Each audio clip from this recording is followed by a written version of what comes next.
Hoi. Yeah, you need to make the Danish R. Okay, I'll work on it.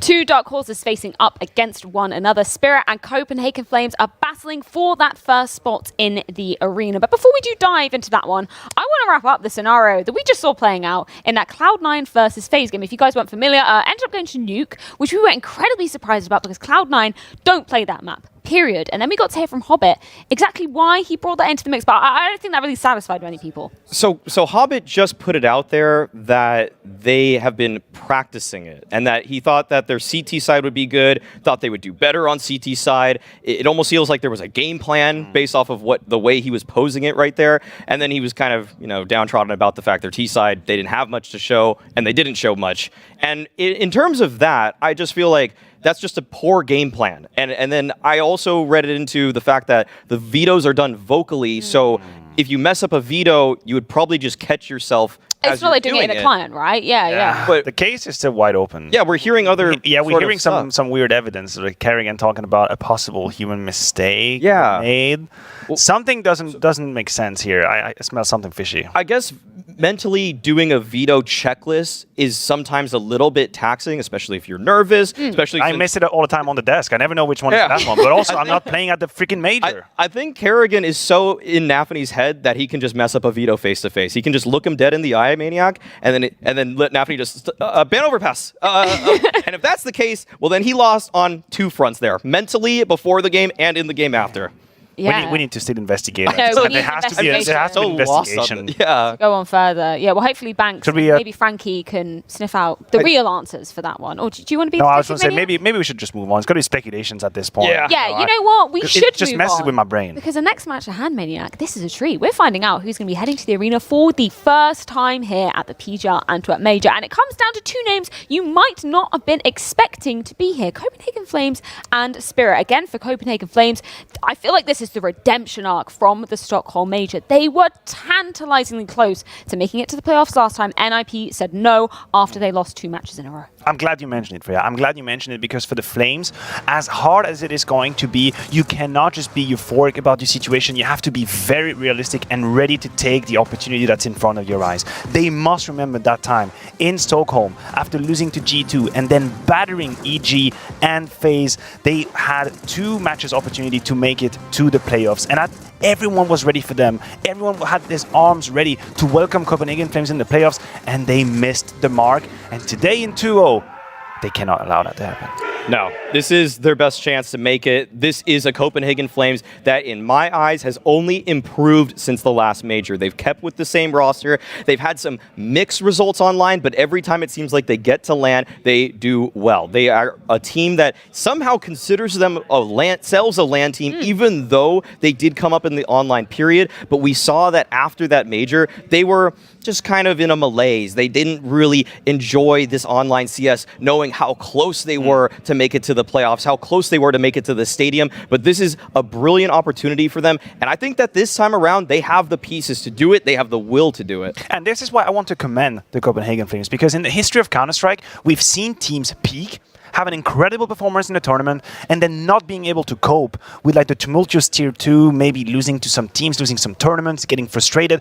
and then they would disappear flat out. That would be it, never to be heard of again. Somehow Copenhagen Flames find in themselves to prep that same performance here in Antwerp for the major, and that is very impressive for me. Yeah, it's incredibly impressive. I like that you echoed that sentiment from, I believe it was Rory who said in an interview, saying, you know what, he was very self-aware. He was saying, like, we feel like a LAN team, but it's kind of ironic that we feel that way because we haven't had that many LANs together. Most of the boys are used to playing, these online tournaments. But the fact that they've come in and be able to look so dominant, Roy himself, second highest rated player yesterday at the Legend stage. Roy has been a fantastic individual for this one. Great space taker, just opening a lot of the rounds up. But there was also that period for Copenhagen Flames that made things difficult where they were supposedly going to be acquired by Complexity. And that threw things into another, they made one kind of falter, and then it was like, are we going to get picked up or not? And when these things are just kind of jumbling around in everybody's head and they don't know what the future is or if it is even certain for themselves, it's tough to get into the mindset that you want to just compete at the highest level when you're playing online. So I can't actually even blame Copenhagen Flames, but I think they really have been playing an excellent game overall. I think that HooXi has developed his in-game leading style to not be as derivative as it was before. When I first saw this lineup forming, it feels like it was copying ideas from a handful of teams, and now it feels like they've developed into their own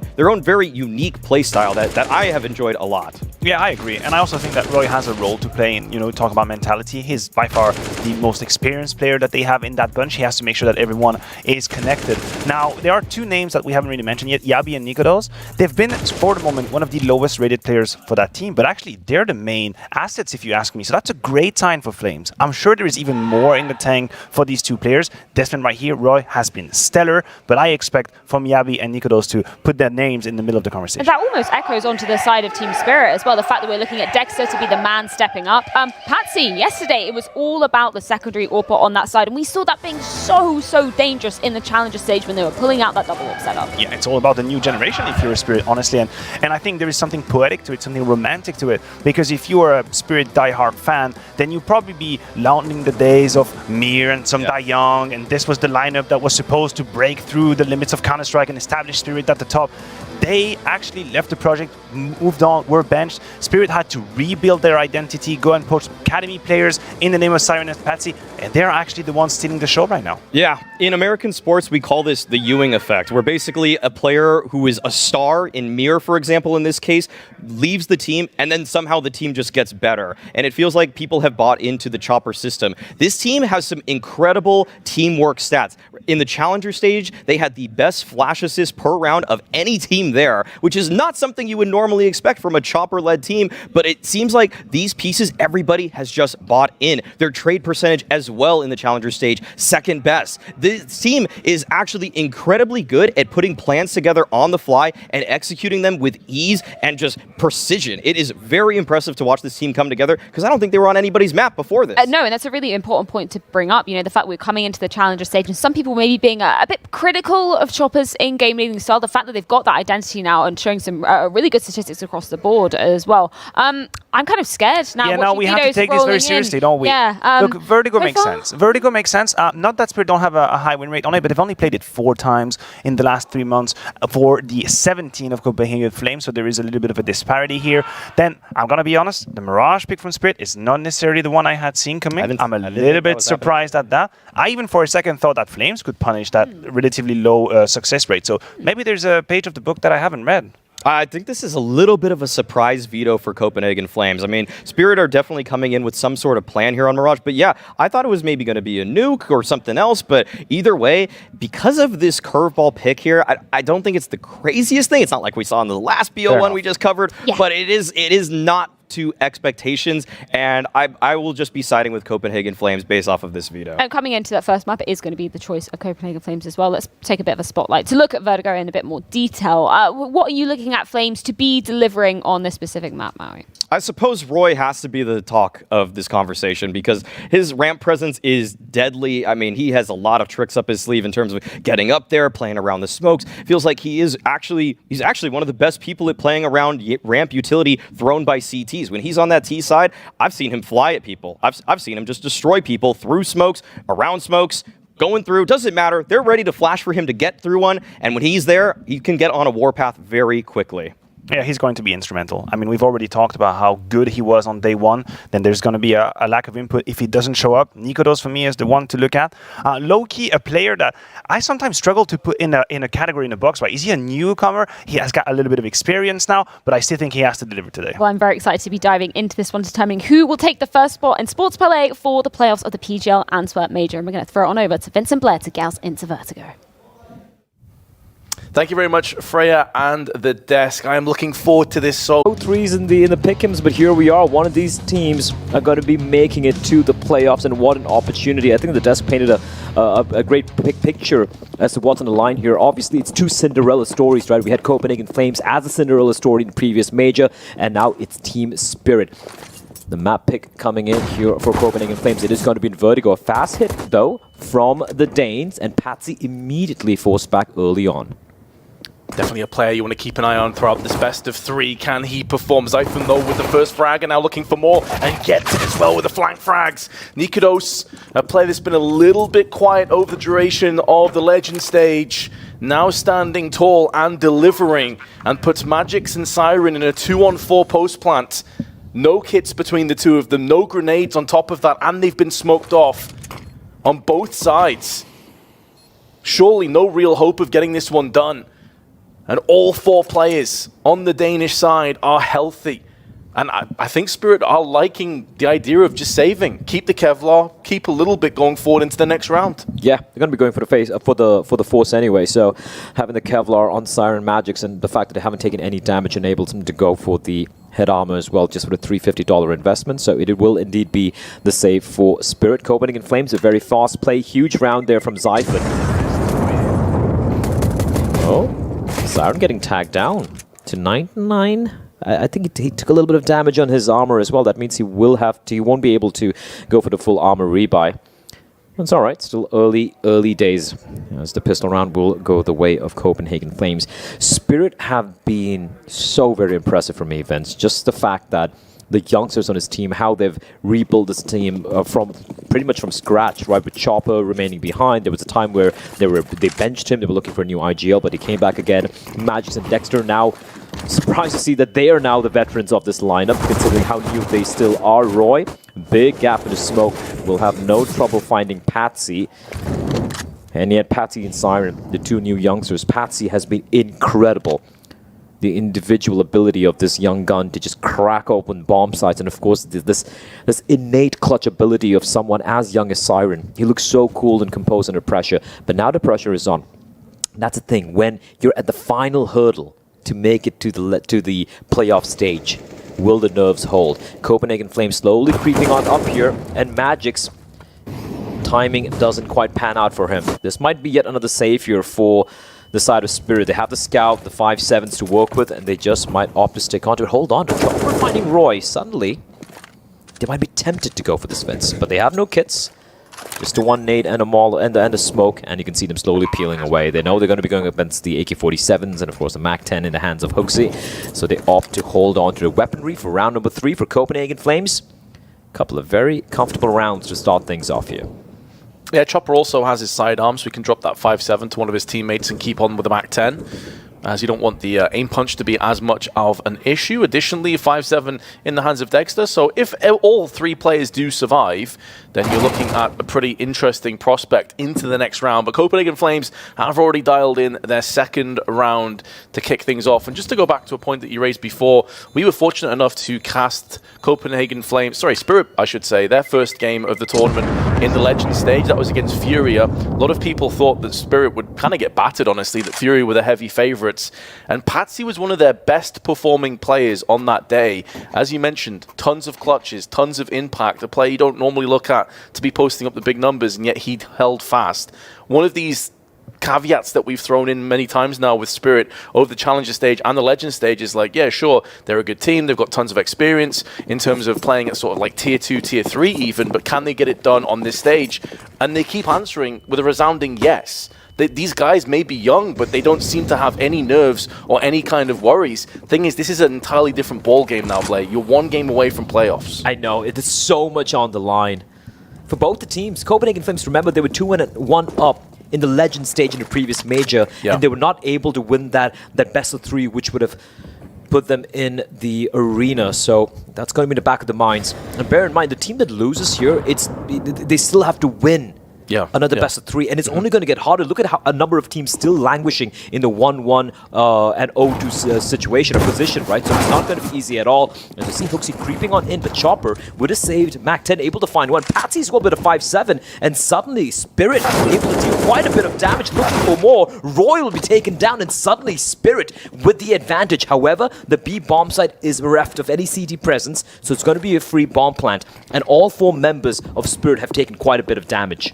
They have, and their weaponry is far from ideal, and both players on the Danes are full HP, so there's no real insta-kill potential of it. Maybe a scout to the dome, but a damage now whittling away on Zyphon, and they're looking to just collapse outside, explode back out onto the side here. Generators see 3 players all clumped up, but 2 frags go down, and now Yabi, who was a monster in their previous game, has to stand big again, and he will deliver. Only Dexter remains with the scout playing possum, ring around the rosy, and Yabi is going to be the last man standing. A 2v4 clutch. It was a doable clutch, but Yabi played that one perfectly. And we saw a beautiful pistol clutch that he pulled off earlier in this tournament on Ancient. Just has ice through his veins, showing us again why he's such a solid player. Yeah, a very solid round though for Spirit, all things considered, right? They were working around some saved pistols from the 5.7s in the previous round, dealing a lot of damage. And even though Copenhagen Flames are able to snatch away the round from Spirit, it's an early sign of how dangerous this team can be. Great flashbang though, but everyone's blinded, and Siren, Yabi rather, being very lucky to stay alive. And Nate as a follow-up, dealing even further damage to his Hoxie and niko, but Magic's getting maybe a little too over-eager. Siren looking to trade, which he will indeed, but the peaks come in, and simultaneously almost 3 members of Copenhagen Flames, sorry, of Spirit fall. Patty and Dexter looking into positions right now. Vince, this one's a done deal. They're just going to have to hold on to the weapons unless they can get an early kill, but it looks like that is not going to transpire. And it's not a worthwhile endeavor considering their money behind this and the rest of the players. They get clobbered in this round from Copenhagen Flames. This is the Flames' choice of map, obviously, and we know they're a very capable team here, so not worth pushing the panic button just yet on Spirit. But there's no doubting that in terms of these early trades, it's been scrappy, it's been kind of messy at times, but the Copenhagen Flames have consistently got the better of these trades, and there won't be a saved rifle.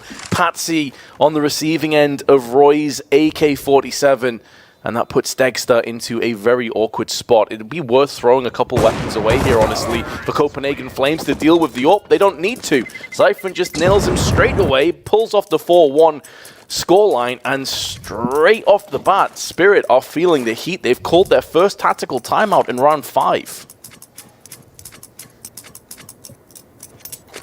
Copenhagen Flames showing why they went for this map pick, and we did have a little bit more of a focus on the map vetoes after what transpired in the second game here from the analyst desk, and Maui was a little bit surprised that the second map pick coming in from Spirit was Mirage, right? And even Vertigo. It's a map that both the teams do play, Spirit having a 75% win rate on it in the past 3 months, which is better than that as a Copenhagen Flames on 65%, but it's a number of maps played. Copenhagen Flames have played it 17 times in the past 3 months. It is their most played map. It's a comfort pick for them.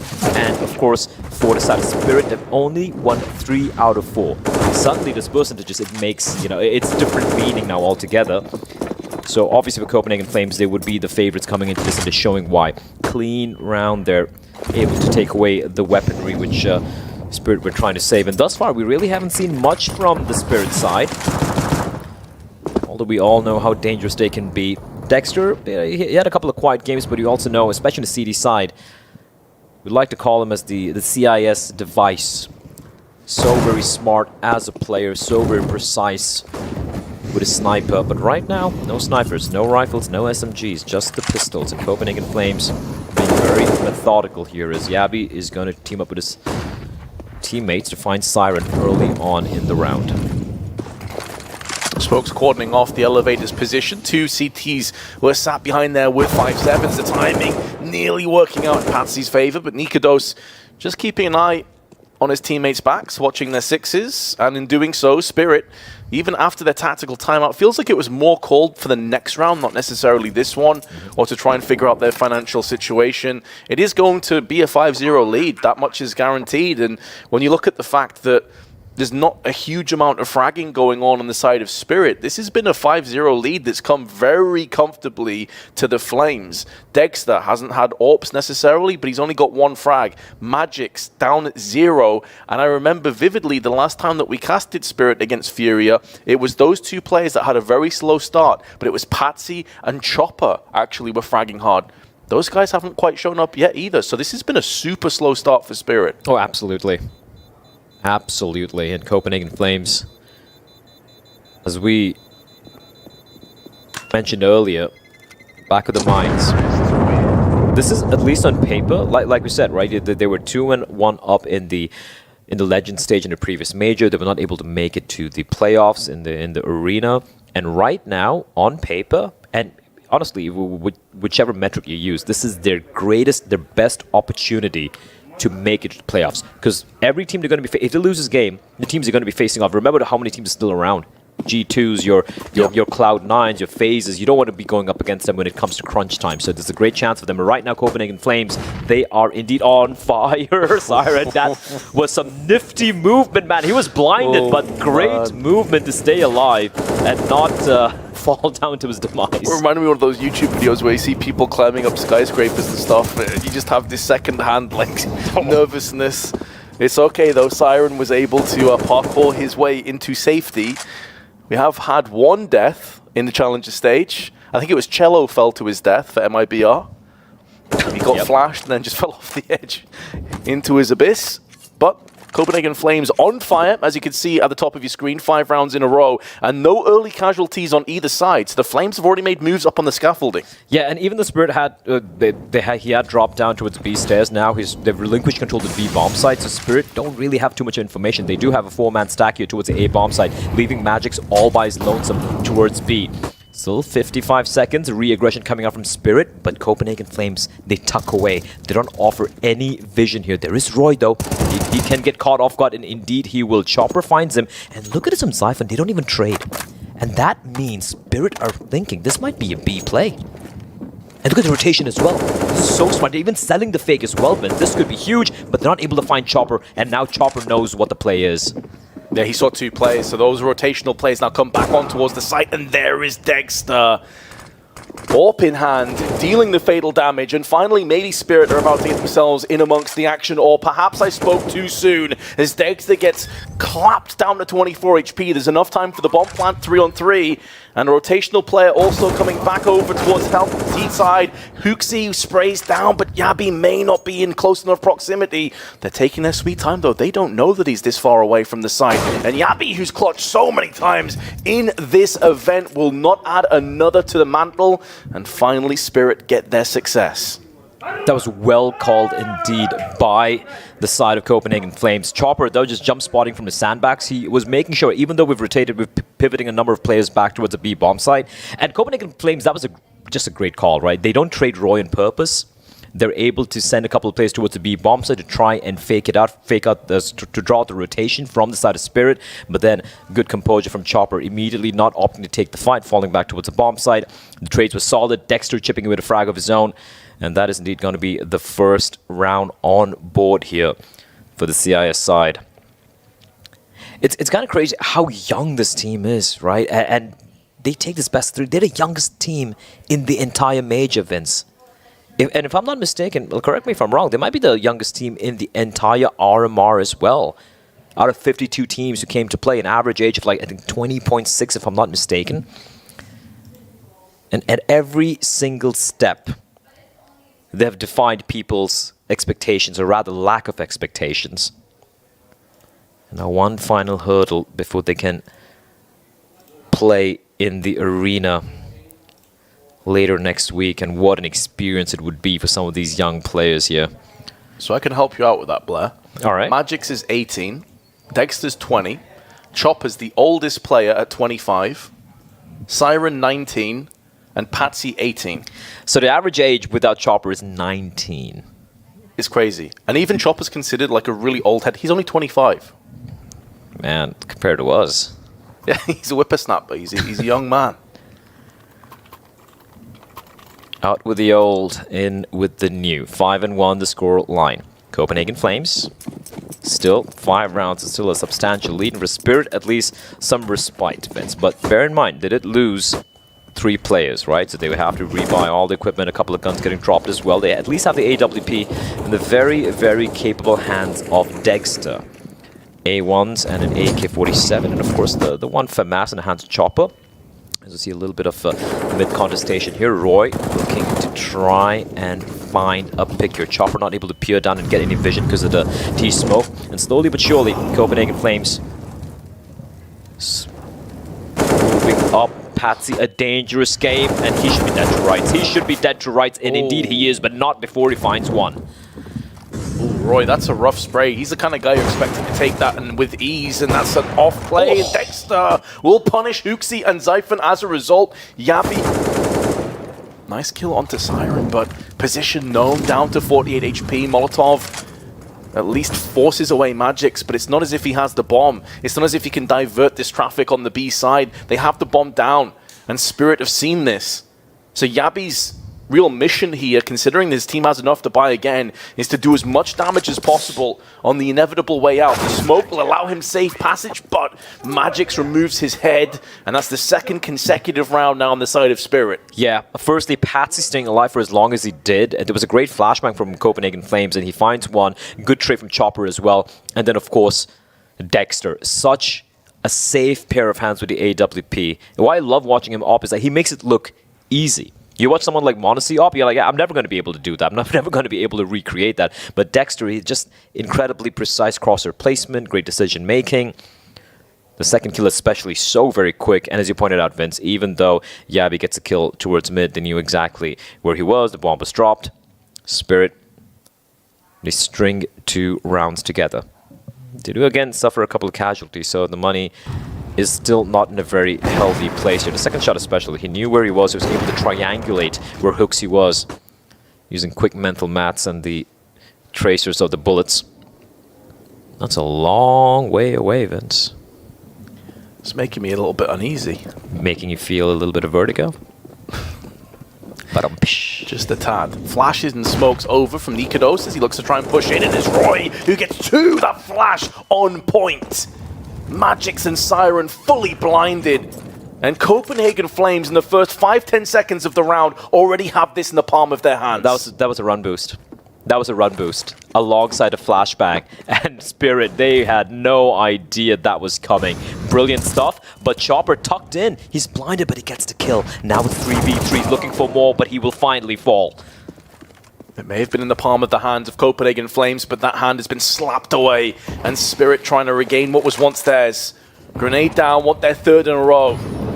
They really bring themselves back into this. It would break down the finances as well. Just a knee popping round Dexter. That shot looked incredibly close to nailing on. But instead, PaTzi's going to get caught on the side. Still sprays in, still deals with Roy. But there's too many players to deal with. And Copenhagen Flames have stopped the 2-round rot.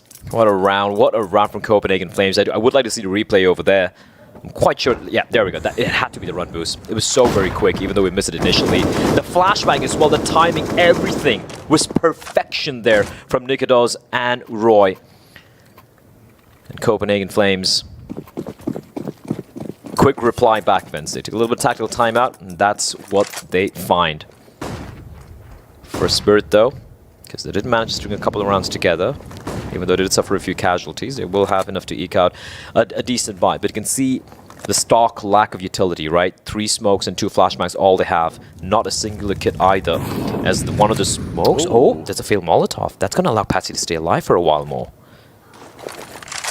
That will allow him to stay alive. And yes, he's going to eat some shrapnel, and it's going to draw out 2 grenades, but that's extra grenades that could have been used on the site later on. It's still a confirmed kill though, right? You'll take that. You'll take that. Even though, sure, you have to use it as a couple of nades right there early on. The fact they take care of PaTzi, who we know can be so deadly early on without even having to take a sliver of damage. Copenhagen Flames are going to be pretty comfortable with that. While we have 3 players over here towards A, deploying a few smokes and drawing out the rotation from the CTs, we also have simultaneously a couple of them slowly starting to creep up towards the B stairs. They slowly start to fade away. niko making a lot of noise alone, but look at the forward positioning from the CTs. Dexter up on the boxes, Chopper up close. Crane. Oh, that flick from Dexter. You were speaking about how it looks easy on a lot of times. That didn't look easy to me. That was rapid response. But it is all a bait across on the A side, and now B is being aggressed on. Magic's eating multiple flashes, but still standing his ground. He will not be able to deny this bomb plant, but he needs to stay alive for the rest of his team to build off, because they do have a player advantage. hoxi takes a stray bullet to the dome. He will be standing, but only just propped up by the box. Otherwise, he would be falling down, and Magix will finish off what he started. putting more pressure on Yabi, more pressure on Zyphon, and they need to strike hard. First frag goes in, but a 1-for-1 will not be good enough. There is a clear angle across for Zyphon, but considering there's an AWP, there's 2 rifles in play, it was never looking doable. And with the kit, it should be a comfortable defuse. Even without the kit, it would have been fine. And Spirit will get their third after all. Yeah, finding the first kill over there, and then yes, HooXi getting trapped on the B bomb site. He got the bomb down, but he was such an uncomfortable position. Great work from Spirit there, keeping 3 alive as well. But yeah, that flick shot from Dexter to open things up, Vince. Yeah, here we go again. This was filthy. This was not easy. This was not easy at all. Oh man, so precise, so clean. And Spirit, they get their third. Still trailing by 3 rounds, but looking at the finances of Copenhagen Flames, that's a good opportunity to try and get to number 4. Attack timeout, the second for the Danes getting called as well. We could see hero forZe's all right. Jabby's got to go for the AK-47. Niko's had cash to work with as well, so they're going to go for the force buy. And I can see why. You look at the money for Spirit. It is in a very precarious position. Dexter's the only one with some funds remaining in his savings account. The rest of them, sub $750 on all the other 4 members. Magic's, in fact, with 0 of his own. So Copenhagen Flames, they're going to go for the force. They're going to try and break the money for the CIS side. This could break the spine of the CT side as well. Finances, momentum, confidence, everything on the line. And Copenhagen Flames early on doing a little bit of damage, but they're also finishing off the kill into Roy in return. Our Spirit, a huge kill. A talisman figure has been vested. Magic's able to scamper away and baits Yabi out into the open. Siren will help his teammate out on B. And those partners have had a lot of impact early on. This force buy so far has really not paid off whatsoever. They're going to need kills and need them right now. Dexter missing a shot that probably should be connecting. He gets punished and there is a way back in now. Although Nikodos has been sent packing by Patsy. HooXi does not have the bomb here either, Blair. And against 4 players and a minute on the clock, it's hard to see how he's going to snake his way into this round. Yeah, Spirit have done a great job just swatting away this force buy from Copenhagen Flames. It was imperative they win this. And they managed to do so. Still a bit of time for HooXi to work with, but he's lost all control of the bomb. He's lost control of virtually everything right now. All he's hoping for is maybe find a player here. But Magic's, he will not falter. Clean round from Spirit. They survive the scare of the force buy from Copenhagen Flames. So that's going to force the Danes to go for an eco right now. Maybe a couple of pistols coming out, maybe a little bit of utility. Patsy, though, just completely doming the player at mid. And Spirit now 4-6 the deficit, down to just 2 rounds. And you can see for the side of Copenhagen Flames, it is going to be just, just measly pistols coming out. It's update on Stream B. This is the elimination game, Vince. And Vitality up 1-0. NA's hopes and dreams looking a little grim right now. Yeah, I think honestly going into that game, even though Vitality have been looking pretty lackluster, as we're always talking over what it effectively is an eco bash. Although it's been a bit lopsided. A bit more uncomfortable than Spirit were expecting, that's for sure. Dexter on 23 has to pull the plug and get out of there, but there are reinforcements on the horizon, one of which is Siren, as he lays to waste both Nikodos and Yabi. I think most people expected that Vitality would probably have a fairly straightforward game against Liquid. I don't know. I still believe Liquid could make things a bit competitive. Okay. I do believe the first map was the pick coming in for Vitality. So, but still, if you're the Danish-French side, you're going to be feeling pretty comfortable right now, battling for survival. And remember, it's shoxy against his old team as well. There's a lot. That's a lot of interesting storylines in that matchup. But right now, we have this particular Cinderella story going on in front of us here. Who is gonna ride a pumpkin cart chariot back home? Chariot, yeah, I think chariot, right? Yeah. Well, here we go. Dexter aggressively out in the open. He is distracted by the player up right, but he's not gonna miss his shot. Finds Nikodos, but HooXi finds Patsy in the meantime. That 1-for-1 is gonna open up ramp, but it will be closed off momentarily as utilities now being deployed on the side of Spirit. Dexter is keeping his angles on the approach covered. Problem with this position, though, is it's susceptible to getting flashed and naded out. And yes, he will have to pull out of there. A wise decision. There's still plenty of teammates that he can bank off and try and work back into this site with. Yabi, though, will be getting the bomb finalized. Molotov on top of the boxes, extinguishes in the smoke, which was still up. And now Spirit, they have some flashes, but not a great deal else to play with. This retake's not going to be easy. Yeah, just a couple of... They do have the kit and the smoke, so that's something they could utilize. But look at Roy's position here, up close and personal. Gets completely destroyed by Magic's Chopper and Siren. All come in, and Yabi's gone down. He is the clutch master on Copenhagen Flames, but this was too tall a task. And Spirit, after being so far behind in this game, have brought it back to 6 apiece. Vince, it was a 4v4. 6 people died in a span of 2 seconds. That was so very quick. I don't envy our observers in that round, but what a brutal retake from Spirit. It was looking a little dicey there, but now the strong 4 together. Also, to just correct myself right away, that was actually Liquid's map pick. Liquid just got absolutely dumpstered by Vitality on their map pick, so now... Uh-oh. NA fans mauling. Yeah, just to confirm, that's right, it was Mirage. 16-7, and next up is Dust 2. Yikes. That is on the B stream, if you want to head over there. But of course, if you want to see which of these teams will be progressing, stick with us as Dexter is being pushed down. This is a back against the wall job. That's why you don't typically see Opus play on that side. Yep. And especially against the Pistols, but they're not going to be respecting you too much. Here they come creeping on up. AWP retrieved as well. Roy finds Patsy. This is looking rough here for the side of Spirit. It's looking grim, but Siren's been trying to alleviate some of the pressure that's been building up. The sandbag wielding Huxi catches a stray to the head, and that puts him down for the count.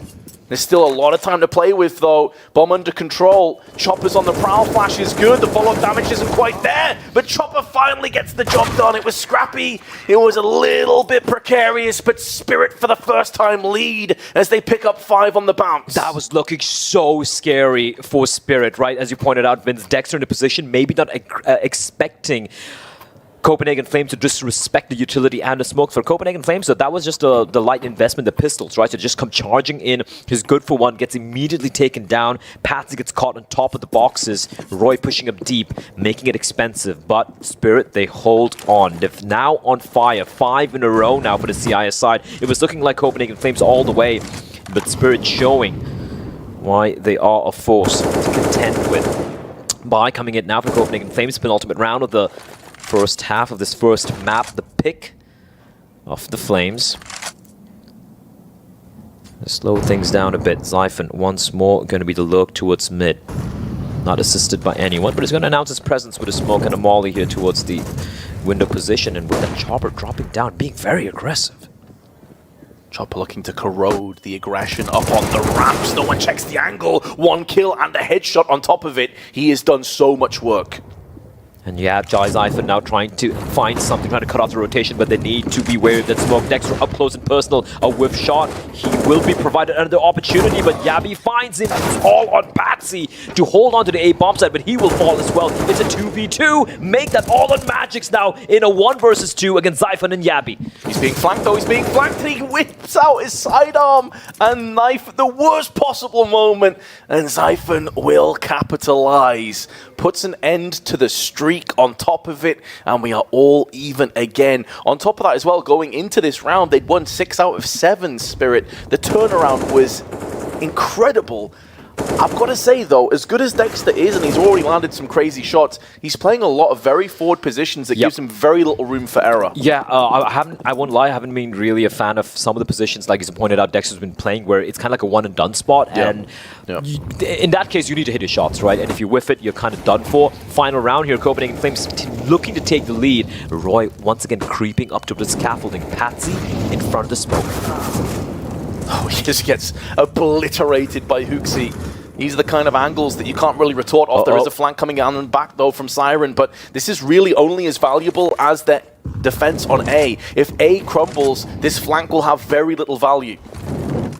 They're trying to utilize all the utility they have early on, but still so much time for Copenhagen Flames to work with. They can delay this. Finally, they're going to punch in the numbers. Bomb will be planted, and there are no nades, no incendiaries to keep them at bay as nikodos finds Dexter. The flick will miss its mark. And Siren's going to get spotted. There's multiple players watching down there. The flank has been dealt with, and that was the main power play. The spike that Spirit had up their sleeve has now been laid on the table.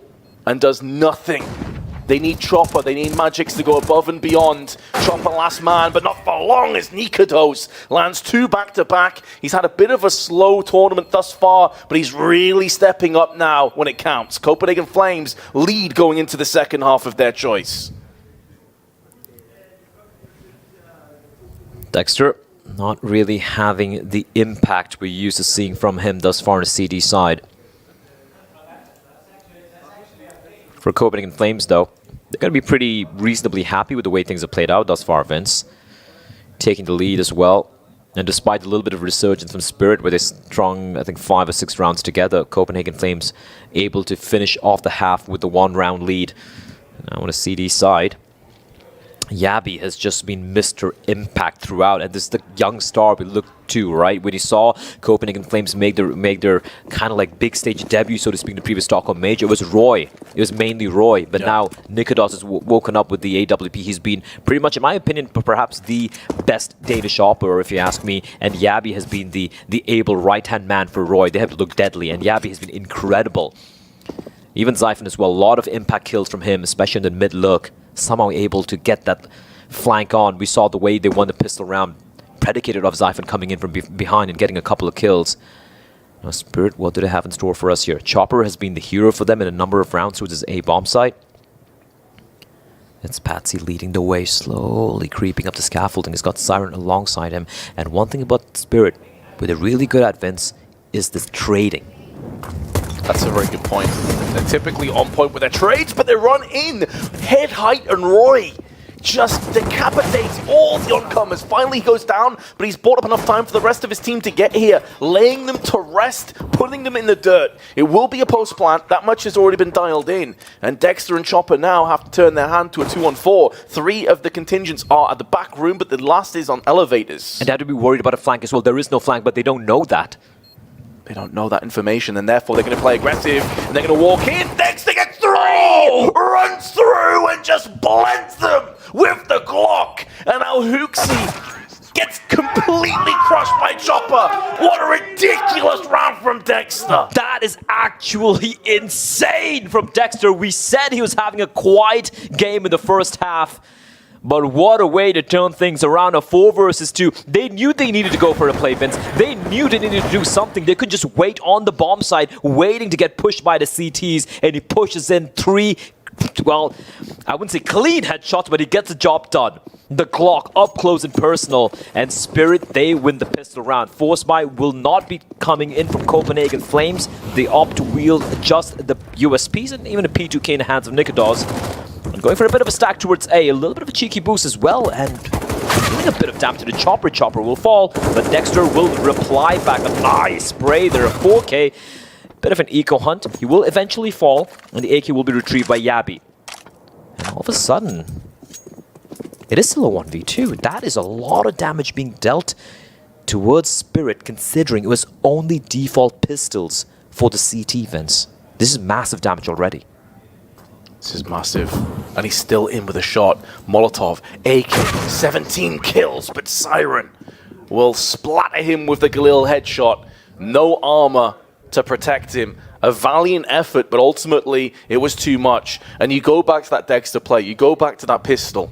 How important, how impactful could that play be in the grand scheme of this best of 3 and to potentially getting Spirit into the playoffs of the Major? That was, again, even though we just said it was just an eco bash with the AK-47, the 4 kills he got there, he gets taken down after he gets just a 1 or 2 kills. Suddenly, this was a round which could have easily spiraled out of control for Spirit. But a solid start here. Again, it's not an elimination game, but a winner goes through to the playoffs. There is a lot on the line for both these teams. Magic has snuck his way in. Yabi waiting behind the smoke. He's going to be expecting this is the question. Magic's clearing it out. The timing here is insane. Meantime, Hooksy finds Siren. Magix takes on Yabi, and now all of a sudden Beast is in control with the T's. However, they have capitulated at mid. Yeah, Roy's kill in the back was so important, and it allows Zyphon to focus his attention onto B stairs as opposed to being caught in 2 mines. Roy's spot there is so huge, and although Chopper still stands, still has the bomb and over a minute on the clock, there's 4 players for him to deal with, and they are encircling him.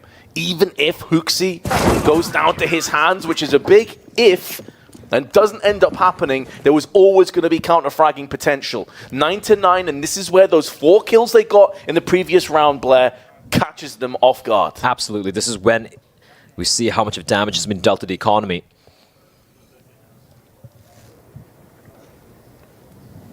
Oof.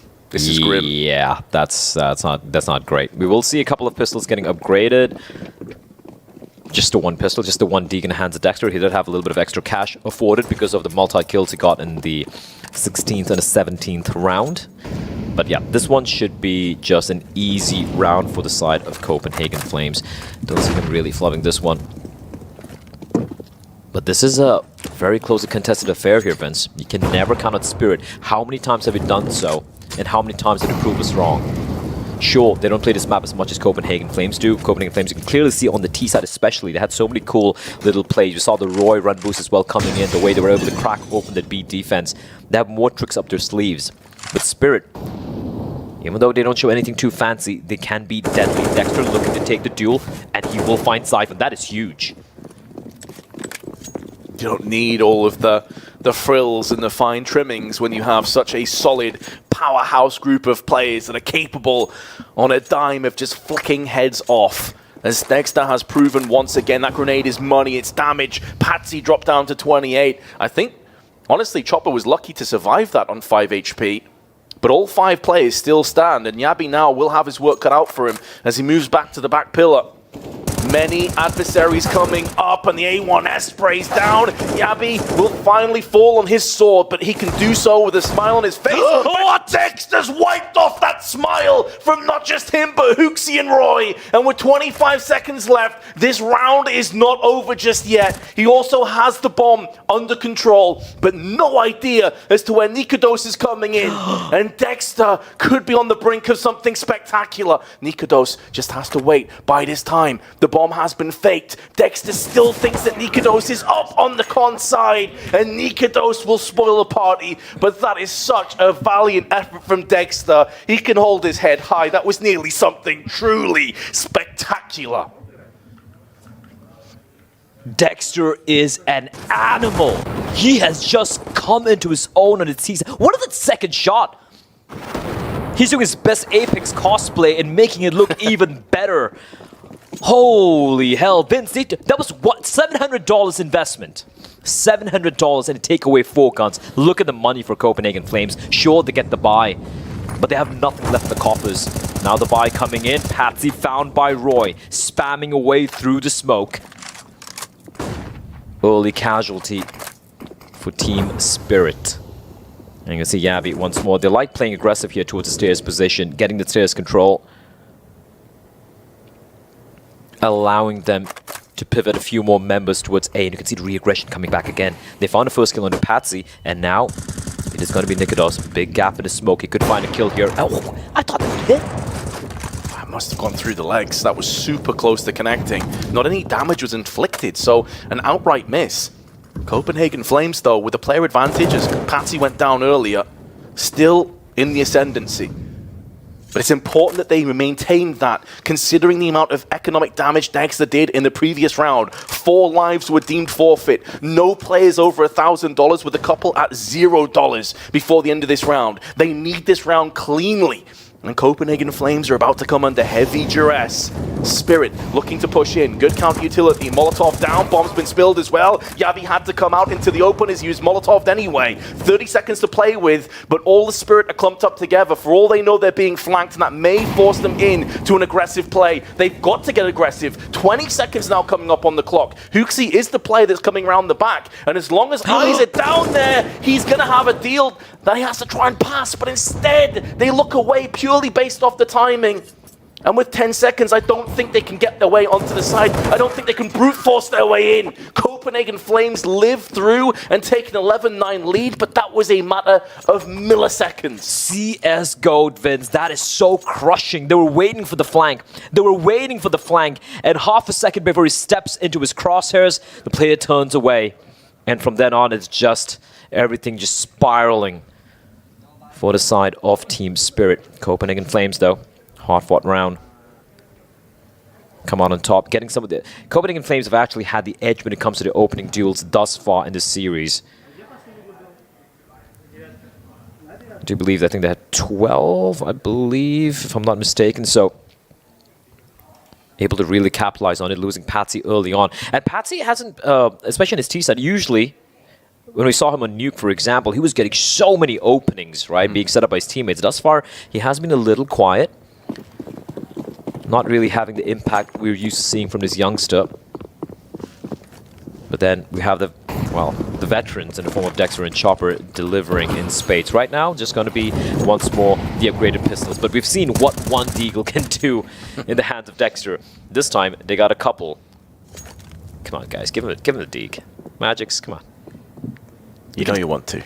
Yeah, just give it to him. I think, unfortunately, though, this is where Copenhagen Flames, under normal circumstances, and this is anything but normal, but this is where you expect them to extend their lead and start to really take a stranglehold over this game. They still have to pass this round, though, as you highlighted, and they're giving them a couple of chances with the Deagle here, Zypher. I'm surprised he's peeking out this much. Siren, in the meanwhile, though, does get wide swung from Hooksy, and there it's more like it. Copenhagen Flames now putting their foot to the throat of Spirit and not allowing them any wiggle room at all. Yeah, this is just about delaying the inevitable. Not really finding anything. Not even a point of damage being taken thus far by Falms, as Roy likes to call themselves.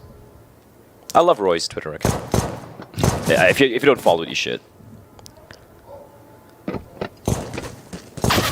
Any casualties come down, not looking good. Dexter takes a stray bullet, as does Magix, and Copenhagen Flames. Not only do they win the round, they win it with all 5 players standing, and therefore their money is starting to build up nicely. They still retain an AK, they still have an AWP, but here comes Spirit. There is, however, 4 rounds unanswered.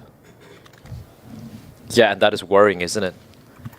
Copenhagen Flames on the CD side, ever since they've got their hands on the rifles, it's been a stranglehold. Bomb hasn't even been planted here for Spirit.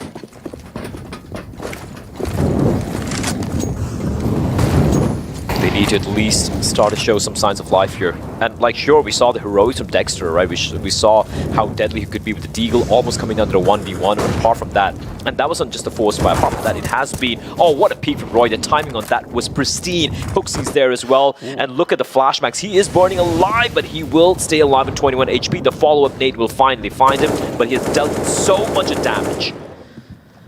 All this utility damage that's been inflicted. Dexter limping across with 23 HP. niko's now coming down. Big entry from Chopper.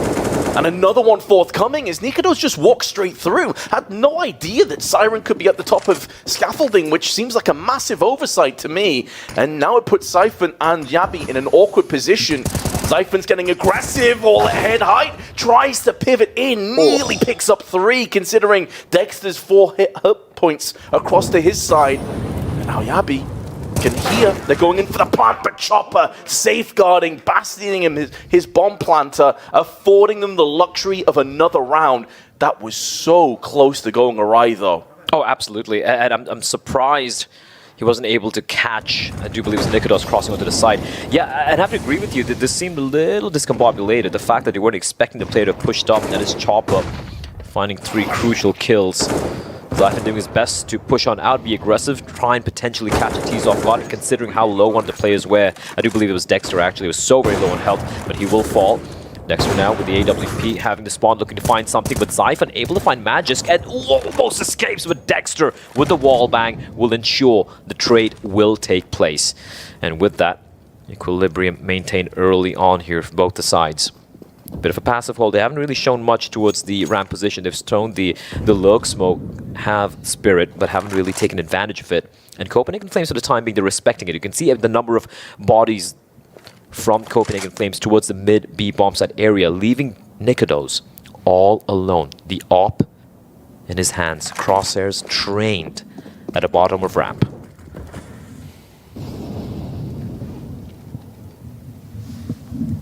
Smoke is down on ramp, but it does not cover the scaffolding angle. niko's tries to flick down, misses the shot. There is a smoke to afford him a little bit of safe passage and stall the Spirit push that little bit longer. A few more seconds are bought, but in doing so, Siren tries to make inroads out of middle, gaining a little bit of map control in the process, and Spirit with a late flank, looking to turn their attention over on the B site. Copenhagen Flames playing with a two-man mobile unit towards mid. They've been pivoting back and forth. Now we can see after a little bit of pressure towards A, they're falling back towards mid, and that's going to catch Siren off guard. So lucky to stay alive at 21 HP, but they have the read. They're looking at the time. They know it's going to be B, and 3 CTs lie in wait.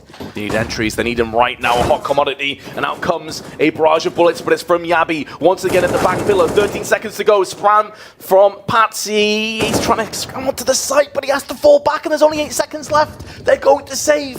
Spirit, they went for a late flank. They changed their attention, they changed their mind last second, and it is completely backfired. 33 HP combined remaining for those 3 players, Vince. They knew they had to give this one up. They knew they had to give this one up, and it's fair enough. They have enough money to force out a buy. But Copenhagen Flames, they're just having the read, just being a couple of steps ahead of the rotations from the side of Spirit. And as you pointed out earlier, that the two-man mobile unit towards mid, right? They were early when you saw the initial contact being made towards B. When Dexter gets a trade towards the B stairs, they aggressively kept the 2 players at the mid position towards B, supporting Yabi. And then the moment niko sees someone, they immediately pivot back, but not playing too reactive, getting ahead of what Spirit were throwing at them. Great stuff coming from Copenhagen Flames. This CD side, especially the buy rounds, apart from the one round which Spirit have been able to steal away from them, the Danes are looking very, very solid indeed. Yabi, 24 kills, top fragging in the server, the only player above 20. Dexter and Chopper in the meantime for the T's. And once more Yabi and Zyphon grouping up together. Once again, they go back to this control. Magix is aware of this. Oh, Magix goes down to Yabi, and even if the kill was forthcoming on Magix, I feel like he just gets traded out anyway from Zyphon. Another freebie frag, 25 and 15. The young gun, the young star finds himself in, and Copenhagen Flames have stolen away a life as they reap another soul in round 24. No damage inflicted to the rest of Spirit, but there's a gap in the smoke, but niko misses. Fortunately, though, he is avenged by Roy, who will relinquish the life of Patsy. And Spirit slow things down, but they are taking a bit of control over scaffolding. Dexter gets spotted, sprayed through, and Roy gets his second of the round. It seems disjointed again from Spirit as they move in one by one. They're taking a ton of damage. Finally something to get excited about on the side of Spirit, though. Chopper does put down one of these defenders, but he's only joined by a 25 hit point Siren, who's had a bit of a slow game as of yet, and it's up to the IGL once again as Hooksy on the drive-by sprays down 2, and Copenhagen Flames are too shy of picking up the first map. Such an in-your-face defense coming out from Copenhagen Flames. They're not turtling back into the bomb side. They're forcing Spirit to battle out for every single inch of map control. Again, Roy being the hero there. After he gets a second kill, maybe sticks around a little bit too long considering he's running out of bullets, but full belief in the rest of his teammates who had arrived. And again, they don't wait for Spirit to, go for a play, maybe throw a couple of smokes or a flash and pop into the bomb site. They shut it down. Hooksy being, again, very proactive. The pistols come out once more for the side of Spirit. And Copenhagen Flames now 2 away from taking their map pick. Still though, there is a worry for the Flame side. The money is still in a very precarious position, Vince. So there is still a world, unlikely, but there is still a world Spirit can bring this one back. Break the economy, grind it back, maybe get to 13, 14, and from then on, the pressure is on for Copenhagen Flames to close it out. But right now, looking at the way Flames are playing, it is looking fantastic. It is looking clean, solid CD side. Great rotations, great reads. A couple of whiff shots from niko. I don't think he's really warmed up yet, in all honesty, because he's been missing a couple of shots, which he usually would find in his sleep. But everyone else has really stepped up. Yabi getting one more kill to his name, 25. A team effort for the entire squad. The smoke will once more be deployed by the CTs. 40 seconds. They haven't found anything yet, half Spirit. Time beginning to be a bit of a problem. Hell of a 1D from Siren. He'll need another few of those. if they want a chance into this round. They line up and Zyphon puts them in their grave. Beautiful spray. The Copenhagen Flames now have 5 map points. They are 1 step closer to securing playoffs. The immediate reaction from Copenhagen Flames the moment Yabi gets taken down. The flashbang comes in a span of 2 seconds, and what a spray as well from Zyphon. The M4A1 is already a laser beam, but still impressive stuff. Yes, sure, it was against the Pistols, but we saw what Spirit could do with just the 1 deagle earlier at the beginning of the second half, so quickly swept aside. Copenhagen Flames, 5 map points to work with. This side has been fantastic for the Danes. It has been a fortress, there's no doubts about that. Patsy, who's had a very quiet game by his own high standards, from what we've seen throughout this major so far, has at least struck in this, what could be the final round of Vertigo. Up to 14 kills. Huxi, we've seen a lot of impact from him on the wide swings. But he'll be having to play a little bit more passively this time, especially as they find themselves a player behind. nikodos on side, gets Molotov'd out of position. He has to relocate back onto the site. And this is opening up a couple of avenues now that Spirit are looking to try and make something with. The slow peak, though, yields 1 frag. nikodos out for another one. Locks down side, simultaneously pushing with the rest of his teammates, taking a stranglehold over the ramp. Switching to the AK, another spray from nikodos, who's really coming alive now when it truly counts for his team. And that's the bomb that gets dropped alongside, and he's still making moves. He's still pincering in, still pivoting. He's hungry for more frags. He can sense the weakness, and with Huxi alongside him, this should be a done deal. Beautiful round for nikodos. Beautiful map and CT side for Copenhagen Flames, and they move 1-0 in the lead. That was so well done from nikodos, switching over to the AK-47 as well, ensuring, and keeps on pushing it. The fact that he walks down the scaffolding, there was no way they were expecting him, and even if he gets taken down, he'd done his job. Huge 4K there from nikodos to close that map out. Copenhagen Flames, they looked pristine on that CD side, Vince, just dropping the 1 round against the buy, and then of course, fine, the first couple of rounds came down to Dexter getting the clutch play, the 2v4, the pistol round, and then we saw him with it sprayed out. So even the rounds that Spirit were able to win, there was 1 convincing round on the T side, and Copenhagen Flames showing why they picked this map. Indeed, so we head into that second map 1-0 on Copenhagen Flames. A bit of a scrappy start, but a great end to that. That's enough from us, though. We're going to head back to the desk to break down all of that Vertigo madness. A stellar defense from the Danes sees them burning Spirits out of the server on Vertigo. 1-0 up in this crucial qualification series for the playoffs. So let's start off with that CT side. What allowed Copenhagen Flames to be closing this one out in such a clean fashion, Maniac? I think on the side of Spirit, a couple of names that we had mentioned as win conditions had a really tough time getting in the groove of things, right? If you combine Magix and Siren, 0 opening kills for 8 attempts. They never could put their team in a good position, never put the best foot forward entering these T rounds, and this is where I think Copenhagen Flames assured that they were 1 step or 1 class higher on Vertigo. They were the better team. There's not much we can debate about it. That's going to be a yikes from me, dog. Oh, he's going with the yikes now. Yeah, that was pretty tough to watch for some of the openers there for Spirit. Patsy in particular also, I mean, he had a slightly better time on opening kills, but he was getting beat at that A ramp. He tried emulating what Roy was doing for the side of Copenhagen Flames, but consistently getting picked off by his counterpart in Roy, by nikodos, who started to warm up in that game. I really think that Copenhagen Flames are just comprehensively a better team than Spirit on this map. I think that's very safe to say after what we just saw here. Although Spirit kind of gave us reason to believe in streaks in the first half. Yeah. Once they switched to the T side, it just feels like they didn't really have quite as many options, but I'll throw mostly the praise at Copenhagen Flames. Yeah, we have to. I think it was also kind of a testament to how well-rounded the roster is on that City side, right? Because you could look at, obviously, the stats that we have on our screen. You can mention Yabi, for example, the man right there that we're witnessing. But whenever he was found first on that B side, it was Zyphon stepping up big time with that 4K whenever his teammates fall through. So actually, not a lot of loopholes, not a lot of weaknesses on the defense. Everyone was able to handle their business whenever they were tested. That's all you need for a good CT side. Yeah, I like that you bring up the sort of well-rounded nature of the Flames, particularly coming into this one. Yabi, obviously the man we can see on our screen with the highlights.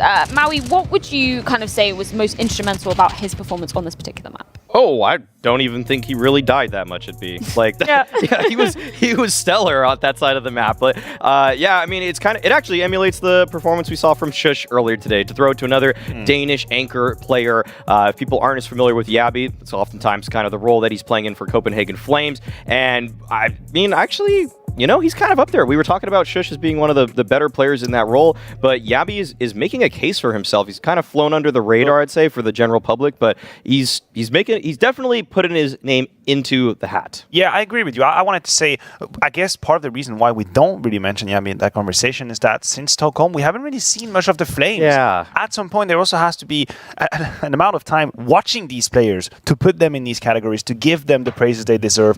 And personally, I think Yabi is definitely in the pipeline to become something really great in Danish Counter-Strike. He's already one of the most influential rifle I have the pleasure to witness. Here, he's doing it again. He is the man leading the charge on that first Vertigo. Even though it was Roy on day one, I still have a lot of eggs in the Yabi basket. Yeah, I like that you bring up that point, the fact that, you know, the team of Copenhagen Flames was saying they feel more confident coming into these LAN stages. They feel like a better LAN team, despite the fact that they actually don't get to play many LANs together. They also said, interestingly, they feel more comfortable in those best of one. So I think this is a good sign coming into the best of threes. That was a point of kind of nerves for Roy. He didn't know whether the team would be able to, you know, step up in this test of stamina. It's nice to see them starting off good in this one. It's not over yet, though. Yes. Let's put that Just out there. It's just the map. Yep. I mean, in BO1s, Roy likes him. That was his BO1. I guess, yep. He's still got some more to go. I think that Spirit right now have to just kind of recollect themselves and think that Copenhagen Flames going into that, it was going to be a huge uphill battle. Mirage is a little bit of a surprise from us. I'm sure we'll talk on it later a little bit more. But all in all, this is Copenhagen Flames getting the job done on the map. I think both of us agreed when we saw the veto process that this was just supposed to be the favored map for Flames, and taking care of business there doesn't really subvert our expectations at all. We're pretty much still in what we would consider normalcy here. Yeah, no, that is a good point going forward. I do just want to give a bit of credit to Dexter. I think that second pistol round, that was beautiful. I really like to see the reactions from Team Spirit in that one as well. Unfortunately, though, only able to get 2 rounds after that. One of them against, you know, not a very strong buy from Copenhagen Flames. I mean, across the board, Copenhagen Flames is a stronger, more comprehensive team than Spirit. I think this is where I stand. I would never ever take anything away from Dexter. I'm a huge fan of what he can bring to the table, and I'm glad that he's showcasing it. He's a player that kind of rose through the online era of Counter-Strike, but I feel like whenever he's showed up on LAN, he's delivered extremely high quality Counter-Strike. But again, circling back to that conversation, for people to think about you, for people to talk about you, you need to showcase yourself in these moments. If Spirit go out and they don't make it to playoffs, obviously that's a lot of less eyes on him. But here, he stepped up, just clearly wasn't enough. Mary, I want to throw in one more question over to you, because you were saying coming into this particular series, the fact that, you know, haven't seen much of Copenhagen Flames since Stockholm, but what you have seen, you've really liked in terms of the improvement. What do you think is the biggest improvement we've seen out of the Flames since the last major? Oh, the Flames improvement. It's a good question.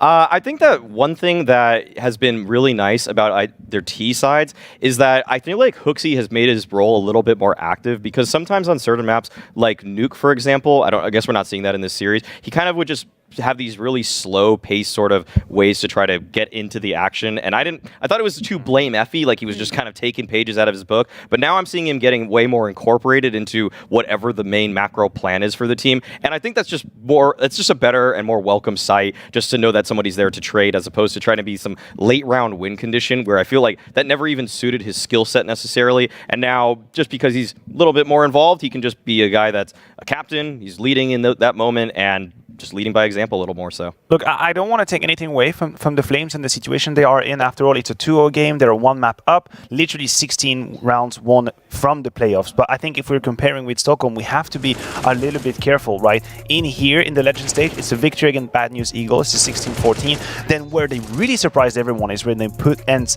in their places on Ancient. If you go back to Stockholm, there are losses to Heroic, losses to NIP, not to make it to the playoffs. That's where they kind of fell. So if you're thinking about CPH Flames and what they can bring to the table, this should be a game that they have to take and make playoffs. Well, we're going to see if they can take in convincing fashion, but it's going to be a test coming onto their opponent's pick. It's going to be Mirage, and it's going to be going down after this.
Esports is what we live and breathe.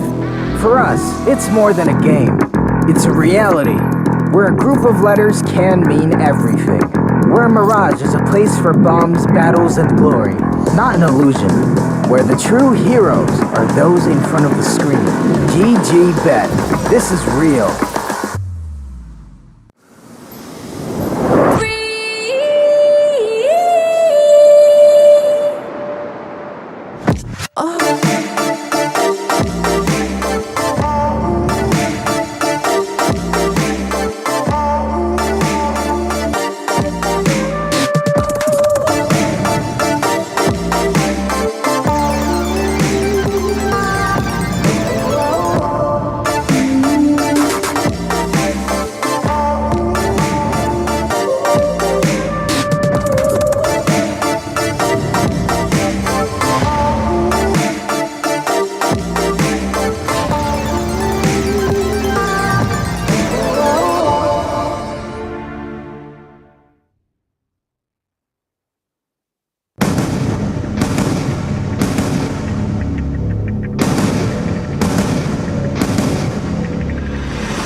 Mirage into the mix as the next map in this series, but perhaps a little bit of surprise pick coming out of Team Spirit. Maui, why did this one catch you a little bit off guard? I didn't see this one coming, Freya. I thought that Spirit had a couple of options with this veto, maybe a nuke pick, but they didn't like that option. They went with Mirage, and the reason it's surprising is because they haven't really been doing that well on this map. The latest wins against K23, Blue Jays, definitely not the competition you would compare to a legend stage at a major. And they have quite a handful of losses too, Maniac. I am not liking what I'm seeing. It's a good amount of red over there. Yeah, it truly feels like all the odds are stacked against Spirit in that one. I think we need to make it clear that they are in a very dire situation.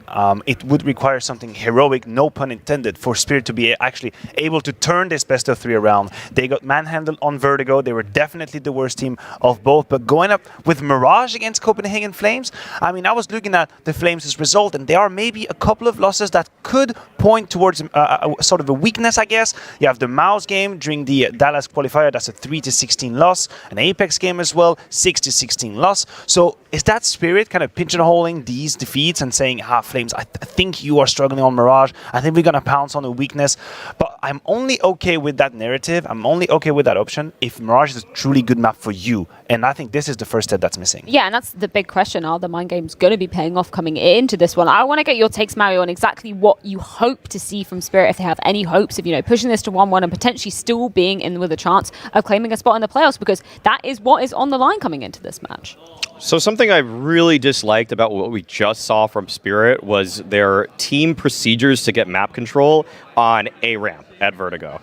If we use that and extrapolate a little bit and bring that to Mirage, they're going to have to take a lot of mid control. And Patsy was having a very tough time dealing with the usual suspects from the side of Copenhagen Flames in Roy and in niko. So if he can have a bounce back game, because we have seen him have some excellent, impactful games in these opening BO1s, if he can replicate any of that success and find some kind of performance like that, yeah, they have a chance to actually take something away, and then Chopper can go for an experienced mid-round. But it's such a conditional victory. I can't actually get behind that statement. I'm just really giving you something to look for and hope that it's there for Spirit to make this competitive. I know where you're going with this, but I will say that taking that part of the map control Mirage is not that elaborate as it is on Vertigo. Right. I feel like everyone should have the ABC of taking control of the first 20 seconds of a round. And you can, if you are a truly good team, there's going to be a bit more nuance in how you take it. And I don't believe that Spirit pertain to that category. But I think they should be able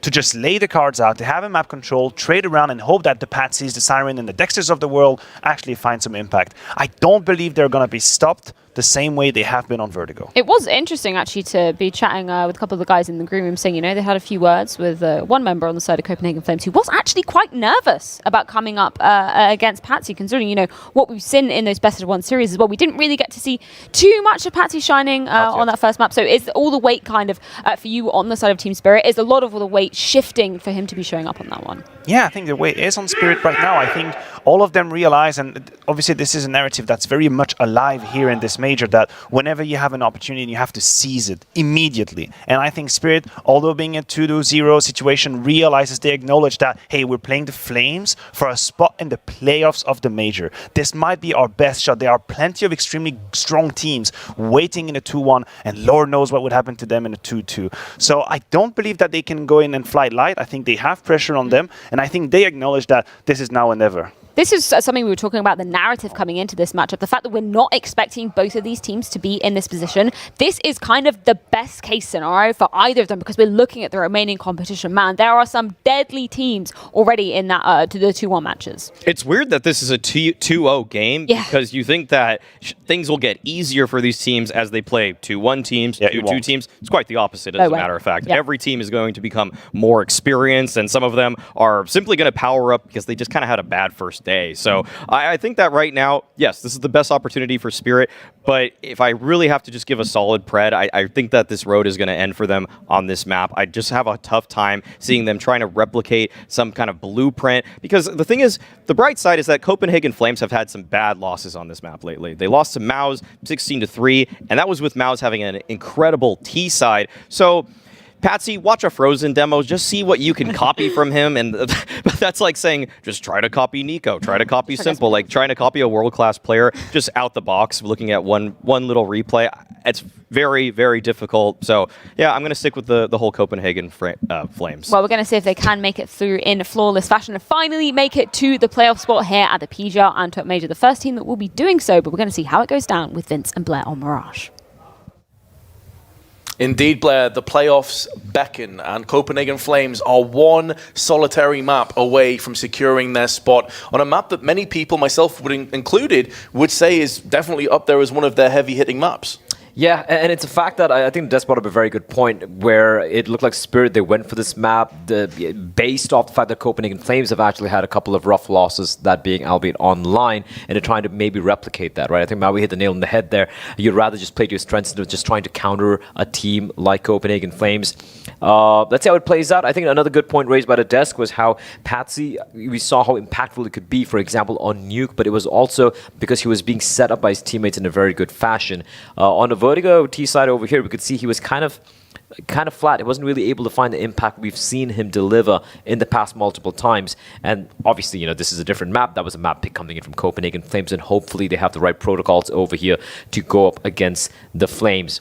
That being said, for Copenhagen Flames, I look at their online results with a bucket of salt. Some reason they'll be losing to teams they have no business losing against, but when it comes to playing here on LAN, they seem to always deliver, always be a dangerous opponent. And for Copenhagen Flames, you got to remember, guys, they came into the previous PGL Major, they were 2-1 up in the Legend stage, and they couldn't make it through. And as the desk have alluded to time and time again, every game, if you lose this game, the next matchup is going to be against maybe potentially a top 5 team in the world. The game after that might be a potential top 3 team in the world. It's going to get harder and harder, and Flames will have this in the back of their minds. They're looking to get this done 2-0. I have to agree with Maui. I have to side with them. I feel Flames will actually get this one done. As do I. I think if you look at the stats, if you look at the general vibe and the general ebb and flow, I'm expecting Copenhagen Flames to get this done as well. But let's not forget that Spirit have been the underdogs pretty much the entire Challenger stage. Many people didn't think they'd make it through. They made it through 3-1. Many people thought that they'd get 0-3, 1-3. Here we are in a 2-0. They have consistently proven us wrong at every single go, every single map, every single match. So this is still doable. Well, here we go, though. Spirit starting on the T side over here. Obviously, their map pick, Copenhagen Flames, opting to start on the CD side. Huxey's got a smoke and a kit, and they're wasting no time, Vince. All 5 members grouped up outside of B. Smoke gonna bloom, and it's gonna come down to Yabby and Huxey to deliver. Flash out in first as Huxey is looking to try and carve a path through some of these heads, but instead he gets a goosh for his troubles. Trying to lock it down as well. 1 kill, but Magic's with 2. Quickly flicks out and shuts down the site.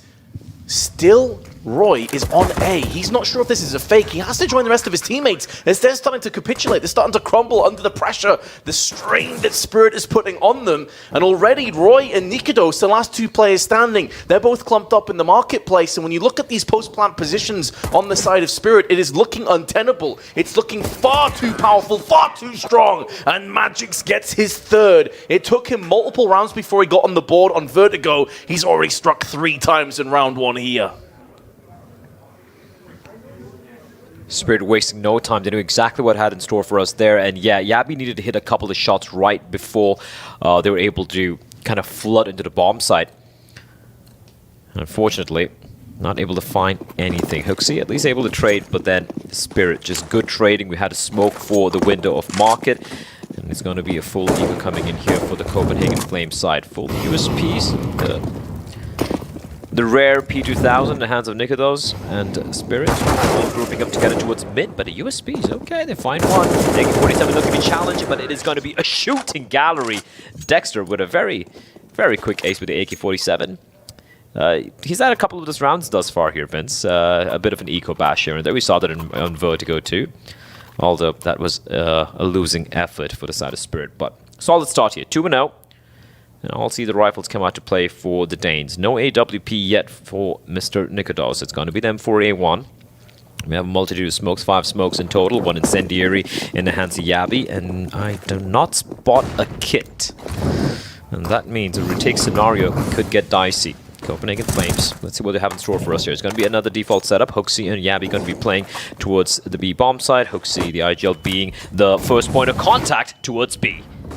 Navi, meanwhile, though, has laid to rest Siren, and in doing so, has made this so much more difficult on the approach. It's actually clumped over players on Van, but also still yet to get out of the B-Apps area. Dexter, who was a player that just struck, has the bomb, and this is now all about Patsy trying to bait this in as long as possible. Look to see if they can get a rotational element in from the CTs and catch them off guard, while Chopper slowly navigates himself through the ramp. But Patsy has been spotted, fragged, and put down. There is only one player up against Chopper, but niko is good enough to pass that test. And in doing so, Dexter, who has tried to rotate multiple times, well, he's up against the world. 4 players to find and frag. Yeah, this one is pretty much done. He's got the bomb in his back, and there is a world if he's able to somehow find xantares, who's jumping across right now, just jump spotting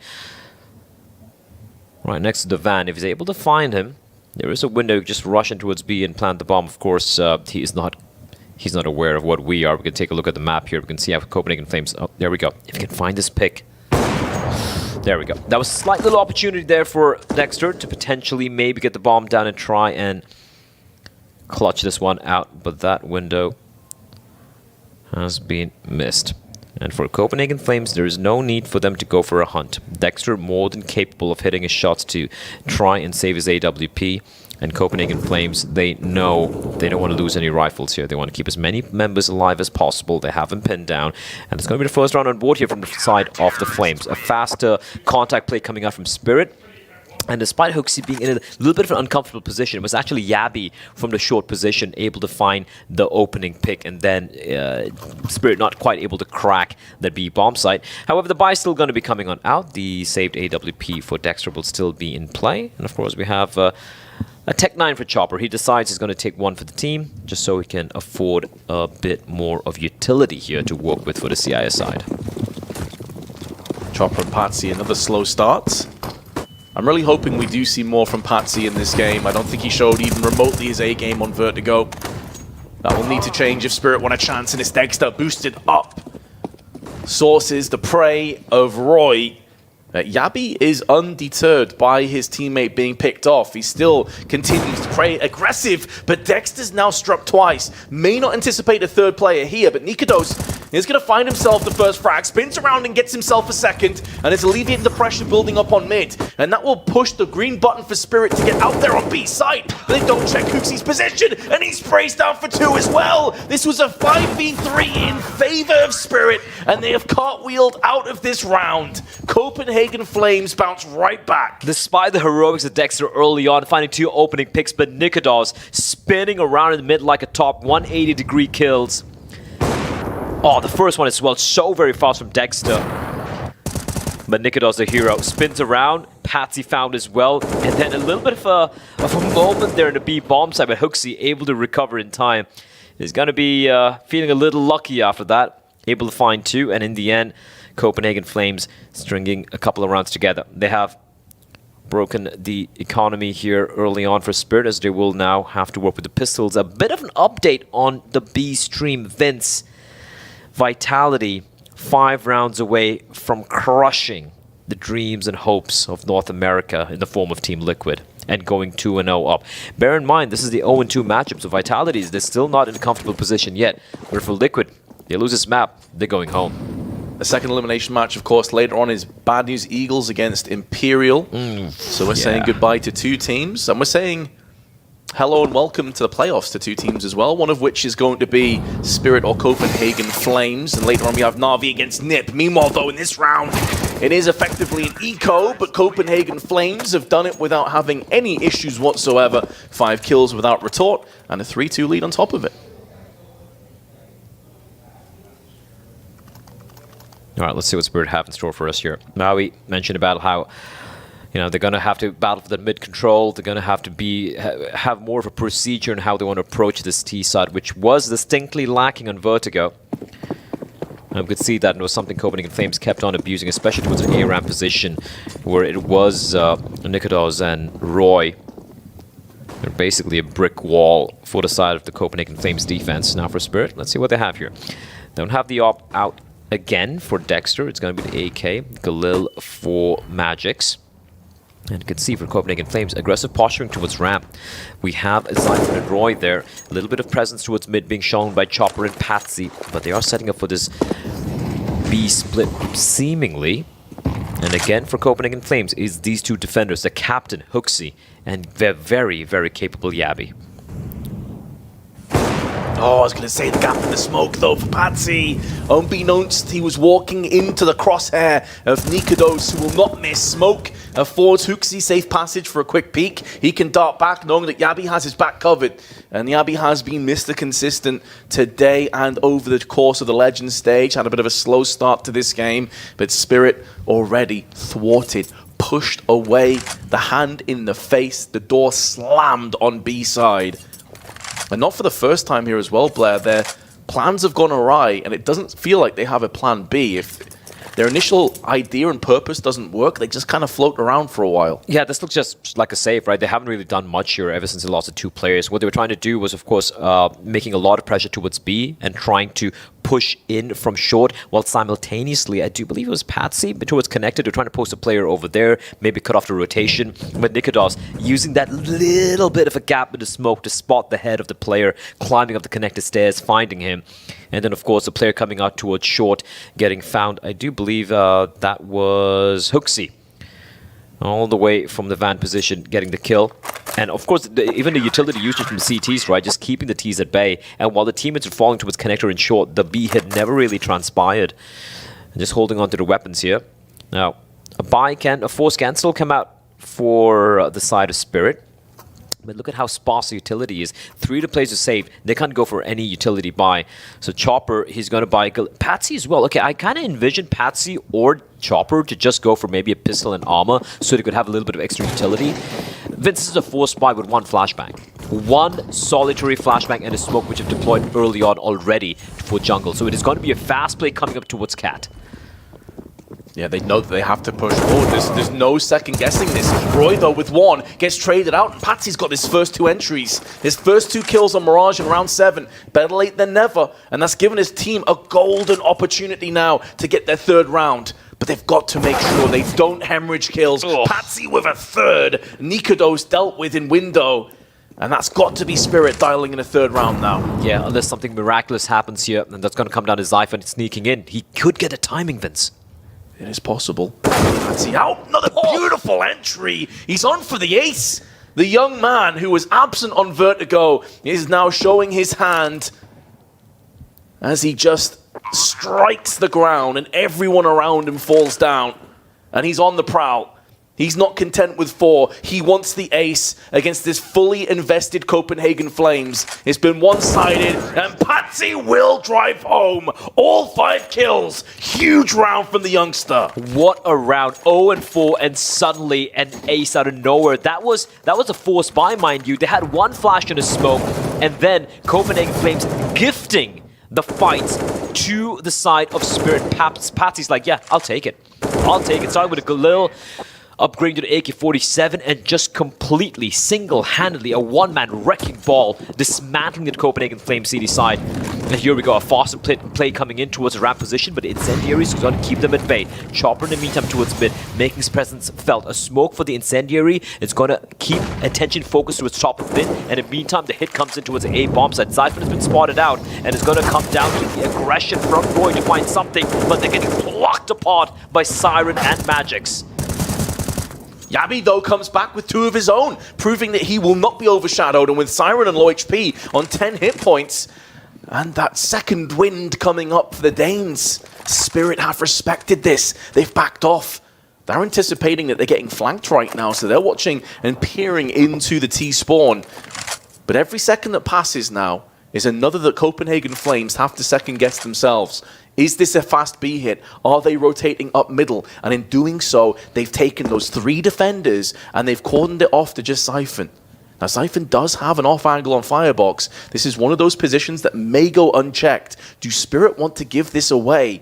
Do they want to throw smokes on first or just dry peek out? In the meanwhile, though, HooXi very intelligently, alongside Yabi, are fact-finding for themselves. They're finding out this map is basically empty. It's bereft of any T's, but Chopper, he's a step ahead of Zyphon, and with that frag, a plant should be following in. But a double flank coming in here, Vince. This is something they might not be expecting, right? And it's going to be a true 2-pronged assault as well.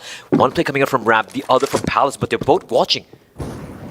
HooXi now moving in. Siren has dealt the fatal blow to Yabi and Dexter. Onto HooXi. It was a valiant attempt from Yabi, but ultimately Spirit were way too good. We said we had to see Patsy step up to the plate after that Vertigo performance. He's done that, but also Dexter. He's had tons of impact early on in this map.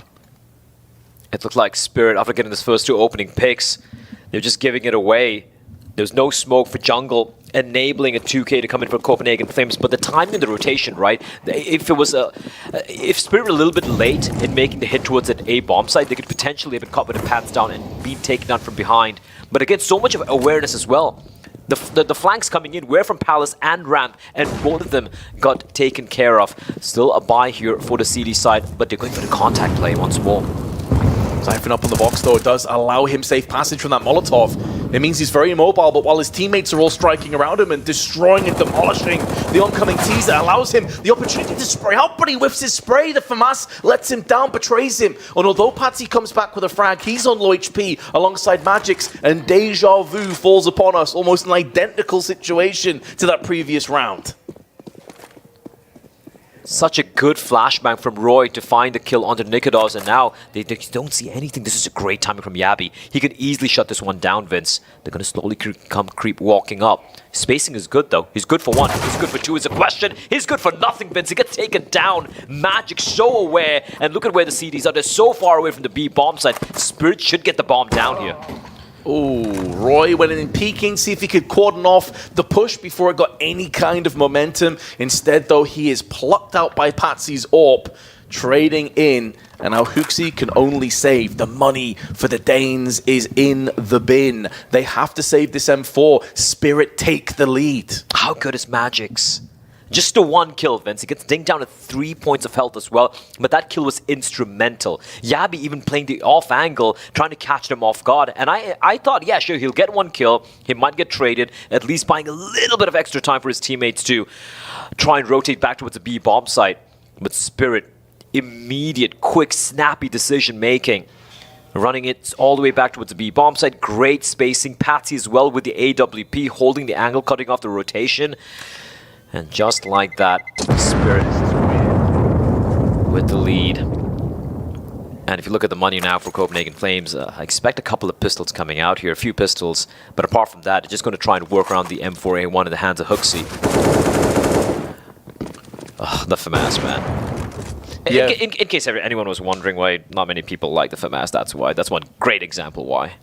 Yeah, for me, that was maybe the main determining factor. I think if that kill goes the way of Copenhagen Flames, you're looking at a very different outcome. But that's all in the past and the here and now. It is that eco situation that we discussed. It's the 1M forZe, the CZ in play as well. Some aggression out, but Yabi has already been dealt with swiftly by Siren. Magix also dips in and picks himself up one, and the round is falling into position the way we expected. Really, the only thing that stands between Spirit and a 6th round is hoxi, and he instantly loses his head. 1 HP in Magix. He was so low already, going for a very brave play there. M4, retrieval mission for nikodos. He's gonna find one. Siren. Dangerous game is playing here, but he will find Roy, and this round should be done. nikodos has got no armor, he's blinded, he's getting hunted down, he's getting pinned down, able to fight. Another one, and now it's a 1v2, and Magic's bleeding internally. No time though, unfortunately. nikodos, nice try, but no kit, no time, and ultimately no life. As you said though, it's a bit of economic damage, but it is the T side, and Spirit are off to a cracking lead now. The money on Spirit is a bit obscene, considering how early it is. A 6 and 4, they will have no trouble whatsoever purchasing any weaponry they want. Dexter losing the op, doesn't matter, he's going to be dropped one of his own. For the side of Copenhagen Flames opens, it was the full eco after all, around the one saved A1, able to deal a little bit of damage, and now the full buy is going to be coming out once more. nikodos with the AWP, Roy towards mid, towards jungle, preemptive nade, gonna just tickle Dexter and Chopper a bit. And nikodos, very standard positioning from nikodos, playing towards ticket booth. We have Zyphon playing aggressively on top of Shadow, and as usual, hoxi towards the kind of the B anchor, and Yabi looking to be the short player, helping his captain out. Again, very default setup from Copenhagen Flames, nothing too crazy, nothing too wild. They're waiting for Spirit to go for their play, giving a lot of control, so to speak. But that being said, though, Roy with a little bit of re-aggression. Thinking about going for that peek. At the moment, he's got his eyes trained on the underpass area. Smokes and flashes being exchanged between the teams. And with the smoke in the window area and one on connector, Spirit will now make the most of this momentary weakness on Copenhagen Flames. Roy, though, bypassing the smoke, takes one head and a second. 2 frags go his way before he inevitably falls, but he should have done enough for his teammates, initially calling another 2 plays out. How have they got caught by Patsy? How has Patsy came through and got 2 frags? That's ridiculous. But now they still have Magix, and he's able to pick up the bomb. 30 seconds to play with, hoping that Yabi goes in for that peek, but the timing's slightly off. Wants to secure the bomb plant, but hoxi should have him dead to rights. And although Spirit in a post plant, it will be the round going the way of Copenhagen Flames, and a lot of that bounces directly off Roy's 2K and connector. Yeah, that's just massive, and even just getting the kill through the smoke as well.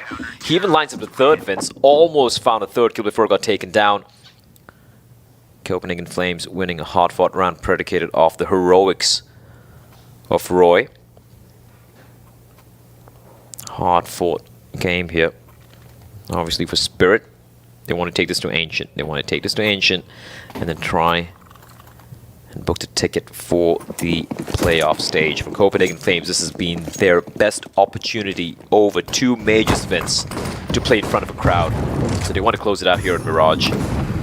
Here we go. Fast pace being set here once more. Patsy wants the demon on his T side for the side of Spirit, looking to find something with a flashbang, makes him reconsider his options. The re-smoke comes in for the jungle in the meantime, and this could be an opportunity for them to just lurk someone up there.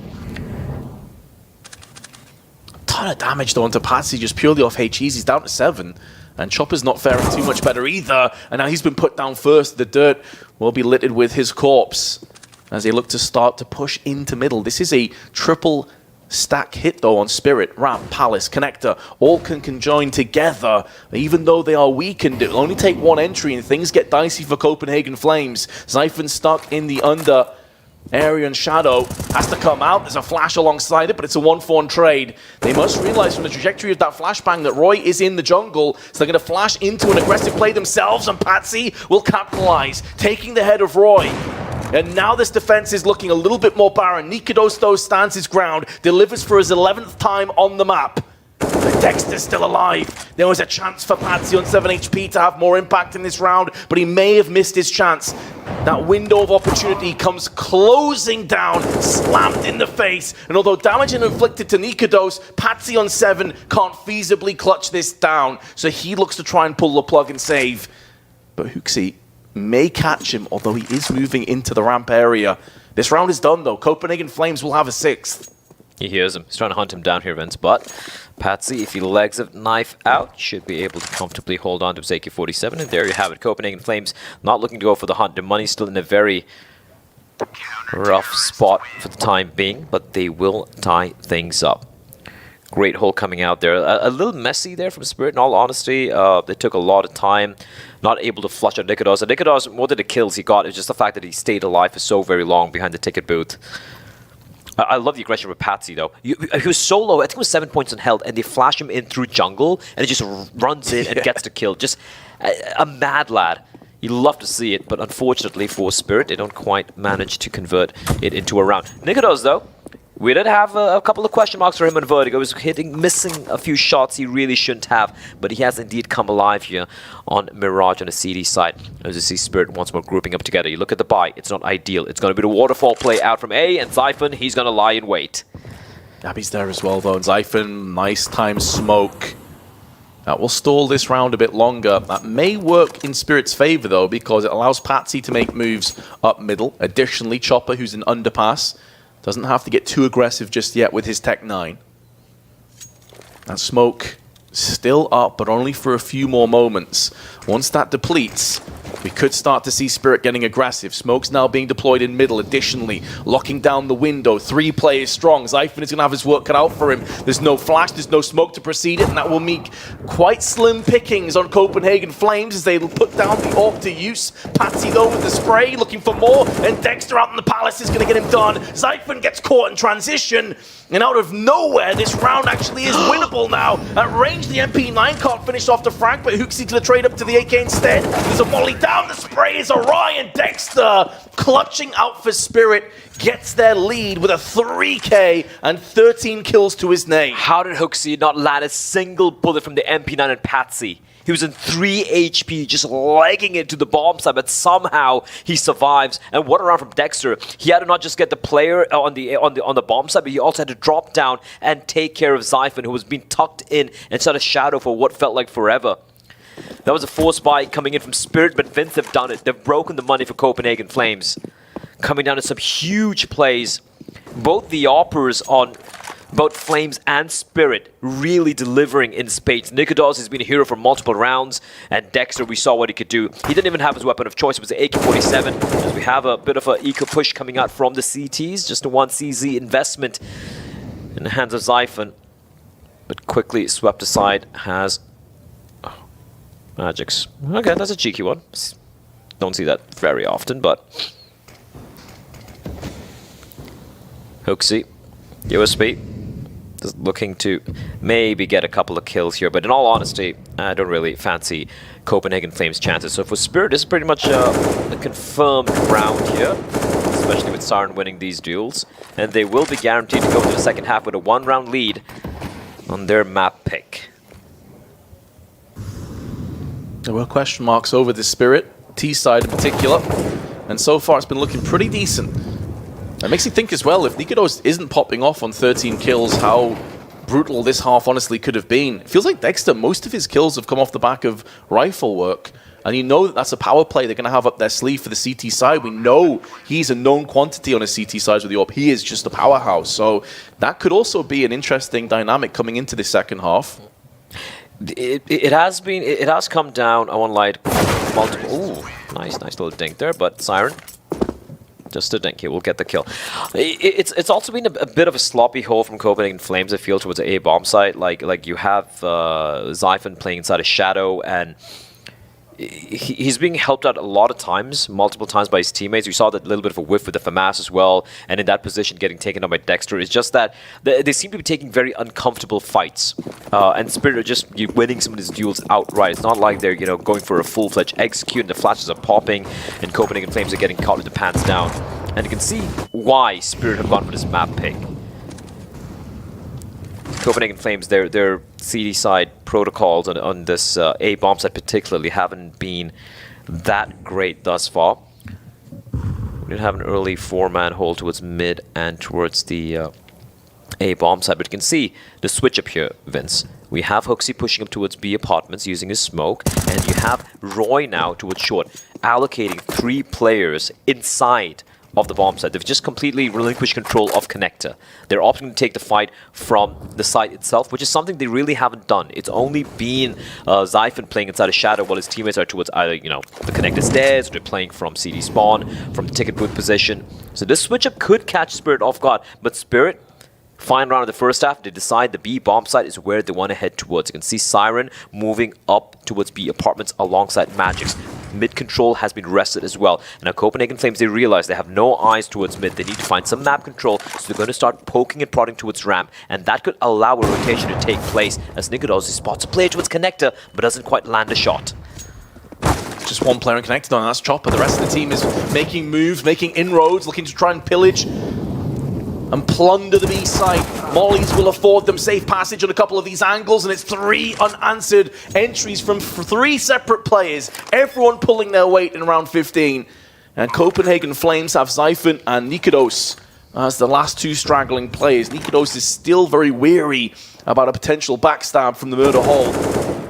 And Patsy makes short work of Zyphon. Feels like this map is going to come to its halftime conclusion at 9-6 in the lead of Spirit, and some fairly dodgy CT sides from Copenhagen Flames. But on the other side, Spirit played pretty damn good on that T-half. Yeah, sure. Like, if you look at the amount of conditioning they did and to abuse that fact in the final round, right? We can see how Copenhagen Flames, they switch up their setup. They actually sent Roy towards the B bomb side, and they sent, I do believe, who did it send towards that A side? I think it was Yabi, yeah. Yabi, instead of playing the B short position, he heads towards A. They switch up their setup on the A bomb side, and then Spirit go, yeah, no, we're just going to be going for the B hit.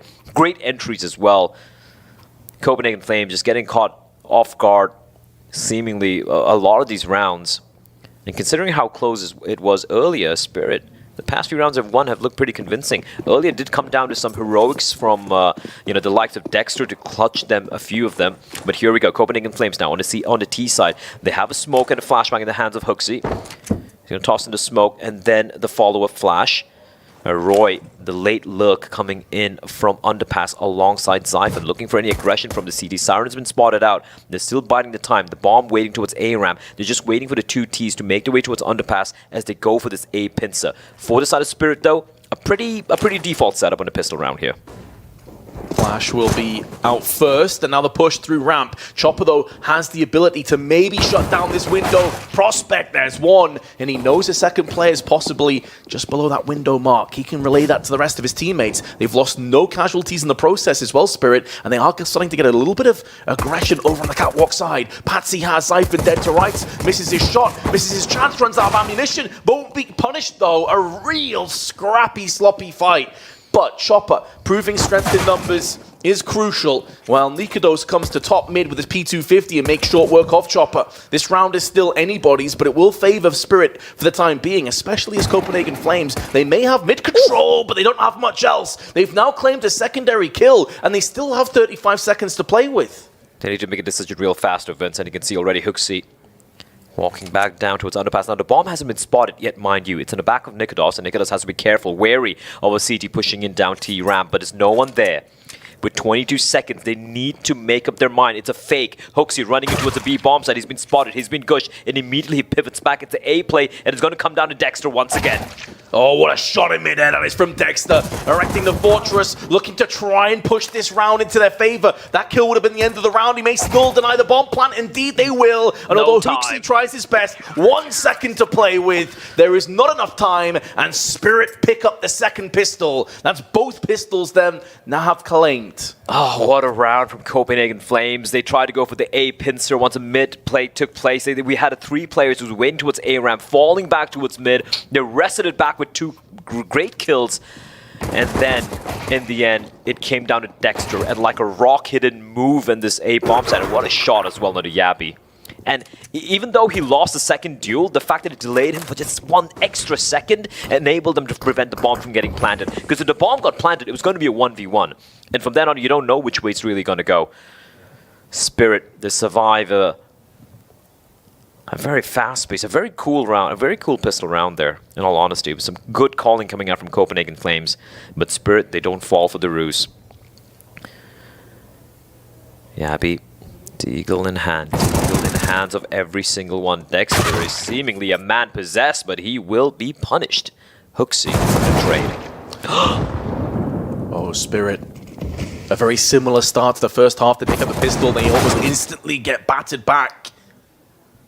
Being kept honest now, but Hooksy on just a P250, couple Deagles in play, but they're getting a little bit of control over the map now.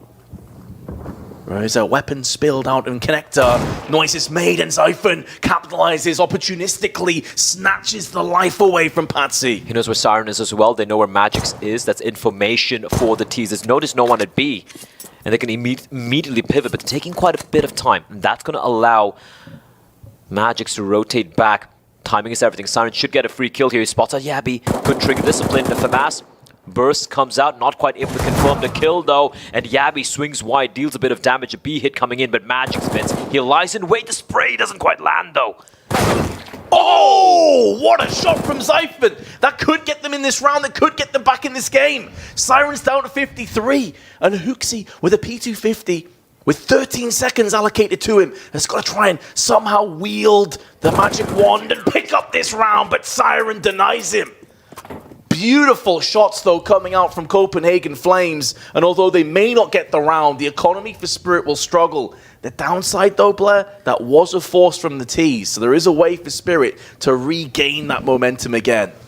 Yeah, the force by almost working out. Some of the shots were hitting as well. I love that one little small play Magix did, right? They lost control.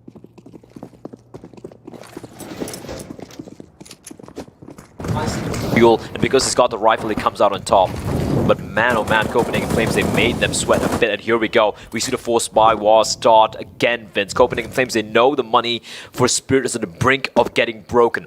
So they will go for the force buy of their own. However, the captain has fallen early on, and Magix, with a brilliant spray, shuts down the A play. And it's all the Nikodos and Yabby to make something of this round. Oh, this is the other side of that edge, that blade. If you force in situations like this and you're unsuccessful, you give Spirit a fast track to the second map. You give them the keys to the city. And the bomb is in a bit of an awkward position as well. It would force Yabby out into the open for a brief moment. And both sat back with Deagles and hoping that can be the winning formula, the antidote for this rot that's set in on their T side. Flash is good, stalls away a little bit longer, but there's no push behind it. Nikodos on 15 frags already. We'll need to add to that mark. Galil picked up on Yabby. Nikodos still lurking, prowling in the palace. Good headshot, but it's not enough to yield the frag. And now Nikodos has got to go gigantic with this Deagle. First shot is true as he removes the head of Chopper, but there's way too many CTs to contend with. Spirit's trying to get a little fired up. And for Copenhagen Flames, not really dealing as much damage as they wanted to in that force buy. We'll probably have to just go for the full save. Nope. No. All right, never mind. It's a lost bonus kicking in. It's fine. I just had a misread on the money. So fair enough. 2 AKs. Galil still not ideal, Vince. Still not ideal. You have the Mac 10 and the Deagle as well in the hands of Hooksy, and I like this aggression from Spirit here. Double man dropping that towards underpass. This could catch a tease off guard, but it's no one to the apartments. And look at Nikodos comes charging out all by his lonesome, and Magix will find him. And this is when Dexter could shut this one down. He can find the lead, the lurk towards mid. But right now there's an opening towards a B bomb site, but quickly Siren is plugging the hole. There's a smoke down as well. Very intelligent. Allows him a little bit more safe passage, plus negating any Molotovs tossed in his precision. But he has been put down. Molly tossed into the apps, and there's Roy behind it with the spray in the Galil. Dexter though returns the favor, threading the eye of the needle and the eye of Roy in the process. But Patsy shows his hand on Catwalk. It feels like Copenhagen Flames just can't get a stranglehold. They can't get a foothold in this round, in this map on their T side. It is yet another round unanswered. They have not picked up a single T round so far, Copenhagen Flames. we should see the buy coming out again here. It's going to be the max lost money alongside the bomb plant as well. So a much better buy for the side of Copenhagen Flames. But as you pointed out, Vince, Spirit now been looking solid thus far. It looked like somehow Copenhagen Flames had been able to just find that just gifted opportunity, right? A free entry through short into the B bomb site. But Spirit just crunching down upon them, not making them feel comfortable, not even able to just get into any semblance of some solid post-plant positions. The Spirit showing why this is the map pick they went for. It surprised Maui, Snake a little bit. It surprised myself as well. It was looking pretty solid here, Chopper. And we've seen him tapping away Zyphon. He still manages to get the dink in, but Chopper will fall. Oh, what an opening from Roy, though. It's going to come down to Patsy now to deliver, but Hooksy's going to crack his skull open. And even though the 4v2 and 2, the plays are very, very low, this should be the round. Finally, for Copenhagen Flames. They broke the curse, they've lifted it. Their first T round will be forthcoming, barring some shenanigans. It looks like Dexter and Siren will be saving over on the B side. And it's like we were talking about in the intro, in the pre-game segment to this second map. Spirit have been discounted, they have been doubted this entire tournament, through the challenges, through the legend stage, and they have proven people wrong time after time. And I've casted these guys a lot. I know you have too. We've casted them together a lot, like DreamHack qualifiers and DreamHack Open events and such. They've always been around that conversation as being the next big team. It's been amazing to see them take shape here. And again, people didn't expect them to have much success on Mirage. It's not done just yet, don't get me wrong. Copenhagen Flames could mount a comeback, but they've looked so solid. Oh yeah, they have indeed. And the crazy thing is, Vince, like, you and I have been casting these guys for years now, and it's always been different iterations, right? You have seen like massive changes with the lineup, and I won't lie, like at the end of last year when they had this big upheaval, they got they got rid of a couple of players, they got some of these new kids on the team. I thought it was going to take a little bit more time for them to kind of find their groove. Dexter with the aggression. It's good for one, Vince, but good trading from Copenhagen Flames here. And look at Magix being aggressive. Nicolas now holding the line, waiting for him, daring Magix to challenge him. And Magix opts not to continue that fight. 46 HP, he will peel back. Even trades thus far, still a lot of time remaining on the clock. But yeah, listen, for Spirit, every game they win since the RMR, every match they've won in the RMR to the challenger stage, in the legend stage, and right now one series away from making it to the playoffs. It's been a miracle run.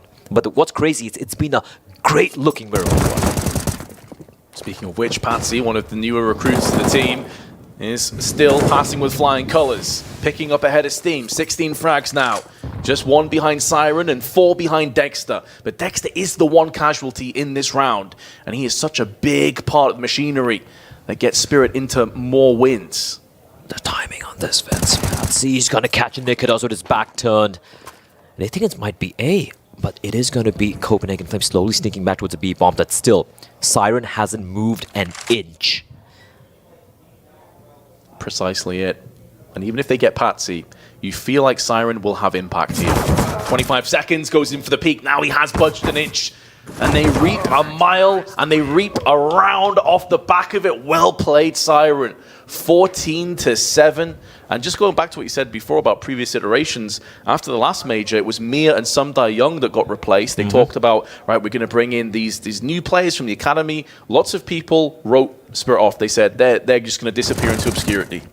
Again, they've proven people wrong every single step of the way, and now they're 2 rounds away for taking us to a 3rd. Yeah, and this is actually looked more convincing than Vertigo, in all honesty, even though both the maps have B. Oh, what a peek! Dexter, left eye peek, still able to find Nicolas. But yeah, like Vertigo, sure, you know, it was still closely contested until like the final few rounds where it was Copenhagen Flames running away with this, but Spirit have looked just clearly the better team on this map. And yes, they had doubters, myself included. I'm like, yeah, Mirage pick not looking likely. This could be Copenhagen Flames taking it 2-0. But Spirit making a statement here. I guess at one point in time, we're going to stop doubting them, Vince, because they have done so much here. Roy, though, able to bring one back by finding Patsy. Let's look at the pace being set here. Roy looking to Lead by example, charging in. Once more, it's going to come down to Siren to defend, but this time he will fall. Rotation will take place though, but for Spirit, there's no real need to go for this company. Look at the money, Vince. It's not that great right now, but it looks like they're still going for this. Chopper teasing Roy, waiting at the edge of the smoke. Dexter's still way over on the A side though. I don't know if he's trying to peek through on Catwalk side or maybe a call came through. There could be a late flank in play. Incendiary buys him a little bit more time, but here comes the counter utility. Molotov onto the door, and yes, you are right. Now they're going to call for that save. Dexter back in the CT side will be joined alongside Chopper and Magix. With Patsy and Siren's current economy, they'll be able to squeak out a bye pretty comfortably and keep them on the track to success. Good news though for Copenhagen Flames, this is going to be their second round on their T side, and although it's been a bit of a scrappy endeavor when the roles reversed, they are getting a little bit more success and at least probing and poking a couple of these rounds. I mean, in the first 4 or 5, it was kind of an impenetrable defense for Spirit. Now we're starting to see a couple of chinks in the armor, a couple of gaps here and there that are being exploited. Bomb detonation is imminent, and an 8th round will follow suit.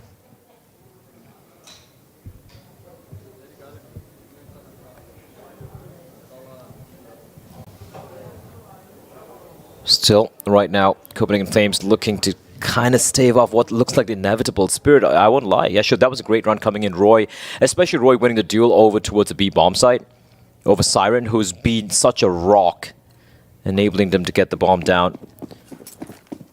And for Spirit, yeah, they have the weaponry again to wield here. It's not going to be a problem, at least for this round. You can see Dexter this time around dropping down towards the bottom of mid, looking for them to show something. The Molotov will actually be extinguished by the preemptive smoke from the CTs, and Hooksy daring Roy, actually Dexter, to peek the angle again. But we know Dexter, he's not going to usually re-peek these angles. He's just going to be holding a passive one, but he's trying to use the timing right, but niko spots him before the smoke dissipates. And that's a huge opening pick for the side of Copenhagen Flames. Like a scene out of Saving Private Ryan, both snipers see each other through the lens into the eye socket, and down goes Dexter. One of the first times he's been bested, to be fair to him.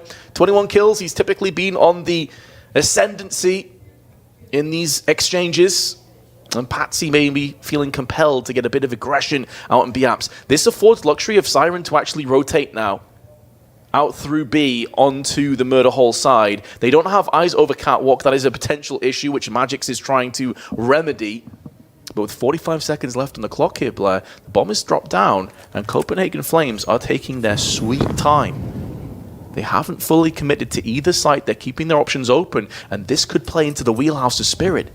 Patsy's position here is massive. If he takes Roy down, that could be the beginning of the end for Copenhagen Flames. It's a clean kill. There's 2 clean kills. Not a single point of health has been lost. And Patsy goes in for a 3rd. That's the bomb spill down as well. Single-handedly ripping this round away from Copenhagen Flames. And what a time to bust out a play of this magnitude. What a play from Patsy. We saw him get the ace earlier on the T side, and he's looking to do the same here again. Unlikely he's going to get the ace. niko too far away. Oh my word. It was all by his lonesome, Vince, as you pointed out. All alone. He had to be the rock. He's looking for it, but he's going to run out of time. Doesn't get the ace, but a 4K. That could be it. That could be the proverbial final nail here. At least on map number 2. Oh, just brilliant repositioning, and even the re-aggression as well. Because he knew his teammates were coming in from behind to back him up, and continues to hold a W key, and he's so very damn sharp. So calm as well. He plays a play like he just, just another day at the office, mate. No big deal here. Whatever doubts we might have had of him in Vertigo, it's been swiftly swept aside here. Copenhagen Flames now final potential round of regulation, setting up for this A hit, and look at the aggression towards mid. Magix now is putting the nails into the coffin, but Copenhagen Flames may be able to bust out of that coffin yet. Patsy though with the spray, gets 2, that's the bomb down again, and he's in a good position to hold this one off as well. There is an AWP trained in his position, like niko is able to deal with him. Still plenty of time left. Dexter comes in through the smoke, but Roy is on the fat flank. There's one looking for a second, but the spray is awry. And Siren puts an end to the second map. We are going the distance. We're headed to Ancient. Okay, Spirit. putting the doubters to rest. Quite a few people thinking it was going to be a 2-0 for Copenhagen Flames, and considering the kind of convincing fashion in which they lost Vertigo, also the question mark as to why they picked Mirage, it looks like they found the flaws, the chinks in the armor for this Copenhagen Flames side on this very map, and they're able to exploit it. That looked clinical, that looked very clean. And even when things are looking maybe a little bit murky for the side of Spirit, Patsy, man. Patsy is a beast, and he was showing, it was monstrous, it was incredible. Alongside Dexter as well, I think he had a fantastic game overall. So yes, Spirit taking us to map number 3. I won't lie, I didn't expect to see it, but they are battling it out, and we're going to find the decider on Ancient. We will indeed. I'm right alongside with you. I know the desk had some doubts. Are you second-guessing yourself now, guys? We did indeed. Unfortunately for Copenhagen Flames, no flawless run in this series as Spirit managed to mop up Mirage. And Maui, we were coming into this saying, you know, it was a surprise for Spirit to be bringing out this ground, considering, you know, some of their recent performances on it. Anything that really impressed you about Spirit in this one? Patsy conquered some of his demons.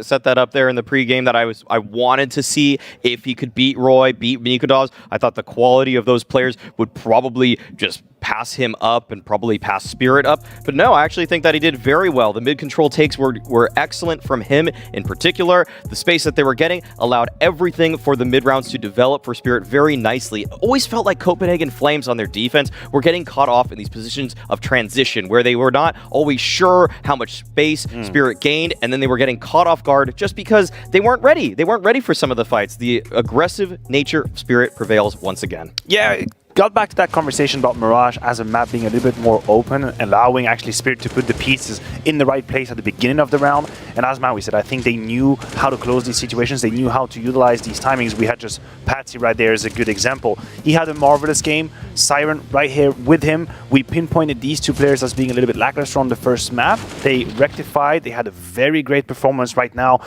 And we're moving to Ancient, and I don't exactly know where the story goes from now on. Yeah, we will be discussing that in just a little bit of time. But focusing on Mirage for now, I do want to continue this conversation about Patsy because, you know, great ace we saw on the T side of things, and then coming into the penultimate round as well, huge 4K that was just instrumental in terms of Spirit closing this one out confidently. And you talked about the question of kind of Spirit gaining space on this ground. Was it just down to Patsy for this one, or was there any other things that you can kind of throw into the mix for why Spirit were able to look so confident in this one? I think that on the extremities they did okay, Spirit that is, but I really think that it was mostly predicated off the fact that they unlocked everything through middle. So I would actually give a lot of the credit to Patsy here, not to make this sound like a completely one-dimensional approach from Spirit, but in terms of some of the actually just B-site hit plays, A-site hit plays, I found those to be a little bit less effective than when they actually just went for the more standard approach to Mirage, which involved Patsy getting activated too. So yeah, I think we actually even probably saw a handful of Copenhagen Flames rounds where they had very nice site defenses, and it's one of the few bright spots I saw from them in this map. And I guess we had some questions about Copenhagen Flames and Spirit going into this one, but I'm glad that Spirit were able to prove that this pick made sense for them, and that I think they actually definitely looked at how Copenhagen Flames played to know that they were weaker than the stats may show. Yeah, the questions did definitely continue, particularly coming onto Copenhagen Flames. T-side, not many rounds that they were to net up there. And a big question when we came into round 18 as well, because the economy, they didn't really seem to be playing that too much to their strengths, Maniac. Yeah, they put themselves in a sort of a hole financially speaking, right? I think they got baited during this round 18 by the previous round, so they lose the pistol round, they force what behind it, they got down to a 1 versus 1, and then we know. Then this is when you gotta ask yourself the question, are we going to force buy or not? I mean, the attention in this highlight is supposed to be on the weaponry for Copenhagen Flames, or the lack thereof. They go into this round with a few Galils, there's a Deagles behind, and the problem with that approach is I understand you want to put the screws on your opponent, I understand you want to put them in a financial hole, but if it doesn't pan out, then you have to wait so long until you can actually bring out the AK, actually have all the guns and the resources that you want to have on that T side. It didn't pan out. In fact, Spirit handled that situation quite well, and the gamble didn't pay off. These kind of economic decisions from Copenhagen Flames make me feel like they thought of themselves as an underdog in some senses for this map. When you see people going for the more erratic sort of buys and ones that are a little bit less of the meta, like they just kind of are trying, you're trying to force something, just trying desperately to break economy, it means that you don't necessarily trust your entire game plan on the gun rounds when you do have the full utility, have all the right weaponry, and so that was kind of a shortcut approach probably coming out from from HooXi there, where I think that they were also a little bit surprised by this pick coming into this series too. So they just kind of wanted to just try to maintain some momentum, even though they didn't even win it. Yeah, I think one factor that we can compare these two teams on Mirage is the individual playmaking ability. And in that regard, I would give the edge to Spirit by a very fair margin. We talked about Patsy, of course. We have this last round on the CT side. He gets that beautiful 4K, but Dexter has the same force. I didn't really see that on the side of Copenhagen Flames, and I think it has to be the DNA. It has to be the exciting part of the Spirit project as well, is that the ability for a few individuals at time to just pop off massively and take the round by the horn and do exactly what they want with it. Dexter and Patsy both did it in that game. Yeah, we're going to see exactly how it does play out as Spirit have pushed this to a third and final deciding map. A spot at the arena in the playoffs in front of the crowd on the line, and it's going to be going down on Ancient to decide who goes through.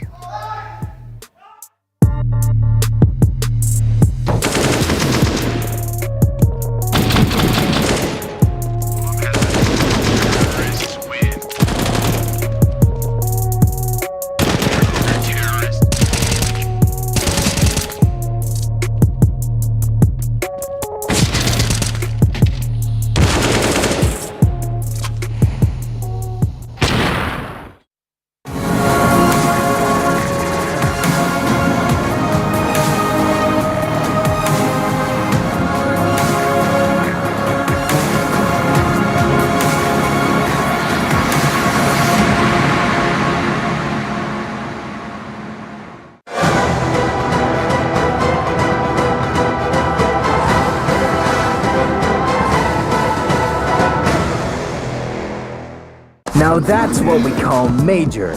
14 days of high-octane action. 14 days of fierce battles. 14 days of special bonuses from GG Bet. Whoop, cheer, and make your fortune.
It all comes down to Ancient in the battle for the flawless arena spot. Of course, a spot at playoffs on the line for either Copenhagen Flames or the side of Spirits after this map concludes. And this is a very interesting one to be ending on because we're looking at the statistics, guys, for both sides of the equations. Both teams looking hot to trot on the ground of Ancient. Yes, I think the numbers and even the eye test points towards Copenhagen Flames being a more dominant team on Ancient, if I can put it this way. But Spirit kind of changed the dialogue by manhandling Astralis on it. I think before that game, they only had relatively lower teams that they were facing on it, and they were beating. Now, we didn't pin them as the winner against Astralis on Ancient. I personally didn't give them a lot of chances moving into this game. They made a liar out of me. They destroyed Astralis on it. So that poses the question, should we be more open-minded on this Ancient now? I think so. I think that right now with Copenhagen Flames, even what we saw from them last Major 2, they were one round away, one LNZ clutch away from making it to the playoff stage because of this map and how well they play it. But there's a lot of reasons that one can think that the upset will take place here. Spirit have been acquiring quite some quality wins. I mean, the one against Astralis is probably the one that stood out to me the most. I loved what Spirit were doing on the CT side in particular. I think that some of the players are actually just incredibly proficient, and probably, I think Astralis might have taken that game and just thought that they were going to win it. Maybe they didn't have specific prep, but at the same time, I think like players like Siren have just been diamonds in the rough for this team, ones that have just come out of nowhere and are basically locking down individual sites by himself. stuff. Like, what he does at A is very impressive. So what are you looking at maybe for the side of Copenhagen Flames coming into Sing? As you know, they have played this map a lot more. They've played it twice in this stage thus far as well. How do you think they're going to be looking to counter Spirit coming into this one? There was something that Roy mentioned in an interview with HLTV, which I thought was quite on point. He said that one of their strengths is the ability to remain calm in late round situations and like figure out the solutions and play the clutches in the right way. And I think this is going to be the theme for the whole game, because it doesn't matter if we consider the Spirit Astralis game, where if we remember Astralis gave away a couple of these clutch situations, Spirit were able to fight back, or if we look back at Mirage, this is where Copenhagen Flames dropped the ball just a little bit. So it's time to actually back your aim and really negotiate these clutches admirably. And if they do so, I'll give Flames a winner on Ancient. Yeah, I think that right now, the players that I'm looking at to succeed here for the side of Spirit are somewhat maybe unlikely heroes, or ones that are just kind of on the older side of this team, Magix and Chopper in particular. I think that that duo needs to thrive when they're defending B, and I think that Copenhagen Flames is incredibly good at taking that side of the map. So that's going to be a head-to-head that I need to see almost an overperformance from players like Chopper. I need him to have a game that leads and shows that he has a reason, that it makes sense for him to make the playoffs, because right now, where they are, 2-0, I don't think anybody put Spirit here. No. This is a huge surprise, but it's their best opportunity. They're one map away from taking it. Chopper, I mean, for him to reinvent this lineup, to get back onto this roster after being booted from it before, if he can defend that B side, I will be shocked, but I will be so happy for this guy too. Well, do you put the same amount of scrutiny on Chopper that on Magic's performance as a whole? Because I think that Chopper has already shown limitations on an individual standpoint. I'm not taking anything away from what he's doing as an IGL here for Spirit and their journey together. But I think that we can and we should ask more from Magix, because he was pinned out at one of the superstar rifle in this team, and the show has been completely stolen by the new edition of Siren. So maybe more focus on Magix? I think the thing with Magix on this one is that he was, last time when they beat Astralis, the right-hand man to Dexter. He was, both of them were throwing haymakers at Astralis, and so that kind of performance does need to come out. I almost feel like, though, again, like what they did in that game was just kind of catching Astralis off guard in a lot of ways. I would have hoped that Copenhagen Flames do the necessary prep in order to secure this one. They should have both expected Ancient to be coming into this veto, if not as someone's pick, as a decider at that. And I think right now, Copenhagen Flames, they're not going to take this one easy. And even though you'd want to see Magic step up, I still am going to keep with my initial prediction from this series, and I do think that Copenhagen Flames will be securing. I certainly agree with, the foresight, the fact that they should have known that Ancient should be coming in this series, particularly is when we look at Copenhagen Flames taking out Ence pretty surprisingly as well on this particular map. And then again, it was the AWPer, like we were saying, for the side of Spirit, obviously Dexter also stepping up in that map. We've got to look at the AWPer from the side of Copenhagen Flames as well. Yes, of course, we expect a lot from niko, but as a whole, I think it's clear that Copenhagen Flames has a lot of quality as a team, and they have surprised a lot of people. But what we have to be careful about is to compare the Ence matchup with the today's matchup. The context is immensely different, and it's something that we have pounded on during the challenger stage. Just because you've had a good map on day 1 doesn't mean you're going to be able to replicate on day 3 when you are 2-0. This is the mark of the greatest. If you're Copenhagen Flames, are you able today to prove and to bring that level when that puts you in the playoffs? Remember, none of these players have ever even breathed the air of the stage in the playoffs of the major. And now they're 16 rounds away. Doesn't matter how much you want to say we don't have any pressure. It's in the back of your head. You know you're really close to accomplishing something. That's exactly what Roy echoed in that interview. The fact that he was saying, best of ones. We feel at home in those best of ones online. The fact that we come into the best of threes. We've seen before back in Stockholm. Didn't manage to push it over the line. And I would be kind of heartbroken to see that happening again. Of course, they do have a few more chances of redemption. This is the 2-0 matchup. But I think maybe that pressure could be weighing on Copenhagen Flames' shoulders. Just reset that mindset then, Roy. If you think you're better at BO1, this is a BO1. This is essentially a BO1. This is probably the map you would have picked or gotten to with both of these teams in a BO1. So if that's really how he thinks about this, then he should be at home with what is going on right now. I really do think that this is Copenhagen Flames' time to punch their ticket in to the playoffs. And for Spirit, there's a lot of reasons to believe in this team, but right now I just feel like they might be that one step away from it. But it's so hard to count anybody out because they're both overperforming to such a great level in this Legend stage already. I feel like Spirit has such a soul when you see them play, right? The way they celebrate these rounds win, the fire they put into the game. I'm getting on board with it. I know the narratives, I know the dialogue is in favor Are you of switching? Flames. I know. No, I'm not switching. But I say my heart feels what they feel, right? And I think it helps them fight back as well. Some of these individuals getting fired up. These are momentum shifters. That's how I like to call them. Yeah, and I think it is just important to reset that context of the fact that this is, I mean, no shade toward these teams. This is probably going to be their easiest run to the playoffs. Yes, yeah, I mean that has to be stated because every team that's coming up after that point is going to just get tougher and tougher. I don't really think that. Again, I mean, nobody expected these two teams to be 2-0, really. I mean, maybe some people did expect Copenhagen Flames. I don't know who these geniuses are, but they're on the internet somewhere. Of course they are. But I don't know if anybody was really putting Spirit in that 3-0 slot. So for those people, if you're out there, wow. Well done. Well done. Good for you, probably. Yeah. If I saw them face to face right now, I'd just give them To a be pat fair, on the back. Connor did put Copenhagen Flames as his 3-0. So he is a big brain out of all Is he of the them. 9,000 IQ mastermind? Maybe he's going to be securing his Diamond Pick'em and literally everybody else isn't. I do just want to have one quick closing thought because we've been talking about the individuals to look out for from Team Spirit. Who are you putting under the microscope for Copenhagen Flames?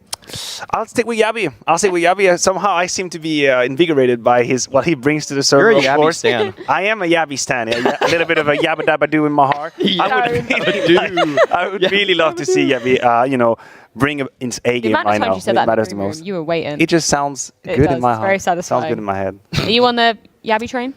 I mean, it's hard to not just pick Roy because he needs to uplift his team to this point, and I think that it would be very poetic for him to have led so well in so many different games, become the star of this roster, coming away from Mad Lions. You don't really expect necessarily that he's going to evolve into the player that he is today, but he has done such a great job just turning the page and writing a new page in history for himself. That's why I hope he makes it to the playoffs because I'm a Roy stan. I'm a big Roy fan. Yeah, I'm the Roy fan here. You're the Yabi stan.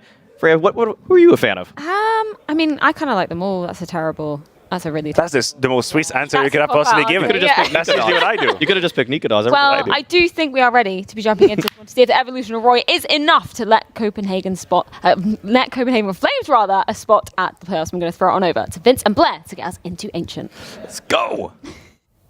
Thank you very much, Freya. Yes, one map decides everything, Blair. As they said on the desk, I completely agree. You effectively just look at this as a best of one at this stage. What's happened in the past doesn't matter. One more map required, and you've secured your spot at the playoffs. A lot of Copenhagen Flames stands on the desk. You know what? I'm a Patsy stan. I believe I'm a Patsy sort of guy, and I have to agree with the desk. I feel like Copenhagen Flames they have what it takes. Again, it comes down to the historical context as well. They know how much is on the line. They know how close they got in the previous Legend stage in this PGL Stockholm Major. But here we go, jumping into the final map. As you said, Vince, right now it's basically a best of one rather, and Spirit starting on the CT side. It did come down to Dexter and Magix, as Maui pointed out, to kind of deal out the pain when they took down Astralis early on, and Copenhagen Flames now starting on the less favored side of the final map in this series. It is going to be a fast play coming in towards the B bomb side, and what a tap by Magix. Magic setting it alive, and Chopper closelining Zyphon down to the ground. He will fall. Yabi in the meanwhile, though, going in for the plant. Does have a little bit of backup as well from Huxi. And Nikodos is watching down on the ramp side. Any rotational plays that come in, he'll be there to deal with them accordingly. But now in the cave, that seems to be where Copenhagen Flames will live or die. Take this pistol or indeed be repelled. As they've pillaged the site already. Nikodos, big kill onto Patsy. A huge contingent that falls with him, and Huxi on the cross. A crisp headshot. That could be the tides turning in favor now of the T's as the bomb is being denied around the corner on the pillar. They look for the full-on defuse, but it gets denied, and it's a great shot from Dexter, who picks up 3, but there's not enough time. It's chaotic, it's messy, but it's going to be Copenhagen Flames to claim first blood. Yeah, the opening tap from Magix, I thought he'd done enough to at least give them the advantage, and also Chopper on the bomb side finding a double, but great work there. We had a long flank taking place from the side of Copenhagen Flames, so it was taken care of. It was Nikodos. able to take care of the flank from, I do believe it was, I'm not sure who it was, but nonetheless, there we go. This is the flank. And niko is reading it perfectly, finding Patty, clean trap from xantares, and a valiant attempt coming in from Dexter. But as you pointed out, Vince, at the end, it was not quite good enough. Copenhagen Flames winning a very, very crucial pistol round here. Start things off on the T side of Ancient. Early control being rested off Jaguar. Got a Mag-10s in the hands of Roy and Zyphon, allowing them the mobility they've been looking to utilize. Chopper able to find one, but at least a trade will be good. Look at the aggression coming out here from Siren, trying to get the flank, but Copenhagen Flames, Yabi more than capable of putting him down. Meanwhile, both the SMGs have been lost, mind you. A trade has taken place. Magic's finding the player inside of Jaguars is going to come down to these three rifles. xantares, Yabi, and niko. They still have a lot of time to work with. For the CTs, this is M4A1 in the hands, in the very capable hands of Magic's. We have Patsy playing inside a donut with that 5-7 where it could be extremely deadly. And of course, Dexter with the scout. What can he do? You can see Spirit now slowly peeling back here as Copenhagen Flames hasn't shown anything. Patsy on a one-man fact-finding mission towards mid.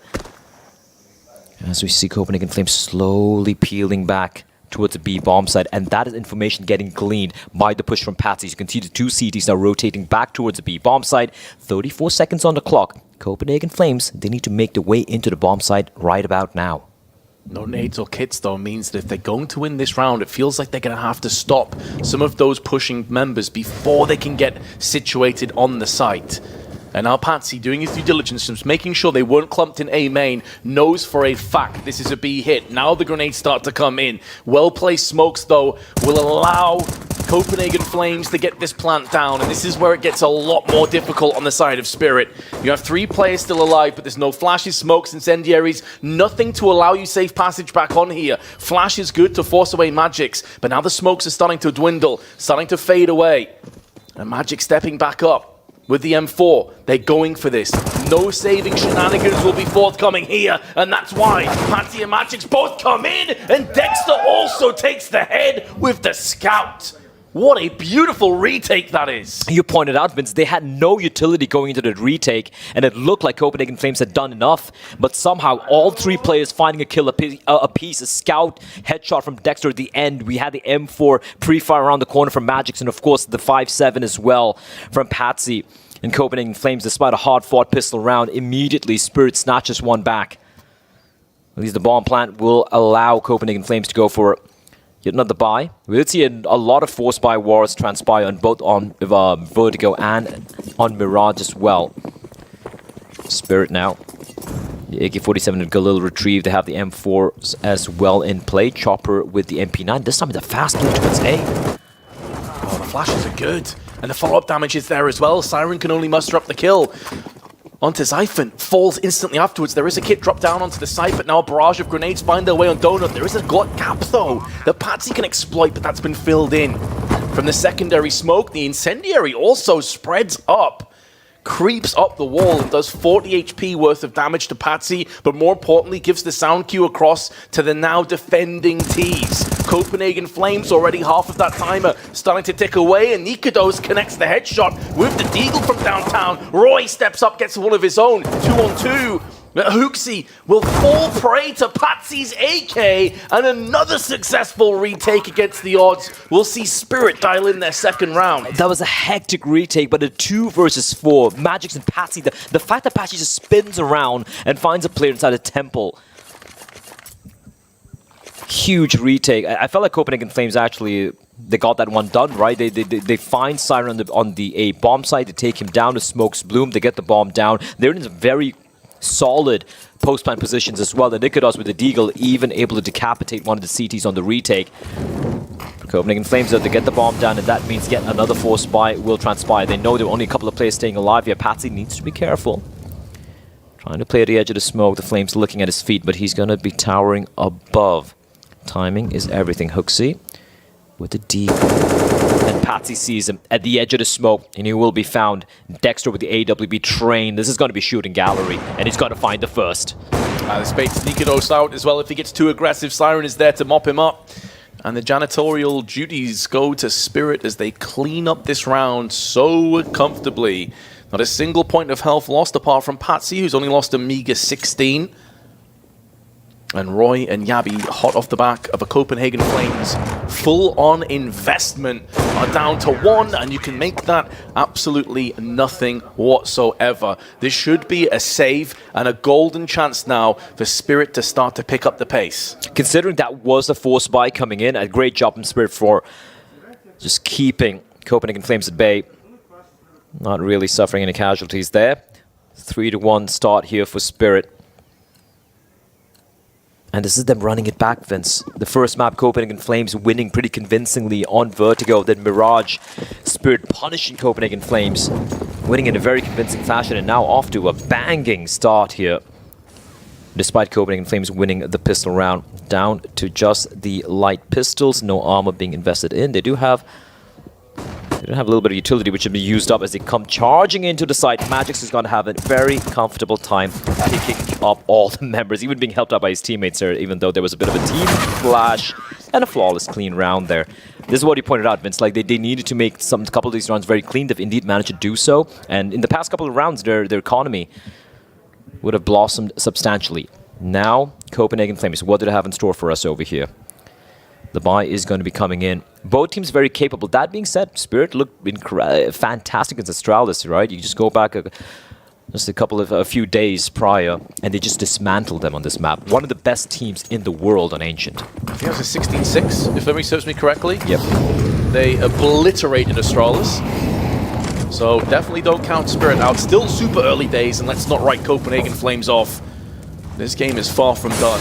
But the early stage is looking good for the CIS region team. Chopper, in the meanwhile, using that smoke as a bit of sanctuary, but he takes a bit of damage. Needs to back away, will successfully do so. Dodging bullets. He will be joined by Patsy as well, but Dexter, not for the first time on the big box, making use of it with the AWP and smoking down to allow him different angles of defense. Warden on the site, joined by Siren, may not be required, but there's still 2 players here, and Patsy's getting around the back of them. He may not see them until it's too late. They're going to line up, and there's the easy kills for Patsy, and an easy round on top of it. Copenhagen Flames being dismantled, dissected, and ripped apart from Spirit. I love that flank, Vince. I love it. And he's looking for more as well. Just pushing down mid, finding that little bit of a timing, little bit of a window. He's looking for more as well. Duking it up at xantares, who will eventually take down Patsy, but the damage has been done. Look at how deep Dexter is. The bomb is in no man's land. I do not foresee Copenhagen Flames bringing this one back. They're going to go for the double swing perhaps, but no. Dexter finds xantares. Roy trying his desperate best, and he will find another one, Vince. 10 HP though, and they know exactly where he is. Time's also so low. He has to go for the A side if he wants to win this round. Flash is good, but Siren's aim is better, and that is 5 rounds in a row now to Spirit. Keep in mind, they didn't win the pistol. That went the way of the Flames, and everything since the pistol round has been one-way traffic, with Spirit cruising down the highway in full control. Considering it was a 4 versus 2 there, actually just great. Actually, never mind, it was a 5 versus 2 there, and the bomb was dropped like at the entrance of the A bomb site. So the fact that they were able to actually inflict quite a bit of damage, I guess that's something Copenhagen Flames can be happy about, but right now just the pistols once more. And for Spirit,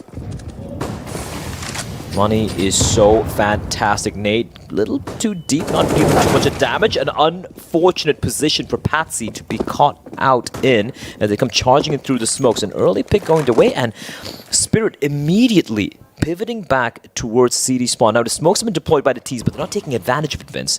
They slowed things down. They still have one more smoke and a flash in hand, and now they have a rifle picked up, and it's in the very, very capable hands of Roy. That's a good point. He's also typically a player that performs very well on Ancient.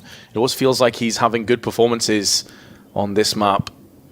So put an AK in his hands, and maybe, just maybe, there is a way to crack back in.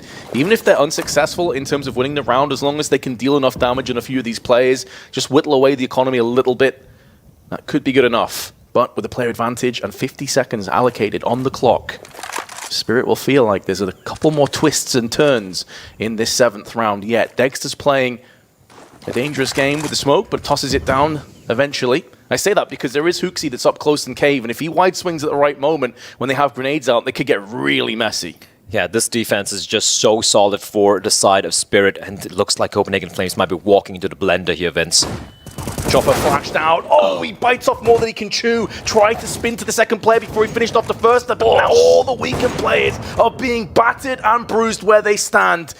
And Zyphon, who was off on the flank, will have very little to say in this round. Could maybe sneak around the back, but there's 10 seconds and Siren checks it anyway and slams the door in his face. That was some impressive combat opping coming out from Dexter. Behind the pillar, it's not easy, Vince. You know, he was hitting some nutty shots indeed, and there we go, replay. The first one, a quick little fast scope. The second one as well. Great hold, considering Chopper got taken down, and that was a right call from Spirit, right? They were a man down. They didn't really have too much of information. They saw how much time was remaining on the clock. Nice flashbang.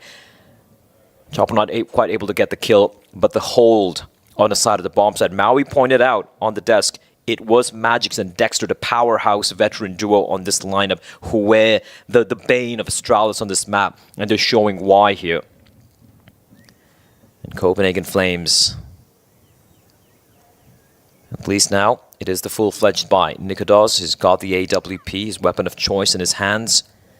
AK-47's abound in a full kit of utility. Spirit, though, 6 on the trot, Vince. Sure, a couple of them have come down to the wire. We saw the 2v4 retake on the A bomb side. Even this was a man disadvantage.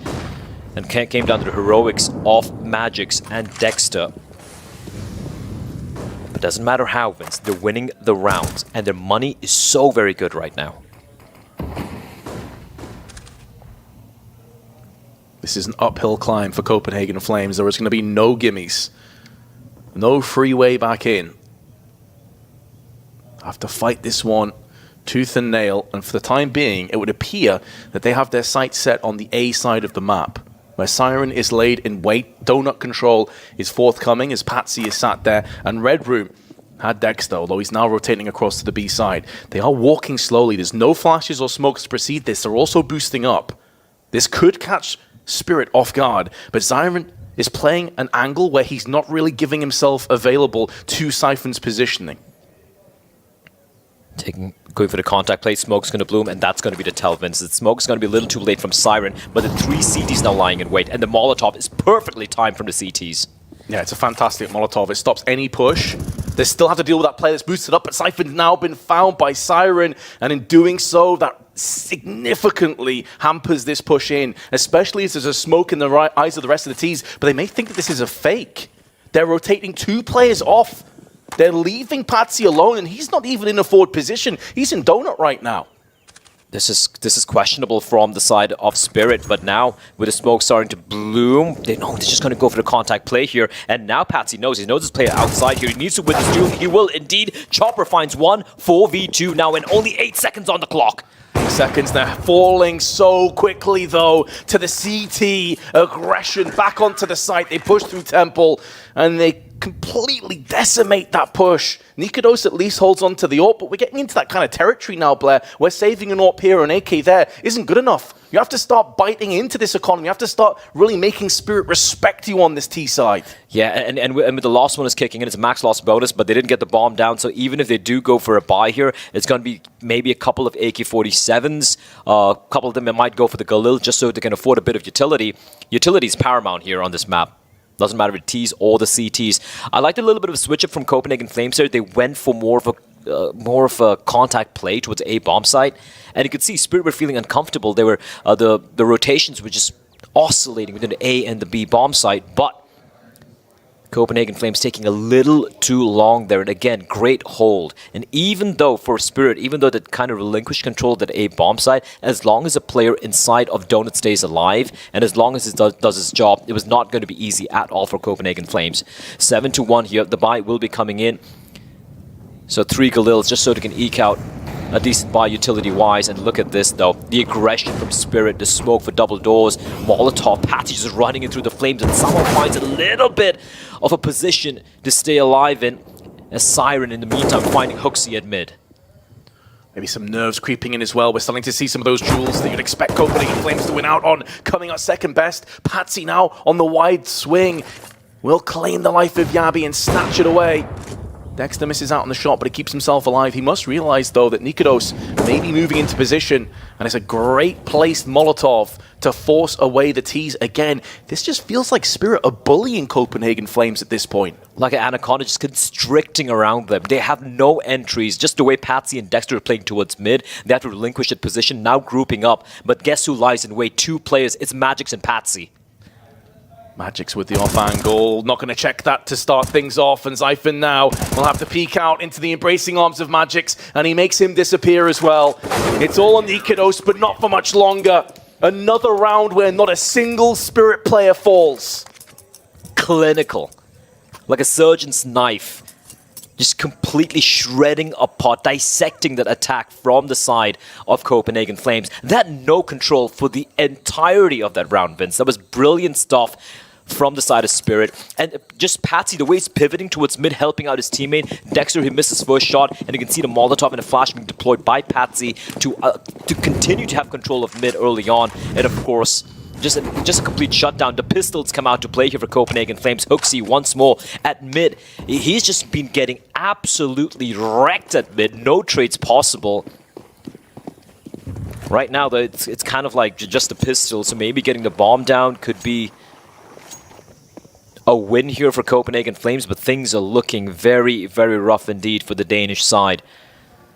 8-1 for Spirit. Now, they do have a couple of smokes, so they can smoke off short and long. Just try and swarm the bomb site, and that's what they're going to try and do here. That's it. Just try and stampede over the site and just hope for the best. But they're walking in to Chopper. 1-for-1 trade. Maybe good enough to yield the bomb plant, but unlikely to be much after that, considering the amount of utility that Spirits still have. They've got the HG, they've got an incendiary spraying through the smoke. And it's a kill from Magix. The bomb planter of Roy is able to escape and vanish out of there unseen. But considering that nikodos is about to get mollied out into the open, there's a flashbang that precedes it. Looks to try and line up a couple of heads, but nothing is really working out for Copenhagen Flames. They finally getting their hands on a couple of kills, but Patsy's going for the full defuse. Roy has denied that though, and with a low Dexter, this is actually winnable. Magix is down to 28 as well, and the bomb is ticking away. Magix may try and tap onto the bomb, draw away some of this fire. He goes in for the full defuse, and Dexter's going to try and keep him busy. Gets the kill, and that should be the defuse on top of it. It's a valiant attempt from Roy, but it's going to fall short. Oh, that came down to the wire. What an attempt from Roy there. Even the flashbang for his teammate to kind of help him to escape from the flames. Unfortunately, he wasn't able to do much with it, but a nice try at the end, and Dexter finally putting him down. Third timeout getting used here by Copenhagen Flames on their T side. This is the first half, and they are just getting obliterated by Spirit. Got a little spicy there though, right? The pistols up close and personal. They just had the 2 smokes to work with. They were able to swarm the bomb site, isolate the 1 player, take him down, and Roy almost clutching it out with a retrieved M4A4. If nikodos was able to get the timing, maybe land a kill with Deagle, this could potentially have been the round for Copenhagen Flames, but woulda, should've, rather. And Spirit, they are fired up. The money is in a fantastic position right now. At this point, even if Copenhagen Flames are able to string a couple of rounds together here, I don't fear for the money for Spirit. They can buy whatever they want. As Copenhagen Flames now, it's a bit of a tactical timeout, so obviously the team cannot talk to each other. But they're stewing right now, Vince. They are looking a little lost. They're looking like they're floundering here on this T side. We know how hard a T side can be on Ancient, but it's just rough, right? You start at the T side and then you win only the pistol and you're just getting steamrolled here. It's still early days. We've seen so many teams where they have a rough start but able to eke out maybe 3-4 rounds in the T side at the very end of the half and then mount their comeback. That is still within the realms of possibility here for Copenhagen Flames, but Spirit are looking dominant. Nades out through middle, double nade, Yabi flown to smithereens, and Zyphon can't get the counteractive kill, can't get any kind of revenge. And this is what I was talking about before. It's not just that they're being comprehensively outmaneuvered and outpincered. When it comes to dueling, Copenhagen Flames just seem a couple of milliseconds behind Spirit at every given turn, every given angle. And we've had a tactical timeout call. We've had a little bit of a chance, a bit of reprieve for Copenhagen Flames. We get back underway, and it's the exact same outcome. Spirit will be dialing in their 10th round. And if they do get out of this without losing any players, I think this is like the 5th time this half that they've won a round without actually conceding a single life in the process. Yeah, it's ludicrous. Patsy's on 13-4. Magic's is 12-1. Dexter 14-2. If that doesn't tell the story on its own, I don't know what else will. Mid control has been non-existent for Copenhagen Flames. They've tried almost everything, but every single time, Spirit seem to have the answer. They're going to be coming in for this B-bomb set anyway. Molotov getting deployed. niko's having a lot to do with the AWP. He's also got a bomb on the back of his back, but HooXi's been stymied by the smoke. They're getting to a point where Copenhagen Flames just need rounds, and they need them right now. So they will be going in for this. Magix has the angle covered. niko still puts him down, though. And now Siren's dropped. Patsy's down to 1 HP. This would effectively be a 5-on-2 if they can pull this one out the fire. But Dexter has the drop on HooXi. Was completely unknown. His position unknown, but niko still connects onto him. And with 7 seconds to play with Patsy, we'll make sure that Copenhagen Flames do not double up their overall round tally. It's 10-1. niko's did almost everything to make that possible. And Siren, he was the one who was so very low in health, but he picks up the AWP and he does not miss. Some great shots coming out from niko there.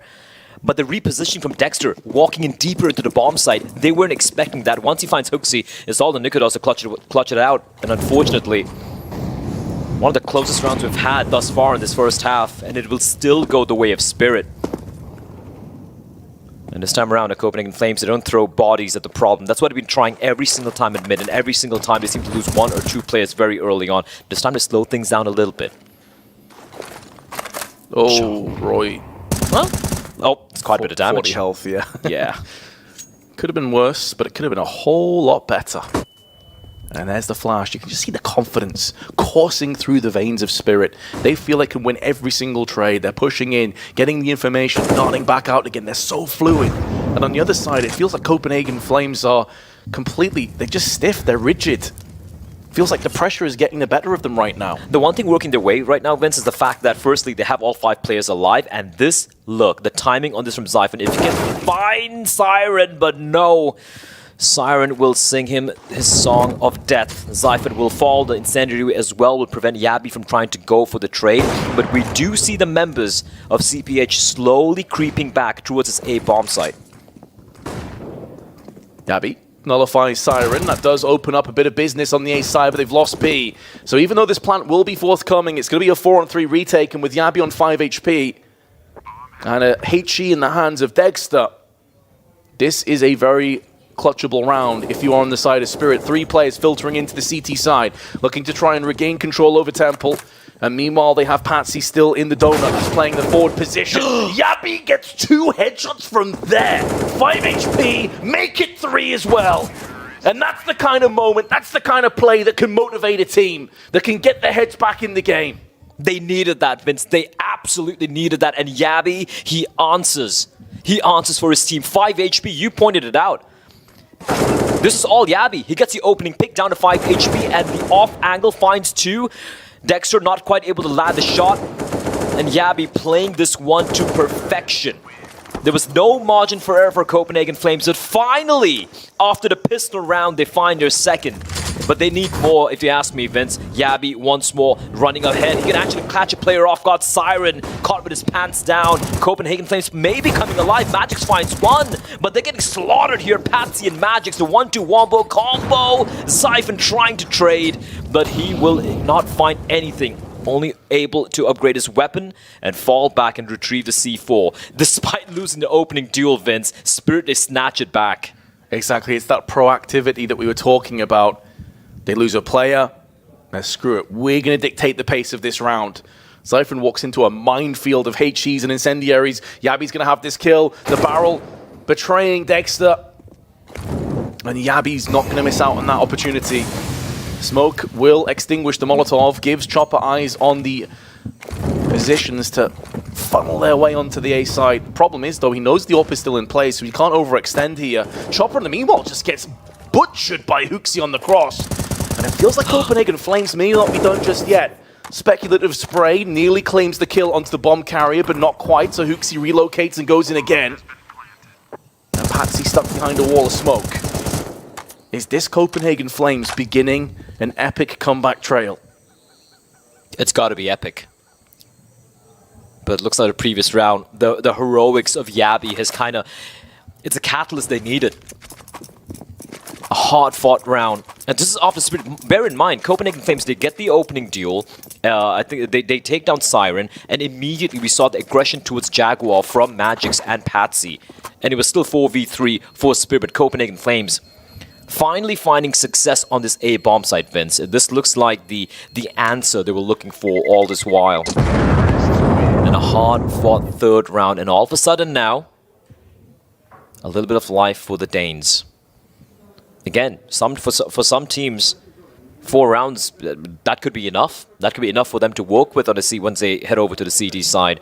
And for Spirit, they know they had Copenhagen Flames against the ropes. They still do, if you ask me. And they want to close this out in maybe a 12-3 fashion. They had so much money in the bank, despite losing a few players, they're going to be able to have a very solid buy. And once more, this mid-contestation as Patsy looking to avenge himself. But Copenhagen Flames did decide, you know what? We're not going to be battling mid anymore. It's just not be working out for us. A little bit of delayed play coming out from hoxie. But what a well-placed flashbang from his teammate from Red. Able to blind him. But look at the play of Patsy. He can be hunted down here. Oh, he's got such a good read, though, of the situation. He knew he was being baited in. And in doing so, not just gets the kill, significant damage to hoxie, and now it forces their hand on an engagement on A. This time Siren, though, is going to pass the first test, goes back up, keeping himself alive, just needs to live long enough for a flank to come in which there is one through A main. And that's going to be Patsy. Although there's a smoke down, eventually that will be dwindling away. And then Patsy can show his hand. hoxie with a fake. And now Patsy has this round in the palm of his hands. There's 2. It could be a 3rd. It won't quite be enough. But he's done more than enough damage to get them across the finish line for an 11th time.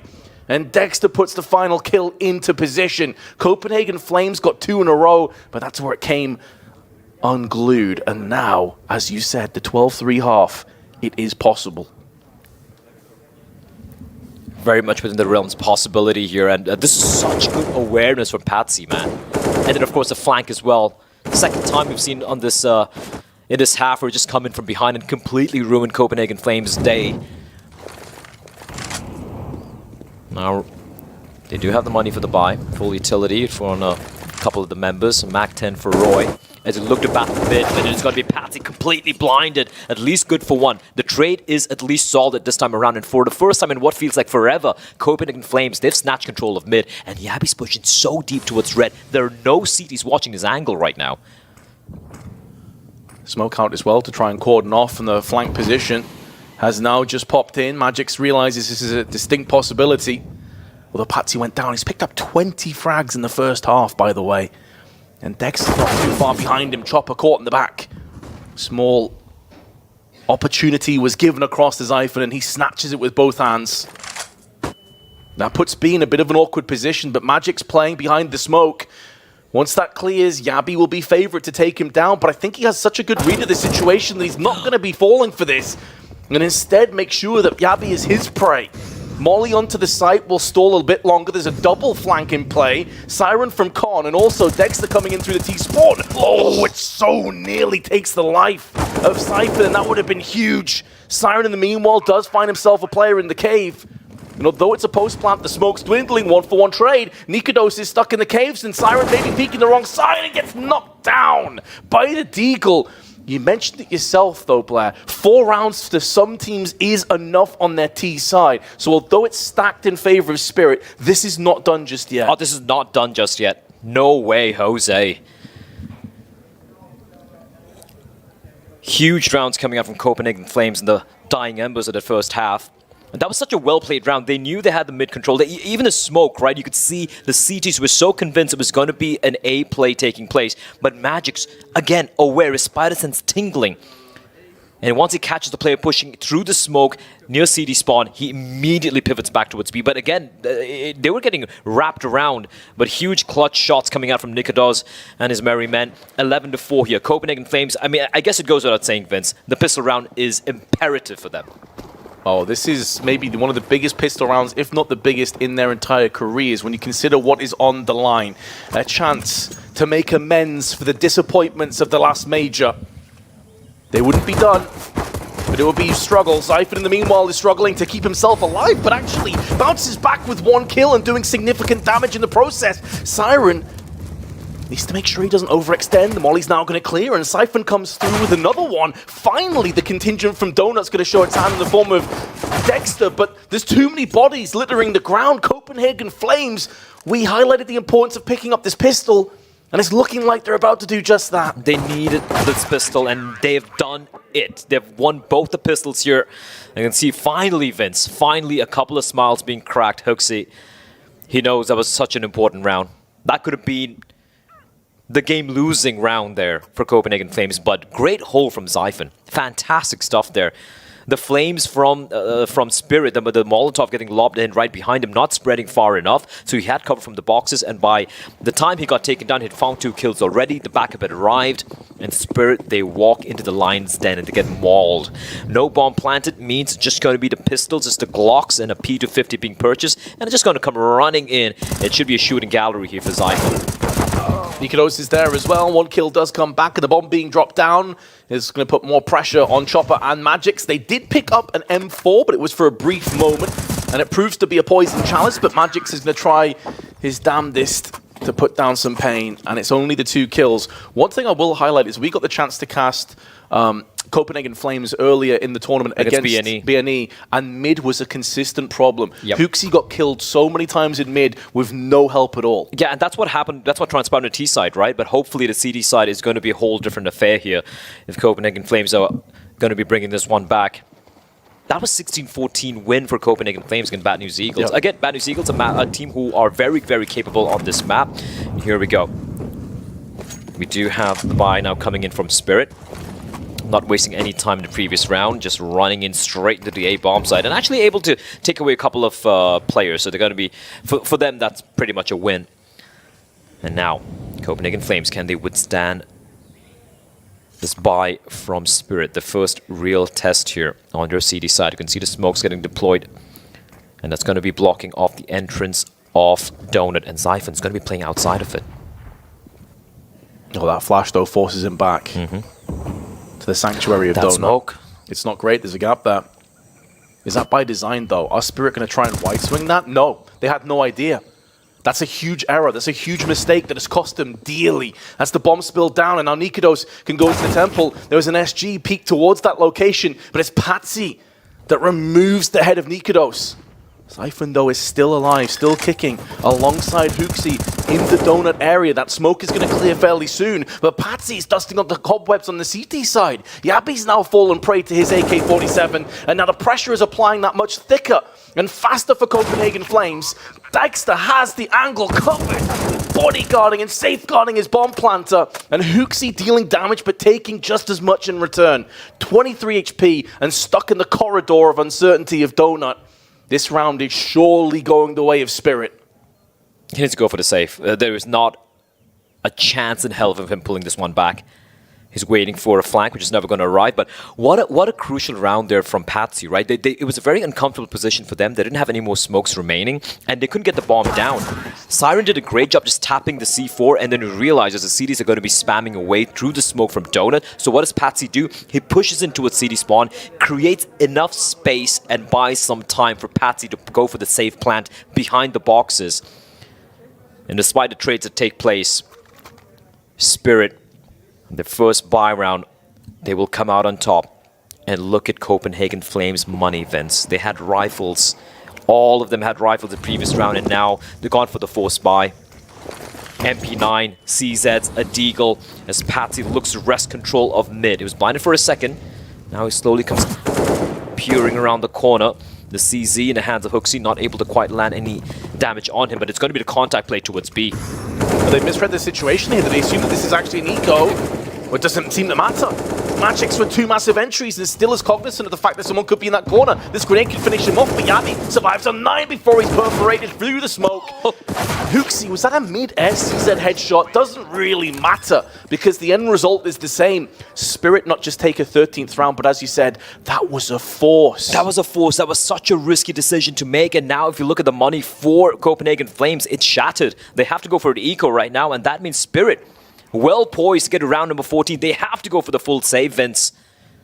At least so they will have a semblance of a bye come round number 21. But this should be Spirit winning pretty much with their eyes closed. Just the USPs, the default pistols for the CTs. And Copenhagen Flames, just a full 5-man stack towards Red Room. They're going to try and use a smoke as a one-way. You can see Spirit not showing anything. They're going to be going straight in towards the A bomb site. Magic's trailing behind, ensuring there's no push coming in from the CTs. Just making sure there's no flanks possible. Magic's though getting dinked down. Might be hunted down here. Finally, he will fall, but there is Chopper to pick up the pieces. 1 player remains. That is Zyphon. Picks up an AK. Could find one, but he goes to go for the reload. A clean round. Only the 1 casualty for Spirit and for Copenhagen Flames. Do or die. They trail by 8 rounds. And Spirit just need 2 more. Vince, let me repeat that again. Spirit, a team no one expected to make it out of the RMRs. No one expected to make it out from the Challenger stage. No one expected to see in the arena are 2 rounds away from booking the ticket to the playoffs. What a story it's been. It's been absolutely insane, and they are so close they can touch it. They've shown no signs of nerves, no signs of self-doubt at all. And Patsy, again, just driving home an entry. 23 kills to his name. 21 for Dexter, 21 for Magix. Everyone is firing on all cylinders here on Spirit. And in the meanwhile, Copenhagen Flames, who've just scraped together a bye, have lost their first player in the opening few moments of the round. And like you said, this is do or die. You lose this round, you will have so little to play with into the next round that it almost feels like it's a done deal.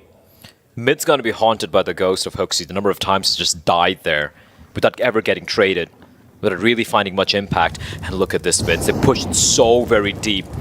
Patsy's found the window. Oh, they can go pretty much everywhere they want. He's looking for more, though. There is a player holding the line, and Yabi, he needed to find a kill, and he will indeed. Niko does as well, finding Chopper. Bear in mind, there's still another player inside a Jaguar, and the T's might not be expecting him there. And Nikodos is actually going to go aggressive now as well. There's a flashbang over. Does connect. Oh, it's perfectly timed.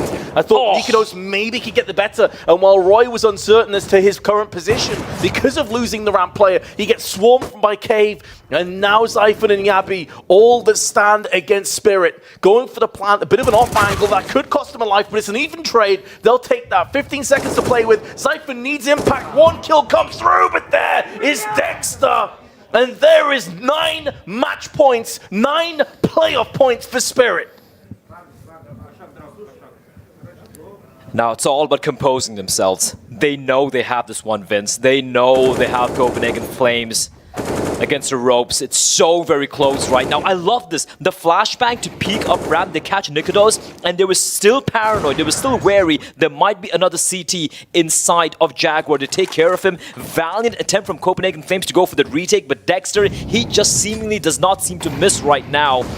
Molotov failed, not quite able to really explode on the floor. Magic's making contact, finds Yabi. 4 more nails remaining in the coffin of Copenhagen Flames. And they are being hammered in with surgical precision right now. Siren will be leading the charge outside of Donut. Zyphon with a measly FAMAS to try and fend this one off. First kill is good. Bobbing and weaving, slaloming between the boxes, and he's keeping this round just about alive before Chopper snatches his life away. And Dexter puts the bullet to the head of Nikodos. It's a 2-on-3. And Roy's going to stand his ground. This round might not be over just yet. 2 weakened players, 1 on either team. The Magic still comes out round the corner and puts the bullet in the head of Roy. Huxi, with just a CZ by his side, can maybe upgrade that weapon. There'll be a FAMAS, but that costs him his life, and Spirit qualified for the playoffs. I don't believe it. What a fairy tale run it's been, Vince. Screw the doubters, screw the haters, they've done it. How have they done this? This lineup just coming together at the beginning of the year. They changed their entire lineup, got 2 new guns in. And I said I'm a Patsy stan, and he shows why. Everyone delivers. They show the win they had against Astralis and Ancient was not a fluke. And Copenhagen Flames, they know, Vince. They know this was their best chance to book the tickets to the playoffs. And they failed. They still have 2 opportunities, but it's only going to get harder the deeper they have to play in the legend stage. And think of some of the teams that they've beat here as well, Blair. They've gone 3-0. They beat Heroic. They beat Furia. These are 2 teams that people think are going to be a top 4 contender, bare minimum quarterfinals. They knocked them down. They beat Astralis, made it look easy. These guys, you can't deny them. They absolutely deserve their spot in the playoffs. Absolutely. I don't think they've necessarily had an easier run than many of the other teams as well. And just this unit that Chopper, Dexter, and Magic have been able to rebuild. What a team. What a showing. Qualifying to the playoffs. It's been an incredible fairy tale Cinderella run, which seemingly there's no stopping these guys right now. There isn't, and they're going to be booking their spot in the playoffs. It's not over just yet for the Copenhagen Flames. They go 2-1, but we've already discussed how many crazy teams are there, and I'm sure the desk is going to break it down further. Back over to you, Freya. What a spectacular run coming in from Spirit, managing to close out Ancient in a clean fashion. And of course, they do indeed net their spot in the arena. The first 3-0 team to be securing a spot in the Sports Parlay Maniac. I don't think any of us expected that. I know, it's unbelievable. It is unbelievable with the stacked teams that we have here at the Major, that we are standing and talking about Spirit being the first team making it to the playoffs of the Major. And I want to give a shout out to Vince because he is right. Yeah. The teams that Spirit had to take down to make their way through to the playoffs are legit. We're talking wins against Furia, Heroic, and now Flames in the best of 3.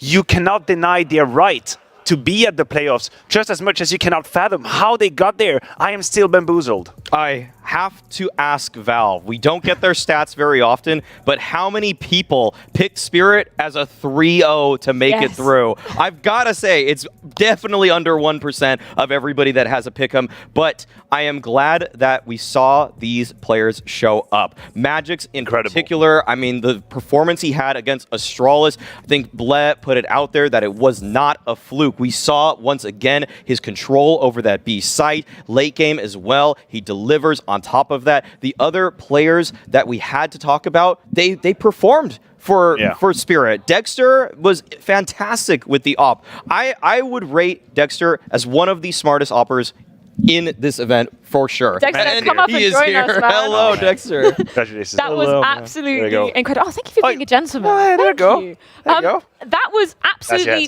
phenomenal to watch, Dexter. Can you just put into words what is going through your head right now, being the first team to make it to playoffs? I'm so happy. I don't know. I'm so happy. I feel so much emotions right now inside of myself. I'm very happy. I never predict that. And my guys are very, very insane. Everyone should respect them now. To these young players who didn't have any experience and qualified to the legend stage playoffs, 3-0, that's great. That's great. They should respect them now. You went against Copenhagen Flames in that 2-0, and we said this might be your chance. This might be the one time.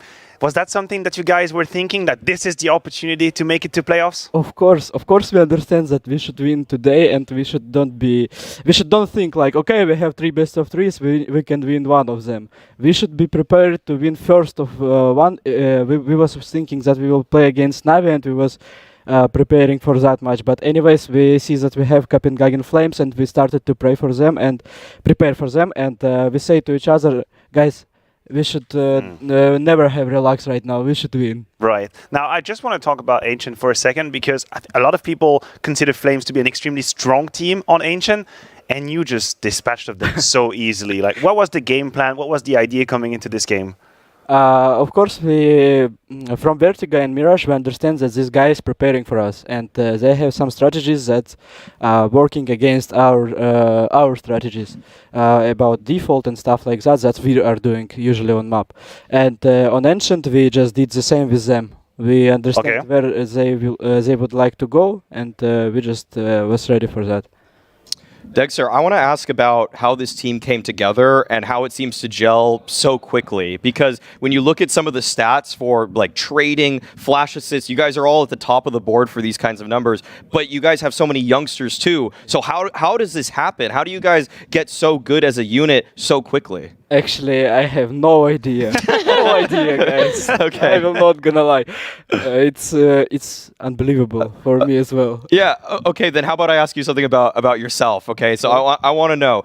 I feel like your game sense is at the top of the world when it comes to operas. You're almost never looking the wrong way. Your macro awareness is just incredible. It feels like you barely ever get caught off guard. I want to just put that out there. And you're incredibly skilled too. What does it take? I remember you told me at a DreamHack Open maybe a handful of years ago that you put in like 100 hours every 2 weeks. Is that still what we're getting out of you? Yeah. Yeah. Yeah. Okay.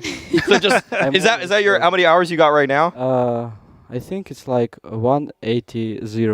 180 in the past 2 weeks. Are you? And that's not idle. I think if you will look on everyone in our team, you will understand that all of us have a lot of hours. After games, we are coming to practice room and play like 2-3 hours deathmatch. After we are playing FPLs or some pucks, and it's for everyone. It shows. It shows. That's incredible. That work ethic is incredible. Our coach was saying to us every single time when we started our when we create our rosters that we should practice after training routine and stuff like that with team. So in one day we was understand that we should do like system for us, and we create system for everyone in our team, and we are practicing in this system. Wow. And that's I also like for me especially, I have like 2 hours of practice in this system, and I always like to do +1 or 2 hours by myself. Wow. In practice of deathmatch only, and after I'm going to play FPL or stuff like that. Oh my God! Wow, it shows. It shows, man. Congrats. And Dexter, you can see these guys are incredible. I like them. I really love these boys. you are gonna play on the stage. You are gonna play on the stage for the major. How do you feel when you imagine you will be in front of the people on the main stage? I love people. I really love people. When I was young child, I was understand that why I came to esport. I was wanted to travel in the world, see fans who is cheating, maybe not for me, but for someone who loves this game. Yes. And I was really wanted to be on the stage where people are screaming, where people are supporting someone, when people see that you are doing something very interesting and they're screaming and you feel these emotions, you feel this atmosphere. I just really want to feel it. It's incredible. It's like one of my best goals in life in this game. Especially. Do you feel like you're making new fans right now? Because yeah, I'm sure you shocked a lot of people. I hope so. If there will be more fans, it's gonna be pleasure for us, for me as well, especially. Dexter, I'm so excited to see what you and all of Team Spirit are going to be delivering in that arena. We can take a look, a quick recap at some of the results that have been going down in day 2 of the Legend stage. Of course, Team Spirit netting that first spot in the arena. That is absolutely incredible. Just going through some of these results. Maybe Dexter, any surprises for you today? Were you thinking G2 maybe over Heroic in that first game of the day? I think Vertigo was not the best map for G2, but anyway, it's their own team situation. They know what they should to do. For me, surprise was today only Cloud9 again. Yes, we were surprised also. A lot of us were surprised. I know these guys and they never played Nuke, so I was shocked. We were very surprised. I understand. Yeah. 2 days ago, we sing wrong Vito, and they played. It was showing for us that Team Cloud9 will play against Outsiders Nuke, and we were shocked because both of these teams was never playing Nuke. And when it came today, we was thinking that it's back again, and no, there's no Nuke. But after we was preparing for game and we were looking on stream and we think that they playing Nuke, it was very shocking. Yeah, it was shocking to see, to say the least. Of course. Any other teams, I think NaVi, yes, they won. Oh no, they're they have to play. You think they're gonna win? Yeah. They're gonna play. So are you thinking NaVi taking down NIP in the next game? NaVi will gonna win. It's a safe one. Yeah, I think that's a safe bet. Unfortunately, we did have to say goodbye to Team Liquid, Vitality managing to survive another day. Only day 2 here in the Legend stage, but I mean, kind of heartbreaking to see shox exiting the major as well alongside his North America. Our boy Magic's is the biggest fan of shox, I think. Oh, really? Yeah, he loves him very much. He has his own stickers on his Akis, and he loves him very much from the young age. Well, the fan. That's a new generation now. That's what it is. The master. Yeah. Magic is Changing out there in the playoffs, and shox is gone. That's how time is moving forward. Yeah. Well, Dexter, thank you so much for joining us. It's been absolutely incredible to get some words from you. I just can't wait. So, I mean, actually, do you want to say anything to your fans just before we go? I want to say for everyone, guys, I really love you. I'm very happy right now. This moment, I was not predict that this moment will come right now. But anyway, my father and mom always saying one word. It's like everyone will come in their own time. You should don't go faster and don't be slow. You should just go in your way and everyone will come to you. You should just keep working. And right now I'm looking that the job that I done, it's helping for me. We are not finished, but anyway, I was not predicted that we will go to see you in real life to play on the stage. I want to say thank you for everyone who is supporting us, who is hating me as well. Anyway, you're getting me to be better. You give me some motivation always. Support us. I love you. Well, thank you so much, Dexter. Huge inspirational words to be closing out there. Thank you so much for joining us. We're going to be heading over to a quick break, but when we are back, the final game of the day on the A stream at least, to find out who will be joining Team Spirit in the Sports Palais. It's NaVi taking on NIP.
Esports is what we live and breathe. For us, it's more than a game. It's a reality, where a group of letters can mean everything. Where Mirage is a place for bombs, battles, and glory, not an illusion. Where the true heroes are those in front of the screen. GG Bet. This is real.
Hello everyone and welcome back to the PGL Major. We've got a bit of a swap here at the desk as we will be talking about NaVi versus NIP. Team Spirit have already locked their spot in the playoffs. Unbelievable scenes, and now one of NIP and NaVi can do the same. My name is Shox and I am joined here by Pimp and by Devilwalk for what should be an absolute meal of a best of three. I think so.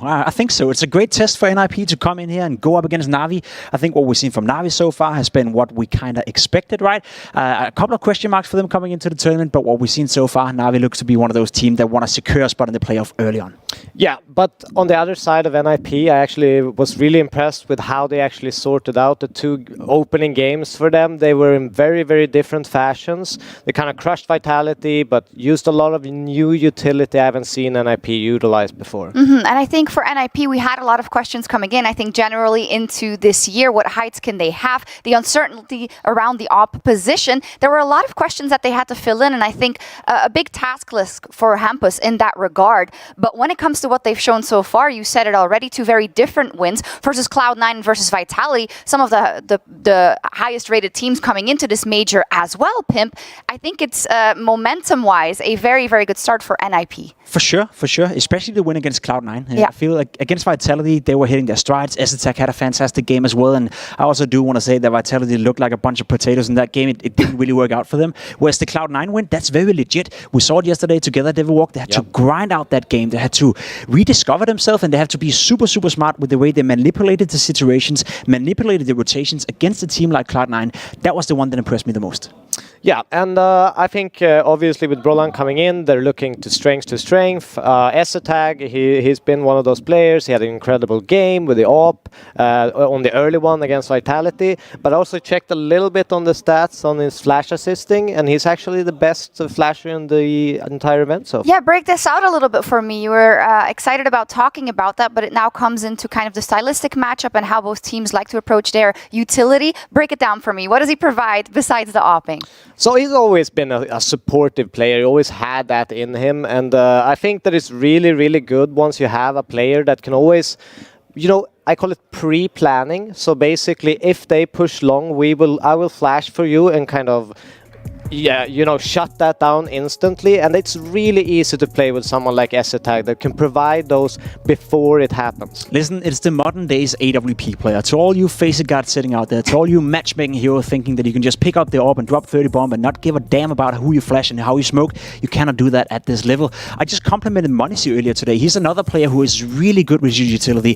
xantares being the same. Cadian in Heroic as well. Always flashing, providing for his teammates. You got to be able to do that. As an AWP player today, if you're not ultra aggressive, you gotta be able to have a supportive element to your play. So a modern days AWP player gotta be able to flash. Does that fit into kind of the evolution of Counter-Strike as we know it now, which is like as a player you need to have so much more in your toolbox, and as said, depending on your style, you do have to be able to do all these things alongside your main role. Very impressive. We saw the comparison there, of course, xantares up versus Simple. Simple, who had a good first day and really didn't need to even bring out the big guns. Is that going to be a different story today versus Nip? Maybe, if NIP is going to play good enough to pressure them, I think that's what it comes down to. For Simple, right, yesterday he wasn't needed. And when he was needed in the first game, he clutched out. He was super, super influential in the G2 game, especially T-side with the AWP. So for Simple, it's always like that. You know, if he's needed, he will step up. He will be there when needed. But it requires NIP to put up a fight if we're going to see Simple play his best today. Yeah, and I thought Bit especially, but Electronic also hitting some insane shots yesterday against Big. They really opened up the map for them, and if all NaVi players are firing on all cylinders, it's going to be incredibly difficult for NIP. There was an interview with Blade afterwards as well, and he was asked, what do you think of the level of your team right now? He said, well, we're about 10% off of our peak of how we want to be playing. And I think when you look at some of the other favorites or dark horses that have fell in the first parts of this major in the Legends stage, they have come out with flying colors so far. And I think in terms of their aspirations, that's going to mean a lot, right, Pimp? No one is unbeatable at this major. No. I think it's been stated a couple of times already, but it feels like truly this is the major where everyone, if they're hitting their stride, if they're getting into the groove of it, can potentially win it. Now, NaVi can again establish themselves as one of the favorites. Let's say they take down NIP here 2-0 in a convincing fashion, then we've seen all other teams show weakness, whereas for NaVi, that would be a very pretty clean slate for them into the playoffs. So I still want to say it's very open, but I also have that feeling, as you said right here, NaVi being 10% from the peak, that's going to be dangerous for everyone. Yeah, and I want to point out also, you know, they've played earlier in this year. They have, you know, played pretty close game. One series to NIP in February and one series to NaVi.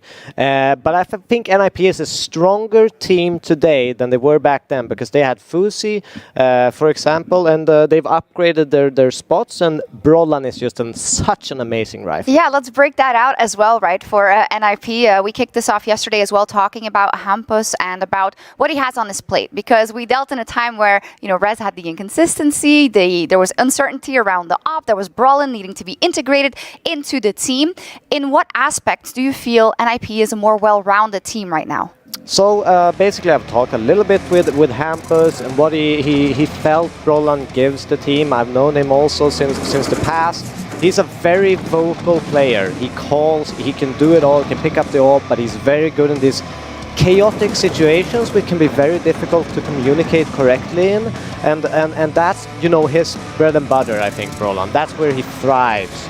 And I think that Hampus also has that backup and reliance of getting some extra ideas and creativity in the calling department from Brolan, which is someone that maybe if you look at the body language of the guy, it's not something you suspect he would bring. You brought quality to the team. You brought the best player coming out of Sweden the last couple of years. You bring him into a lineup and you're kind of building your team around him as well. We'll talk about S-Attack potentially, question mark, being the weak link in here. You can also flip the coin and see that's a positive thing. That leaves more space for Brolan. You know, now you wanna give it to him, right? You wanna make him the star of your team, and I think he's justified himself to be the best player in Sweden the last couple of years. So why don't you give him a chance of actually, you know, building up the squad around him? I think that could be a positive thing for NIP. Definitely could be. Talk to me also about Rez. We said in the past he can be absolutely fantastic. Yeah. Sometimes it is a little less. And you wanted to give us a little history lesson? I mean, we've seen him play Counter-Strike for many, many years, Yeah. and everyone remembers when he came into NIP the first time around. It took a couple of tournaments for him, and then he claimed an MVP title. He was playing so well, but ever since, it's been up and down, up and down.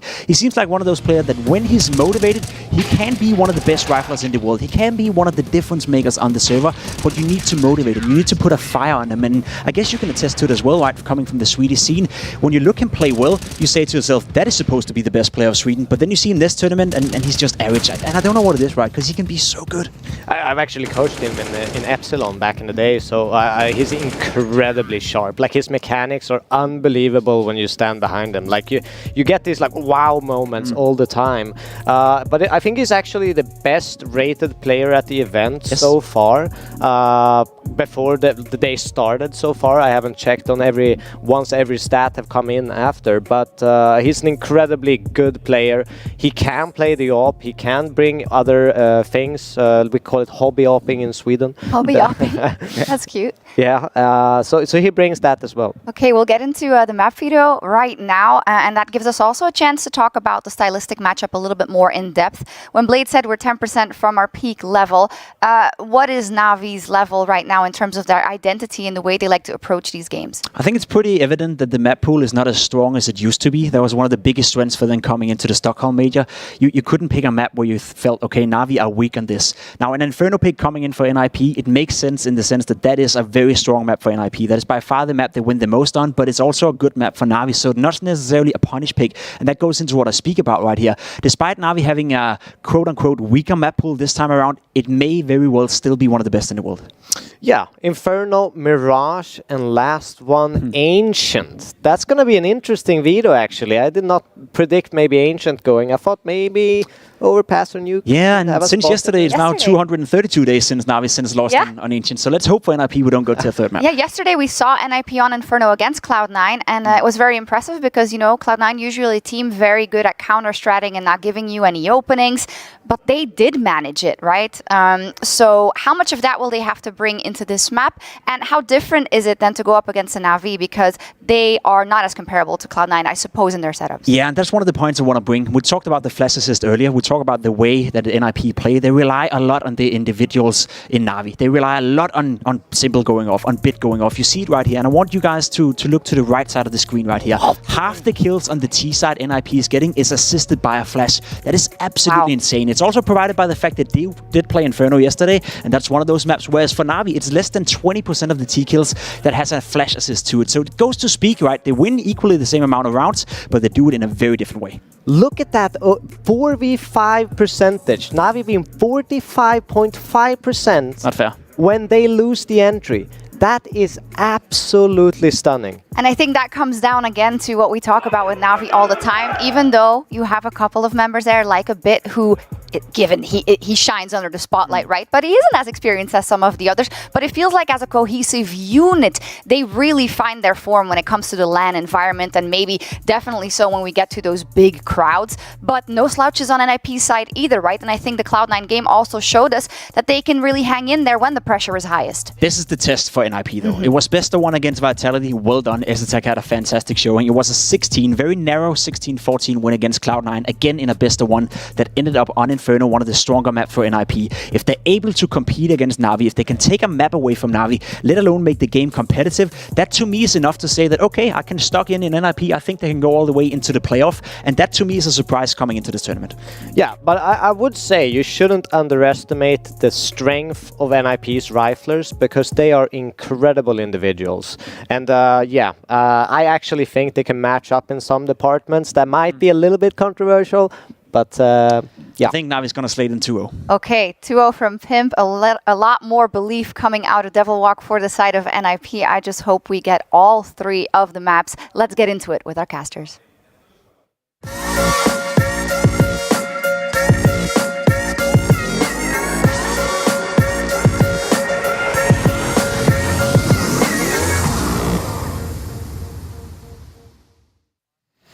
Oh, it's going to be a good day. It's going to be a good day, Hugo, right? This one, this NaVi and IP matchup, this is actually a rematch from the 2-0 in the Legend stage at the last PGL Major in Stockholm, right? And there, NaVi, they were able to pick it up. They were able to go 3-0 through, right? Yep. That was kind of their major to take. And for NIP, you know, it was actually kind of scary. Like, they went from being in this really good spot of 2-0 up, and then it gets a little bit grindy, doesn't it? Yeah, go down all the way to that Copenhagen Flames game. We all remember the 2-2 matchup. Nib, they got to grab it now or never, really. It's very scary with some of the teams that we have remaining. It's still down 2-1 right now. Furia, FaZe, Ence, Heroic, and Copenhagen Flames. There's no easy spots. There's no easy slots. And so someone's going to have to earn their bread today. Playoffs on the line between NaVi and NIP, and we're getting right into the action. Inferno to begin, hoping for a 3-mapper. But can NIP long it out is the big question. Yeah, coming into this one, you know, the expectations for NIP, I don't think they were sky high for a lot of people. I really don't think many anticipated they would be the ones here in this 2-0 matchup. But they've been able to go against the crowd on that one. And they've earned their place here, but now they've got to get past the gatekeeper from last major, the ones that refused to give them that easy path into the playoffs. It's a bit of a banana grouping here for NIP. A big old flock of them as they start to make their way up towards this B site. But triple set here are NaVi. Simple, tucked in. He's kind of that last minute surprise, right? You're going to be so paranoid at dealing with Boomich and this man up on the boost in Perfecto that you might discount Simple, who's tucked in over at Oranges. He's just playing the trigger discipline, but has to go back in and isn't able to really get a whole lot out of that. You would have loved more out of Simple there. One and done. Best he's able to muster. And now a plant coming in. NIP 2 versus 3 with that bomb down. Yeah, no kit right now. We've got those Julies coming through, though. Nice couple of taps for Electronic. If you don't hit that first headshot, it can get very messy with those guns. Plopsky trapped behind the coffin, just trying to do it on his own, and there's nothing to do but one. Quick defuse for NaVi. They get the round under wraps. Yeah, it could have been a lot more for the man in the middle of the bomb site, but at least those B players trade effectively, and the third guy off the boost gets out to play retake with the squad. So it's nice and clean for NaVi to start this series. Pistol round taken. And yeah, I think a lot of pressure on it. But at the same time, you know, pressure is kind of off. Like you said, they're not expected to even be here at this point. They don't even have a primary AWP. Exotech's taking the role, and he's doing a good job, as we've seen. But it's still a lot up against NIP. They've got that firepower addition of Brolin, but NaVi certainly no sleepers when it comes to aimers on this squad. Fast up banana attempted for Nip. They got a bomb plant, they've gone in with a big buy. 2 AKs. But NaVi have taken banana back. Not just won that utility battle, but Boomich has pushed all the way through. That's allowing Bit to rotate back and reinforce this A site. NaVi know what's coming. Yeah, they've got all this info ahead of time. Boomich could even just full send it at a moment's notice with all this control going his way. The moment contact is made over here in top mid, he might look to get a move on. NIP, they are keeping it, you know, kind of an eye on it. S-Tag's checking it on timings, but nothing's set in stone here. They're going to get top middle, start to lean over here towards long. Bit in the library. Looking like he might get some contact any second now on the back of this smoke fade. He keeps checking Arch in case there's some weird timing that's been found. It hasn't. Brola's going to try clear it, but it's the second rifle that does it instead. Rez finding Bit, and now Archway opened up. Simple's tucked back in the pit, always in the right place, but blinded, as is Electronic in the site. Simple has to flick back. He finds one, his teammate gone, and a nice headshot for Rez in through that tiny gap to open up the A bomb site. This is now a very difficult position for NaVi, who are not armed for the job. Yeah, Boomich's flank, you know, it's just going to be red at this point. Like, enough time's passed for him to be here, but that doesn't make dealing with him any easier. Doubles up on the MP9. S-Tag boxed into a corner. Gonna need to give over the goods, and it's a lot of damage, but it's still a NaVi round. How the 2v3 gonna get delivered, gonna go their way. Yeah, I mean, these rounds are actually going really well for Nip, but NaVi keep winning them. How the hell do you keep trading 1-for-1 onto Simple, getting Electronic with nothing done in that round as well?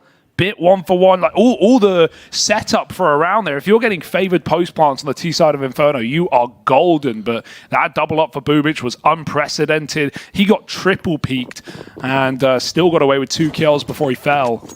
Nice round out of NaVi. Nip going to rebuy. This is a really nice call, though. They know they put damage the way of NaVi, and they can still win this economy game. In fact, their buy is better, you could argue. They have more rifles in this round. 2 of them Galils, but better than nothing. Simple giving the big gun and putting it to use immediately, taking down the birthday boy from yesterday of Plopsky. Simple's eating his cake, and he wants more. Ooh. Oh, but what's that old saying with cake, having it, eating it, Simple dead over on the short side, and now a chance to wrap in towards this A bomb site. Electronic, the man inside of default right now, playing around the cold box, just waiting for them to move on in. He does have support from Bit on Moto as well, but the MP5 might not be ideal here. Ooh. They're going to start the exec now. Flashes go in to assist with this push. Rez still can't best Electronic, and Bit's MP5 is going to get another in the meantime. Ooh, that's a tag through the smoke for Hampus. Bomb's now going to go down. NIP. They have this crossfire between the site and pit. Now, it can be tricky to deal with, but this little sprinkling of util on Boomich could be very helpful to nullify some of these angles. Hampus now spotted down in pit. That molly makes him uncomfortable. S-Tag trying to help out here. The reposition from the site is lovely, but it doesn't matter. Perfecto runs the Moto smoke, gets into Graveyard with him, and knocks down that 2-man hold in the post plant. Oh, Perfecto making perfect plays to the Moto smoke. We've seen that one before, haven't we, Harry? And yeah, what a great double to close. I mean, Nip, they keep getting in so many nice situations, but NaVi are just pulling out clutch round after clutch round, a third in a row where Simple only goes 1-for-1. And like that, again, that's fine, but this is the best player in the world who so often puts on more. The fact that NaVi are winning these rounds without him going nuclear is a testament to the supporting characters right now. Double ups for Boomich, double ups for Perfecto. NaVi doing a great job at converting very sticky situations. Another buy for Nip. Dude, this has been so, like, just full throttle from the get-go. We haven't had a round play with pistols yet. Like, it has just been these relentless, well, obviously, other than the pistol. Round? Yeah, but, yeah. You know, no it's just been utterly relentless. I mean, they're great buys. Like, Nip are actually throwing really, really good flashes right now on these executes. They keep wrecking Electronic with utility, and he's playing, like, boxed in at the back of the bomb site inside of A, and Nip keep full blinding him. So, you know, their team CT sides, which have improved massively since the last major circuit, have obviously been the big talking point for NiP, with the addition of DJL as coach, with Hamper starting to find his footing more as a cooler on these T-halves. That has been the big change for NiP that's made them look like a contender. Hey, it put them here up 2-0 as well. They shredded Vitality in their opener in the Legend stage on this map. That was an overpass where S-Tag went off with the AWP on CT side. But yeah, despite all of these rounds coming to the wire, NaVi are cutting every single one. Oh, peak timing. Rez is tucked in the back of scene. Simple gets him. Now it's time to go ham. S-Tag with nades out. Simple's trapped in a Molotov, and again, S-Tag wins that out. Burnt in the fire, but 10 health remaining for S-Tag, and 20 seconds they can't go back. But they want to. Look at the confidence on this, man. All the way down Banana. He heard those him. footsteps coming for a moment, right? And now it's kind of weird. They know that Boomich is right there, but they're stuck battling forward. They're playing within the last 10 seconds of the round. They've got to get in. They've got to get this bomb planted, and it gets dropped. The only man caught crossing is the one with the bomb. Brolin is spammed out, and NaVi, they dismantle that one. Finally as well. It is super clean, right? It is 4 players staying alive at the end of it. No plant for NiP. You might get your moment of respite now if you're NaVi. It's well earned. Oh yeah, I love that double pit play for NaVi, because despite NiP entering the bomb site with 4 players in 10 seconds, neither of the pit players are peeking. They leave it all down to Perfecto all the way on long side, because they know the value of having these guys up in the post plant and just playing bomb denial. They don't need to. Perfecto does it all. But NaVi tuck in, play that clock. These guys know what a 10-second hit looks like. These guys know just how freaky they can get, how frantic. And NiP, that was a bit of a cooked round after hearing Boomich in the behind. They knew that the jig was up. NaVi 4-0 right now, and like you say, respite on the horizon, and eco. And it's about time. All those buys were justified for NiP, but you can't put more than a couple of K into this. One of the things that's so exciting about it, the Inferno opener as the NiP pick for me is just that, I think this is a map where having S-Tag in is this like jack of all trades. We always talk about how complicated T-side Inferno warping can get, how it's not uncommon to see a T-side AWPer fall off a bit. He's not really going to be burdened with that, right? Like this guy, because he is such a jack of all trades, you're going to have him rifling. You're going to have him still finding impact there with rifles, and the AWP can be used a bit more situationally. Something that was brought up on the desk is just how good his flash assists have been at this event for S-Tag individually, and how important that utility's been for NIP in a lot of these opening duels and a lot of these opening fights. And we're already getting a lot of these flashes, a lot of this good utility out of NiP, and it still hasn't been enough. So make of that what you will. In they go, Perfecto with the double. And even though he's traded, he's done his part of the job, right? He's done enough. Big boost. Simple's going to go up, going to go over, maybe try to deny this plant. Now it is nice and safe. He can't do anything about that. Plopsky dead with the A1S. That one gun goes tumbling away. And now S-Tag tries to hold the line here, but is run down by 3. It's another retake going the way of NaVi. They break apart the pistols. They're 5-0 up. Smiles on their faces. Things are looking good right now in the NaVi side of things. Absolutely, right? Like NiP, they got what they accomplished what they wanted in that round. They got a bomb plant. They got some damage into a bomb site. But yeah, NaVi still just stacking up CT rounds on their opponent's pick in this series, right? We want a 3-0. We want to see if NiP can test NaVi on Ancient. NiP have been one of those few teams that have tried to make it a mainstay, tried to be, in the conversation for the best Ancient team, in the world right now. And there's a few teams up for debate, but NaVi are a roster that, are on a 9-win streak, haven't lost it in 2 days. And even though it's not a go-to for them, it's a nice back pocket pick. And so if we get there, there's going to be a lot of questions answered for the third map. But this one's not screaming a 3-mapper with the way NaVi have come in hot to trot, on fire right now. Missed Apps Molly for NiP, but that doesn't matter. NaVi aren't trying to take it back. Good grenade from Simple. Does 50 damage. NiP hang around in alt mid. S-Tag's got that T-side AWP, Harry. He's coming early. We often call players like Fates Mr. Worldwide. Well, S-Tag, he's Mr. Roll-wide. He's done it all. He's in-game led, he's entry, he's lurked, he's AWP'd. And yeah, across, especially his time in Heroic when, you know, lots of roster changes were coming in and out, he was leaving that team. Right now it's a bit of a brawl on short. Nip are just fighting for picks. They've lost a man in Banana, but Hampers has managed to trade out a kill from Apps. It's all on Electronic in the pit. Oh, but he's holding the line, isn't he, Hugo? Oh, dead after the double. S-Tag's up, fires off with one, and now set up in the post plant Perfecto. If you try to go through that, mate, you're not going to like what's on the other side. S-Tag stepping up to the mark. This AWP finally comes out, and it's finding impact from the get-go. Boomich now in this clutch, and it's going to be a rough one. There's a really nice crossfire between Plopsky and S-Tag, and it's never even needed. That AWP immediately hits the ground running, finds a lot of success for NIP, and it's going to be there, standing the test of time to find them their first round on this T side. Yeah, I've enjoyed watching this Dane in Nip, right? But it's not the Dane in Nip that I thought was going to be the AWPing sensation, right, for this roster. I think, well, you know, we're all just waiting on Device's return and whether that will happen ever and where he'll go, but you know, to fill the role, to fill the boots, S-Tag's had a really good tournament, and it's not just been the util in this map already. Comes in with a big 3K AWP round to put Nips first on the board. Flash play, Hampers, careful buddy, turns, that blinds bit. It's a bit awkward. NaVi and Nip both throw flashes at the same time. Simple hits a banger, but Boomich gets traded, and now Simple holds the angle. Oh, he might have been flashed off. You might have that fancy utility S-Tag, but doesn't really work versus this guy. I mean, hell, you'll remember the top mid, you know, run boost denial out of Simple.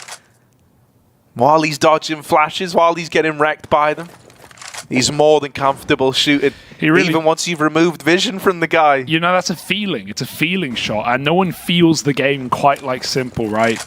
Yeah, that shot from yesterday, such a great example. Just micro adjustments and knowing sometimes to shoot immediately off the flash, sometimes you need to hold it. Sometimes players hold too long. Simple hits it just as he should in that round. NaVi 3-on-2 favored now, but Perfecto's not really got the gun for this angle, and they're not going to smoke him. They walk right through. Perfecto, I think he got the spot there. He's got nades ready, but they didn't see him. They're going to cruel archway. 30 seconds. Perfecto's considering this play. He needs to get info for Simple so he can turn his back around, and he's begun to do so. They're wrapping Perfecto in the library, looking for this kill. This is a lovely call out of Nip, and they might have caught him with his pants down. Yeah, one would be enough, right? That's good enough for Perfecto. A one and done, leaves it all on Plopsky, tucked in inside of this bomb site. It's Electronic. They've not really been able to best him here before, and it's set to continue in this round now. NaVi, the reply is immediate. I didn't like that S-Tag AWP, so Simple knocked it out of play, and then the rest of the gang, they follow through on delivering the round. Yeah, I'm surprised that no one called that Electronic has been playing in the bomb site every single time on these A hits. He had one round in pit with Bit, I think it wasn't a double pit setup where Nip ran out of time or had 10 seconds on the hit, but every other time that Nip have gone for early A attacks, Electronic's been hiding at the back of the site or on the cold box, so something that Nip you know, let slip in that round. And NaVi just continue punching in CT-sided rounds on Inferno. Now an Apps take, but Simple, of course, in the right place. Oh, I mean, that could have been a collateral. Is he going to go back in? No, surely not. Simple. Not content with just the one, but will eventually give up this territory. Give them the illusion of freedom in the apartments. The Illuminavi. And now the remaining Nip players, well, they're trying to wrap around this long side. Boomich is already here on this angle. It's a bit of an awkward fight. The IGLs clash and Hampus comes out ahead. Bomb still, yeah, stuck up in the apartments, as you say. So if they want to go back and rejoin these long players, it's very, very scary. S-Tag isn't fully aware of what territory's been conceded, you know, what's been taken by NaVi in amidst this hit. And so it gets really awkward now. If they want to go B, that's fine, but they need to pull a player back to join him. He needs a bodyguard to go up Banana. They don't know where Perfecto is right now. He's often been on this long rotation, so this is really, really weird for Nip at the moment, but I like this slowdown. They see if NaVi panic and give them any kills, and if they don't, it might just be the recommit back into the A bomb site. Simple, he's posted in the pit. Bit with only dualies, flashes. Simple holds the shot this time, but it won't connect. They're coming up closer. Bit's going to maul Brolin, trying trying to grab the gun. He can't in time. They're everywhere, over or below, inside the site. Simples need to look up as well. He hits Hampus, but the plant's coming in. Can do nothing about it. S-Attack jumping, chasing, but Simple with a no-scope and 4 kills from the pit. Put on another round for NaVi. Oh, that is exactly what Simple wanted, man. You played right into his hands. And I think, you know, we could have witnessed a a very, very different round if the bomb wasn't stuck in the apartments. It forced Nip to just go, okay, it feels like the only option we really have here, guys, is just to slow it down, play back into that A bomb site a little bit later. And like you said, they held it for so long, hoping that NaVi got impatient, went looking for info, maybe fed them a kill, like that invitation into the A play. And when that doesn't happen, you've dedicated so much time into just waiting for that kill. It was the only option you had left, and it was the exact play that Simple wanted you to make. Dude, I just love the micro details when Simple's playing pit right there. Like, he jumps for that info after he misses the shot through the box, and he sees the S-Tag's running towards him. That's all the info Simple needs to go for a no-scope shot just to close the round. A little bit of luck in there, but it feels more than luck when it's Simple hitting those no-scopes. It's just beautiful. Low risk jump, but the highest reward. Another round for NaVi. And this guy, you know, we're in the middle of the conversation talking about Karrigan and FaZe getting a major. You know, the possibility of Cloud9 making it as well. G2 up for debate with a star-studded roster. But NaVi, they want their back-to-back. They want their second PGL slammer. And with Simple in this form, it's hard to doubt it. 7-1 in this 2-0 game. And it's not like Nip have come in cold. They've had a lot of advantages, a lot of good positions in this game already. NaVi have snuffed out every single one.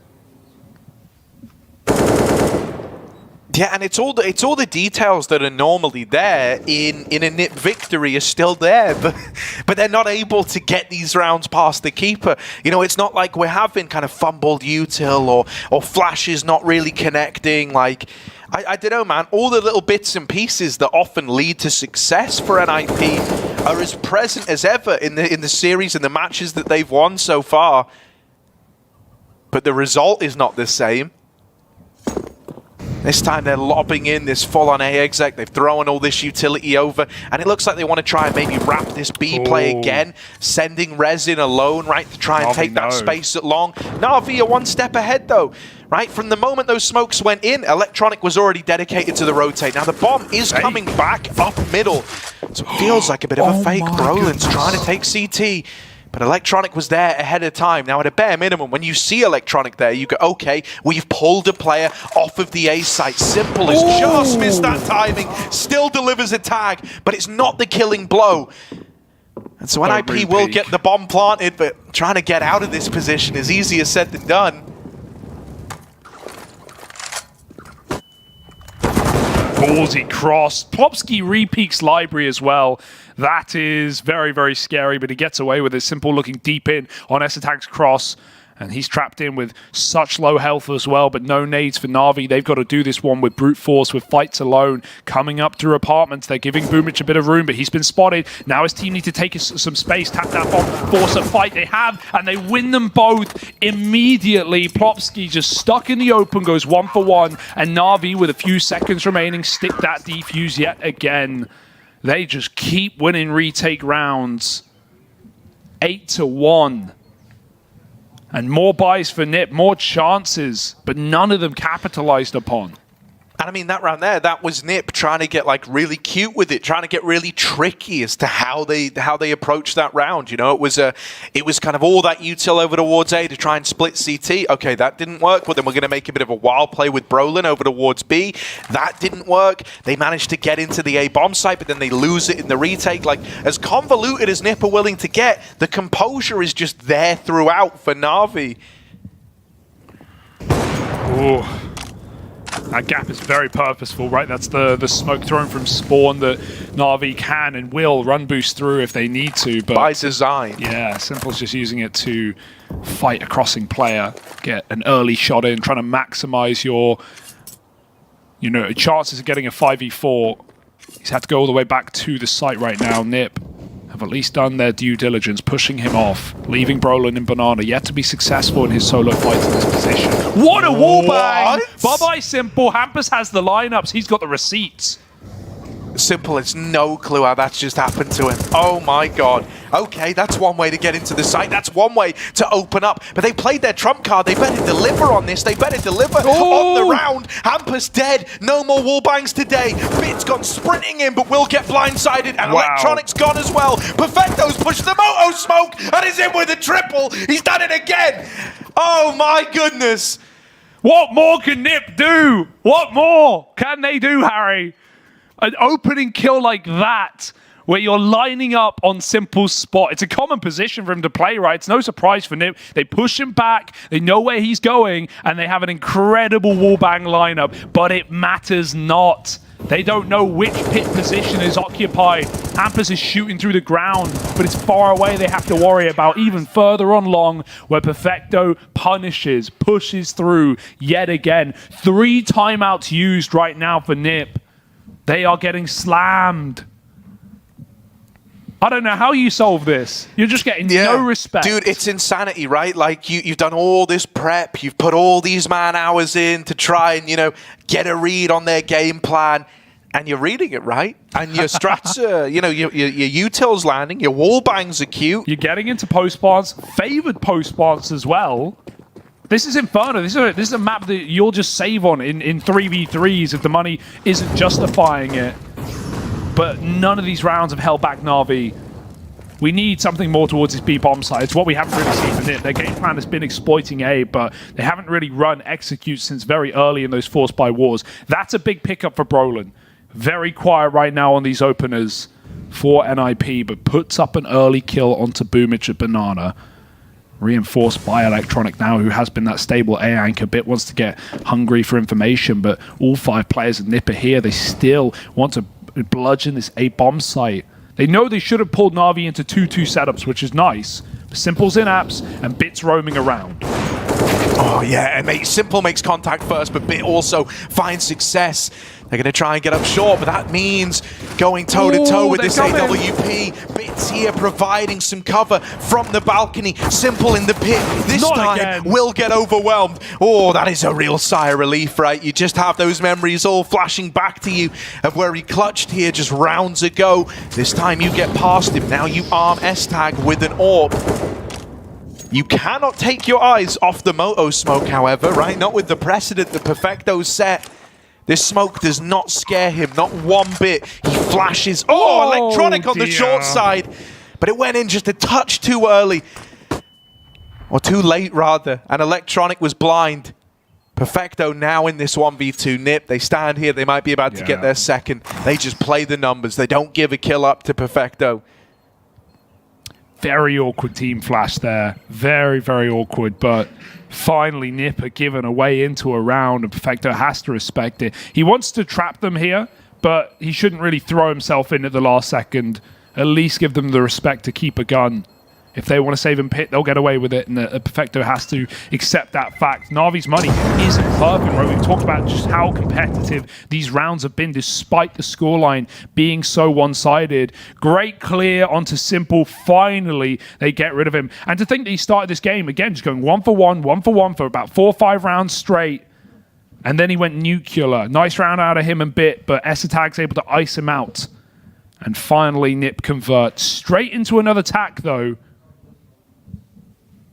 They've used all of them. If this game gets longed out, no more chats with DJL. They've just got to do it dry.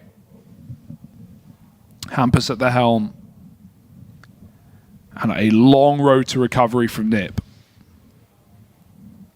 I mean, you know, it shows that maybe they have a tremendous amount of faith in their CT side in that second half. Kind of have to at 9-2.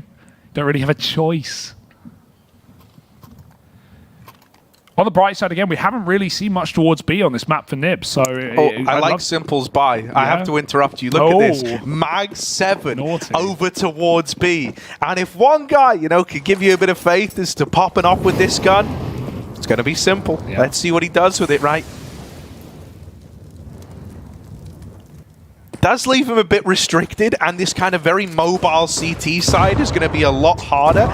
Okay, see nade ya, stack. Brolin's dead. Never even sees an enemy. And NaVi starts to peel all these bodies away from the B site after nading out Brolin. Yeah, Simple's positions on A are now pretty limited. He can hide in sight or he can go apartments. There's really not much else he can play with this weaponry. It was such a read just starting triple B for NaVi. They made the right call. But after killing Brolin, you realize that is the one guy who's been solo lurking B in this T side, and the Nip have just been defaulting middle. This round's a bit different. Rez is now on his own, looking for a gun to go through the wall, but no bugs to give him a way in.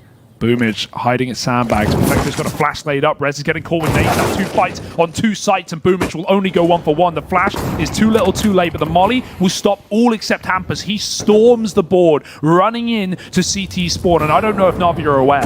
No, that's that first man caught bit. His A1S drop now, and Perfecto's been spammed out. Simple's caught over here in middle, and we've heard a shotgun AWPing, but not AWPing shotgun. He's dead to Rez. It's all left on Electronic. It's arriving through CT. Oh, it's super awkward for the backside player. Hampus just jumping around is able to regain control of that situation there. Thank goodness Hampus saves the day there, because if Electronic gets both kills, you could see him isolating the fight when Hampus was jumping out and trying to kill the cover. That last player of Rez is all the way in ult middle. Like that's a 1 round. He knows he can stick the bomb there with a kid. But beautiful play for Hampus, beating the Molotov the Perfecto through. Still caught throwing util for Boomage after he died. And going right through the CT smoke as well. Very Hampus-esque. And Nip finally break in. They're looking for a 6-round half, and it's doable. It's attainable. This one should be easy.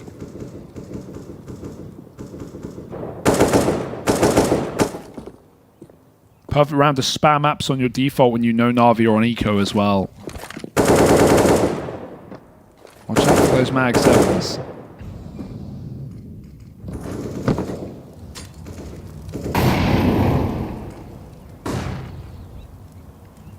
Yeah, super measured from Nip here. Taking some real estate on Banana with Brolin, as has been a real, consistent feature of this T side, and the rest of the gang all trying to make sure these apartments don't get overrun by pistol players. Now that they've assured themselves of that, they try to get out top mid. Simple Deeg goes back in for a re-swing, and Rez will get the better of him. Molly's the pit, nobody there. This Grave player and Bit's been spotted. There's even the swing out of the apartments, but they're both knocked down. They're both dealt with. And so Nip are looking good to get this conversion, right, up against just a flat eco from NaVi.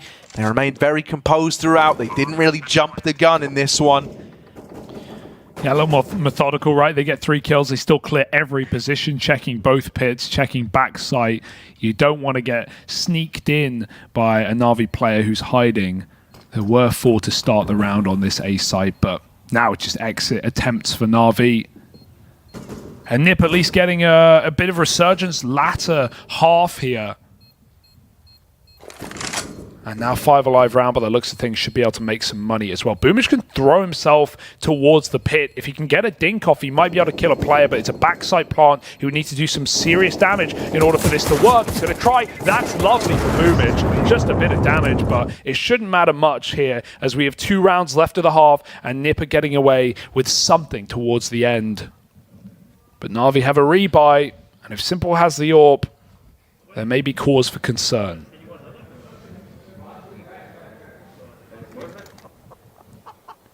Oh, he doesn't.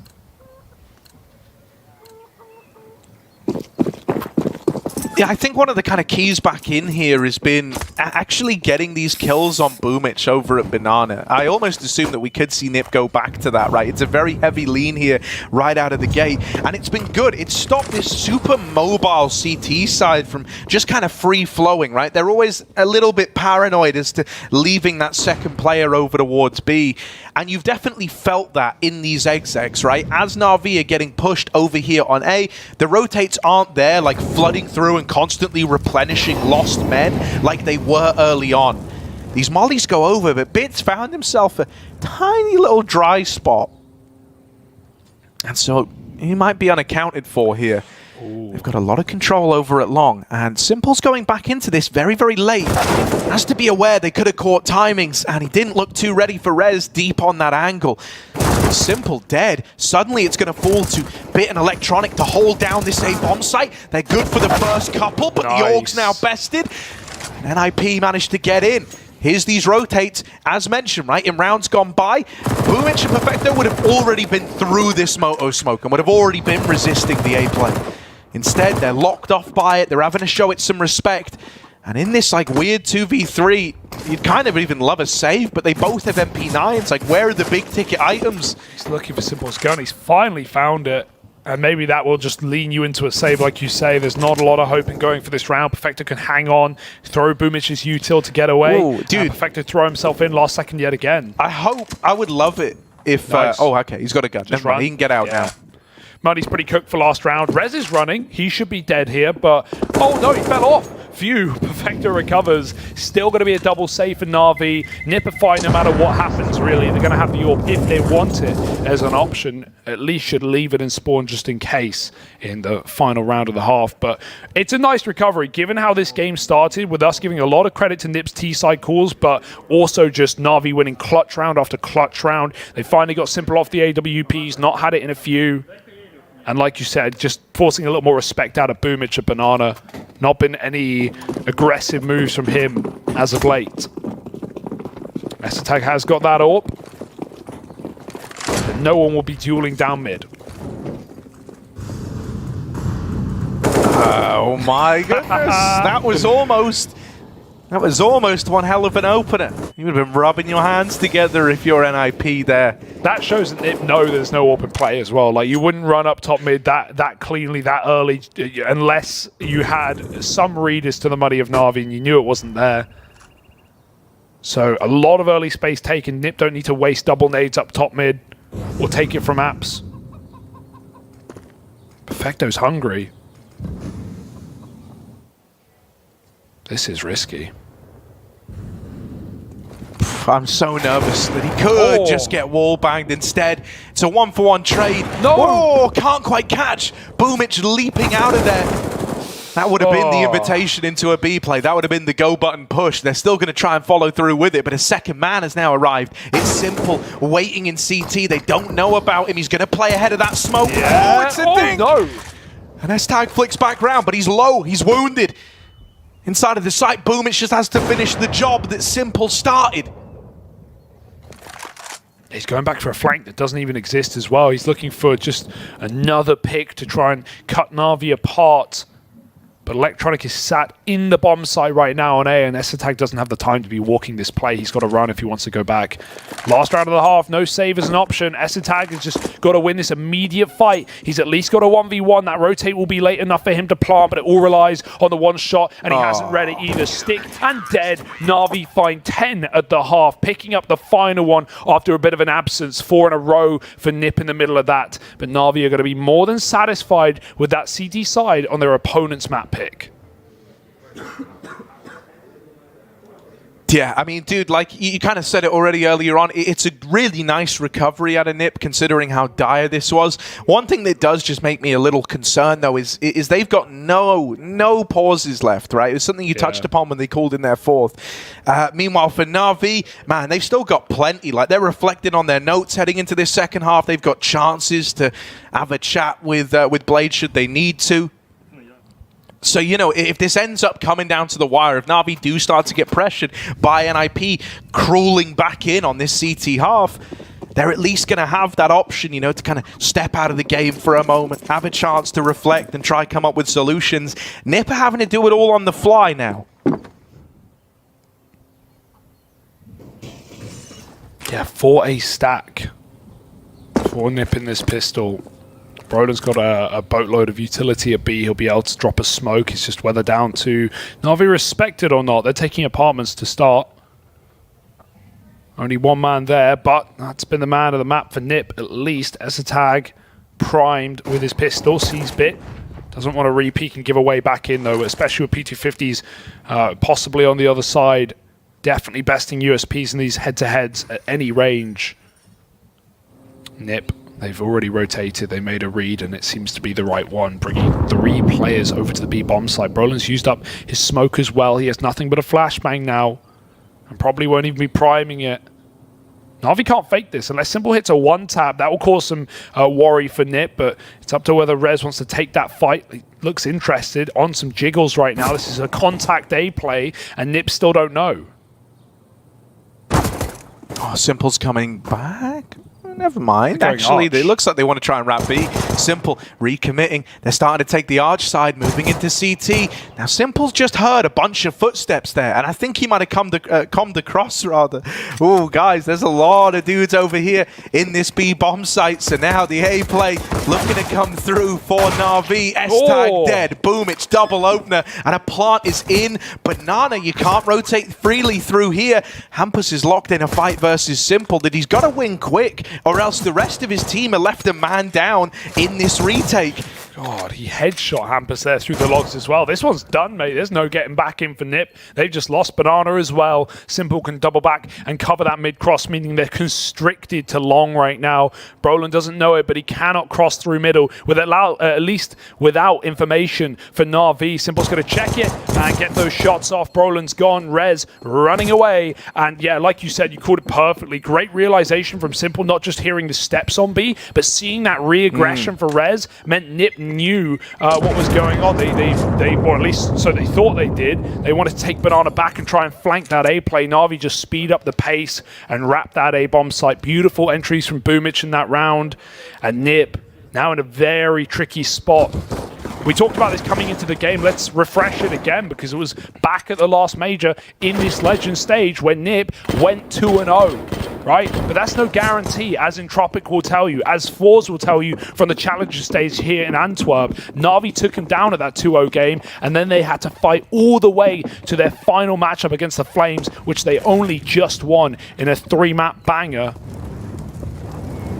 Nip may meet those Flames again, or maybe even a more threatening roster on their way down if they don't topple NaVi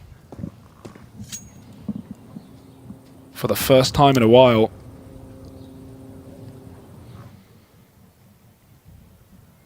One of the things that's so scary here as well is, like, in 2021, NaVi had this ludicrous ability to win 4v5s on Inferno. Like, they have some really, really nice pieces in the playbook for that.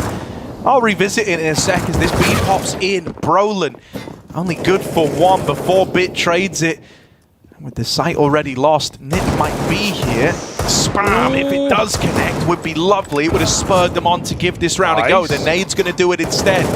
Electronics boosted up, boosted over. Oh, he doesn't want to be this high up anymore, but he's going to just try and roll with the punches. He's gone back in for more. Oh, how's he still alive? They're ducking down together. It's synchronized ducking in the back of the site, and Simple doubles up in the meantime.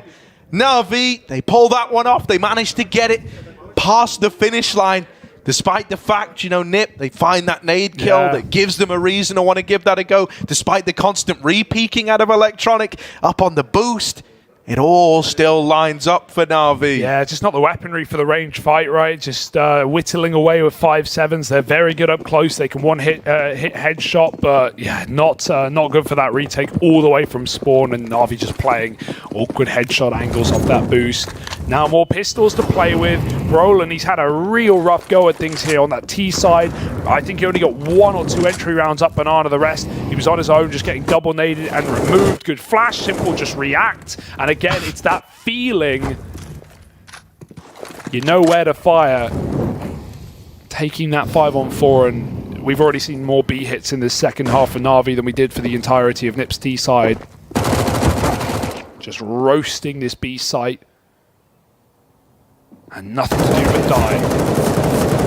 Oh, the spray from Bit's lovely, right? Considering they're like flying in at different angles of elevation, he still lights them up. Gets that conversion past NIP. This is a very, very hot NaVi right now. They are looking seriously sick.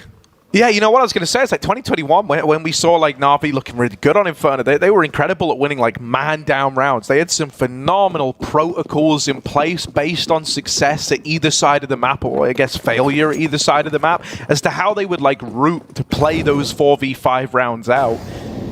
With the form we're kind of getting right now, you know, that makes me nervous. This idea that for Nip, even taking a man advantage doesn't feel as safe as maybe it should. That's if they're even able to go 5-on-4 up. It's not like they've been drowning in openers. I admire the Brawler still has the courage to go for these banana fights, getting flashed back in at this scoreline, not just in the game, but him as well. But yeah, he does have to taper off because Na'Vi right now, they are just abusing this B bomb site, and this round is going to be no exception. They're just pummeling through. Good flashbang. Plopsky's blind before the CT smoke even blooms, and now 4 players crossing through the smoke. There's a massive gap, and Hampus exploits it with a double. That bomb is in the open. Na'Vi need to go and grab it. Hampus has given them a bit of room to do so, but he's not ready for Perfecto hunting kills. Bit reads a boost that isn't in play. With a triple entry, Na'Vi can poise in the post plant. Perfecto's having a wonderful round here. I mean, with him a bit standing, I don't know, this is going to be a rough one to play into for NIP.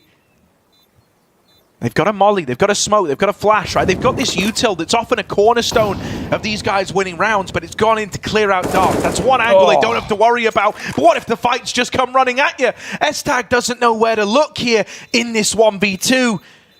And he's wanting to get out with the orb, but Na'Vi, I don't think they're in the mood to show mercy. Bit with the backstab is there.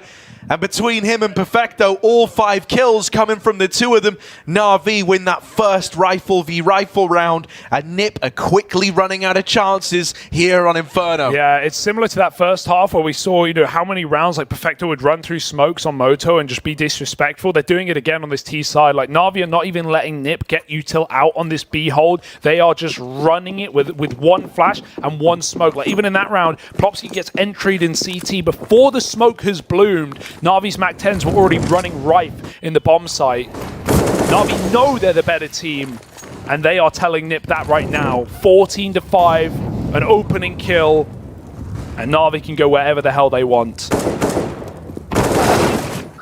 Fighting top mid, traded, and Bits even got electronics back. That's the round right there. Oh, and Perfecto is now hunting down at Banana.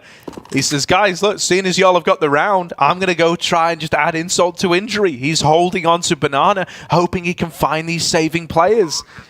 And I mean, if they get removed, right, Nip put everything into this round. They bought back into it. And it would leave them with literally nothing up against 15.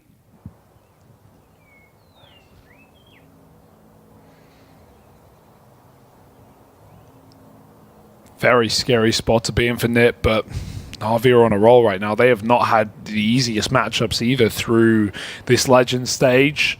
Managing to long out G2 in an overtime game. Taking down Big, a team that, you know, Na'Vi have often rivaled, especially in the online era. A team that has managed to take down Na'Vi when Big were at their peak multiple times, but damn, dude, Nip maybe 2-0 up. Na'Vi are making quick work of them on this first map. To think the Mirage is up next as well, and Ancient to follow, but that implies that Nip are either going to drag us there. Na'Vi's Mirage has been no sleeper pick. And Nip know that better than most. S-Attack has had a great game. That's really the only thing you can rely on. Like, the calls were there. Nip had some really good ideas on the T side. The wallbang for Hampus, some of the util, some of the 3-on-2s that they got into. But S-Tag's been the one guy standing tall and delivering through thick and thin in this map. For the rest of Na'Vi, it's been a pretty even keel. Everyone having their moments, Bit included. He's got double setup to deal with now. Got to be able to the right side, and S-Attack takes him out first. Nip immediately peel back. 5-on-4. They take what they can get.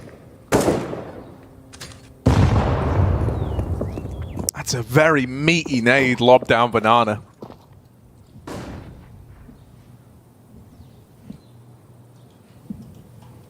Boomage gonna try his hand at a top mid fight, maybe.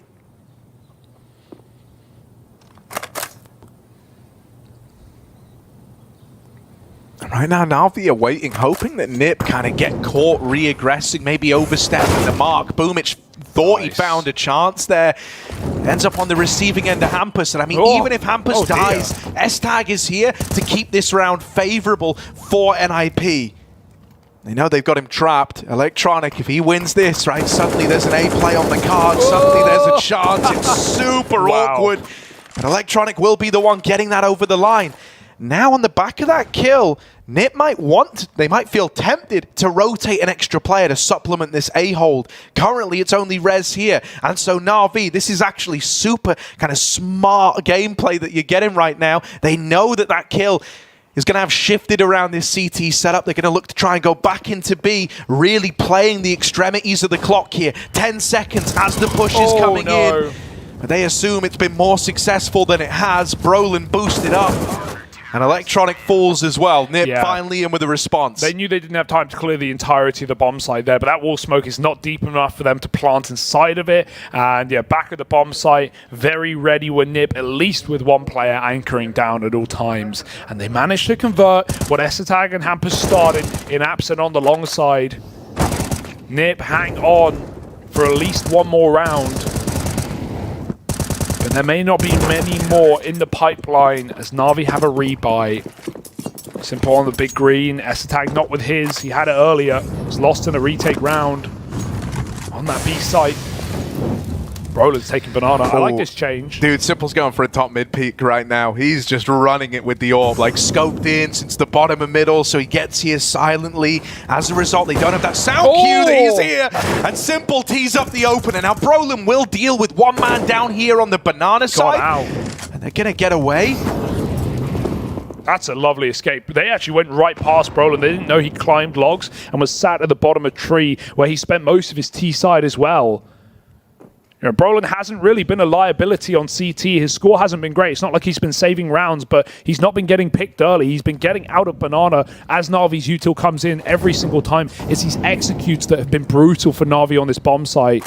Right now, there's no one even in the site. There's no one anchoring. It might be left to a retake unless Popsky can get set up. That's what Simple wants. And hits the headshot with a downward flick. In goes Boomage. NaVi are here to close. Yeah, Nip are flashing themselves in. It's a good flash. However, Simple, not blinded, there to deliver. 3 in the round. Everything that's happened for NaVi here has been on the back of this AWP. You could see he was going demon mode from the way he just ran up mid to open it, right? Simple has had enough of this matchup. He doesn't want to be on Inferno any longer, and he's looking to go a map up here.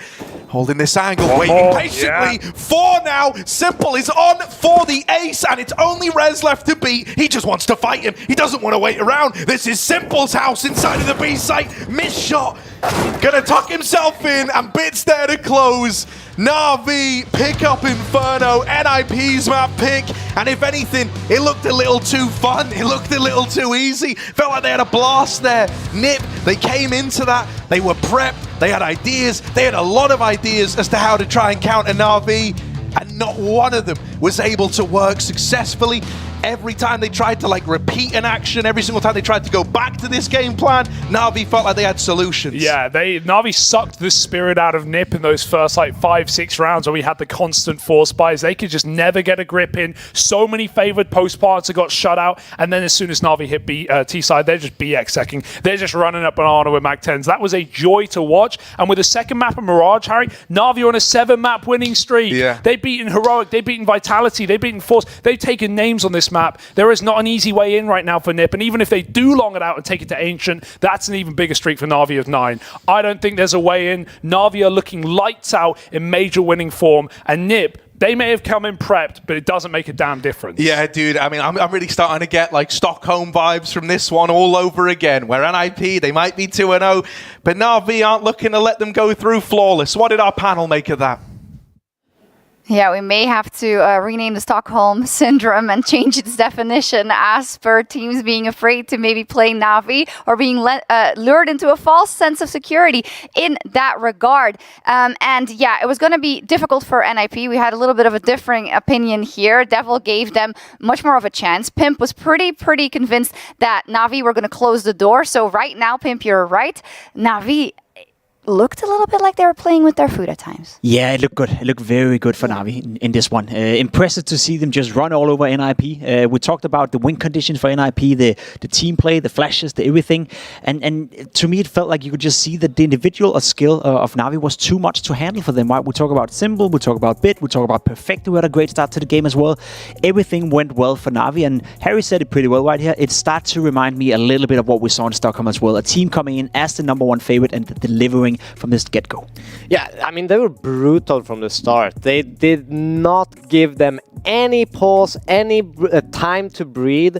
They were just constantly on them, and I think they're so good in these chaotic situations to position themselves to gain that like extra guaranteed kill in those pushes to really pull through. Yeah, and we talk about firepower as well, right? We talk about Bit, Simple, they start showing up, and then we look towards the other side of NIP. Credit to STech for playing a decent game, but the two star players of that lineup, the two people we highlighted coming into the game, Brolan and West, they combined for 16 kill, 8 each. You cannot win a game of Counter-Strike against Navi if you don't frag out, and unfortunately the big fraggers for NIP didn't. When it comes to breaking out some of kind of the, I want to say tactical, but also individual performances on Navi. We said that yesterday on Inferno, S-Attack, obviously great start versus Vitality. Inferno is a difficult map to op on. What is it about Simple style and the way he approaches the game that he can just shine on this map as much as on any other? He's just better, you know, in many different ways. Give me some more. Give me some more. I think it's a bit of a misconception. You know, CT side with the AWP on Inferno is actually very, very good for many players. Cadian is good at it. Simple is good at it. You see a lot of AWP players finding comfort on it. But the T side, unless you have an ability to be explosive in a round on the T side with an AWP, you can't get anything done. I look towards guys like Simple, sometimes Saivu, and then Brokey from FaZe. They have that explosive element to their play when they play with the AWP. Outside of that, everyone struggles with it, so it just requires you to be better. You know, you gotta be more explosive with the AWP, otherwise you don't find any impact on the T side. Yeah, the worry for me for NIP really is like, I actually think they played a good game. That might sound weird, but they got 10 plants out of 15 rounds. They constantly had, you know, a way to get into the bomb sites, but they just were dominated once they got there. It felt like they always knew how to get the trades and play those post plants perfectly in retakes from Navi. I mean, it goes back also to the stat you threw our way in terms of the 4v5s won by Navi in 45% of scenarios as well. And then when it comes to round 8, I want to take a look at that. Yesterday versus Cloud9, NIP had a lot of success shutting down Exile in pit.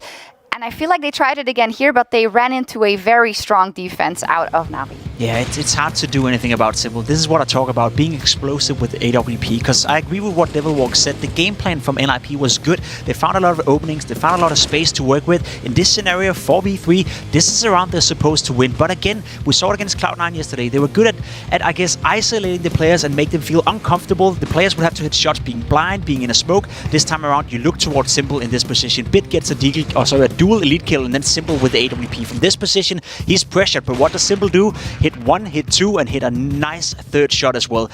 Cloud9, Exile, and the boys couldn't do that yesterday, but Navi, they do it over and over again. Yeah. I also want to point out, they actually used 3 pauses at round 9 and the 4th pause in round 12 for NIP. So they had a lot of adjustments early on, which left the coach completely out of the game after round 12. Yeah, you as a coach yourself, I guess on the one side you could say nice because they're coming up with plans to maybe keep innovating. That's a positive spin. I'm always half glass full kind of girl. But ideally, you want to have some left for when it comes to those crucial moments. Yeah, I mean, it's super stressful to play a team like NIP, or Navi, I'm sorry, where they put so much pressure on you constantly, and you think we've cleared the bomb site, we've killed 3, we've killed 4, and the 5th just comes through, and it's so hard to read because they're always 1, 2, even 3 seconds faster in your mental map compared to other teams, which is why it makes it so difficult to play them. Extremely difficult. We're going to take a quick break. We could also still talk about Bit and about Perfecto. I think we had a highlight package, and you're going to see it in the highlights that we're going to show you now. When we come back, we're going to talk about Mirage and see if NIP can find some solutions there. We'll see you in just a sec.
Now that's what we call Major. 14 days of high-octane action. 14 days of fierce battles. 14 days of special bonuses from GG Bet. Whoop, cheer, and make your fortune.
Welcome back, everyone, as we are going to try and theorize how NIP could do anything against NaVi on this next map after what we saw in the first one. Without counting them out, they are about to maybe climb the Mount Everest. I think you could look at it from their perspective, because when we look at how convincing Inferno was on very different facets, and then when we look at the map that we have coming up here, where NaVi now has a 7-map winning streak on, a 91% win percentage so far, that's why I have analysts. Where do NIP begin? You want to start? Well, you always want to talk first, Pim. The coach is back. Yeah, he's back, yeah. So there's some shining moments there. They have timeouts again. Honestly, Res and Brollan, they need to step up. They need to show why they are the two stars on this lineup. And that's really the only win condition I can see, because of how many things they brought up in preparation on this map. They were really, really good, and they had a good game plan.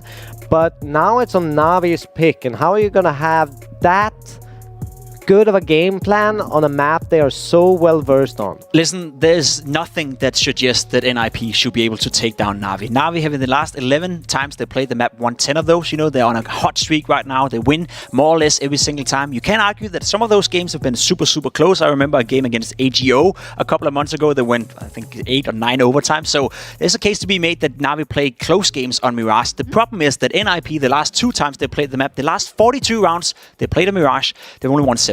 So you win 7 rounds against Astralis, you win 7 rounds against some other team, I can't even remember. How are you supposed to get 16 against Navi then? There's absolutely nothing that tells me that should be possible. The only win condition I see is if Hampus can do what he does so well on the T side, which is create enough chaos for Navi to feel uncomfortable, and that could potentially elevate the rest of NIP, but that's really grasping for a straw here.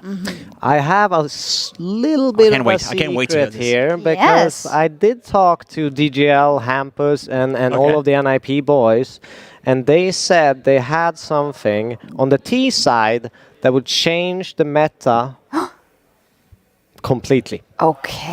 So we will see. They probably have to bring this out to even have a chance on this map. Do you think that's going to change the fact that when you look towards the NIP players and their specific rating for Mirage, only one player is in plus? That's Res. He's averaging 1.18 rating, whereas the next guy on the list is Hampus with 0.96, Esatak with 0.90, Plopsky with 0.86, and the new boy coming in, Brolin, who's supposed to be the carry, with 0.80. We talked about firepower. We talked about Navi being probably the best team in the world when it comes to individuals right now. Not even on that front are they even close to match them. So I'm really having a tough time seeing this happen. Yeah, I think on the side of NaVi, where they are looking at a major and hearing from everyone how open this major is, and everyone could make a deep run, I feel like they are trying to send a statement a little bit to the other teams and also to themselves. Obviously, it's first and foremost about how you're feeling in this moment to make that run to the final and perhaps repeating what you did at Stockholm. And they're not the kind of team to drop the ball in that regard. Not at all. I think they're coming in, as you said, trying to make a statement. They also would like a couple of days off in order to get ready for the playoff, in order to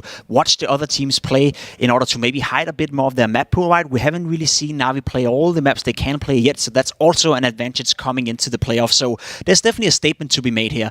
I guess if you want to make this interesting as a viewer at home, if NIP were to win this, that would be a massive surprise. But even if they're not winning, if they can make this game competitive, if they can show the rest of the teams at this major that in a 2-1 game or in a potential 2-2 game, Mirage is not a walkover against NIP. Show us that you learned from Blast Showdown where you absolutely bottled it. Make this game competitive, get 10, 11, 12 rounds, and show to the rest of the world that Mirage is a map you can still play at a somewhat high level. That, to me, would even be a victory for NIP here.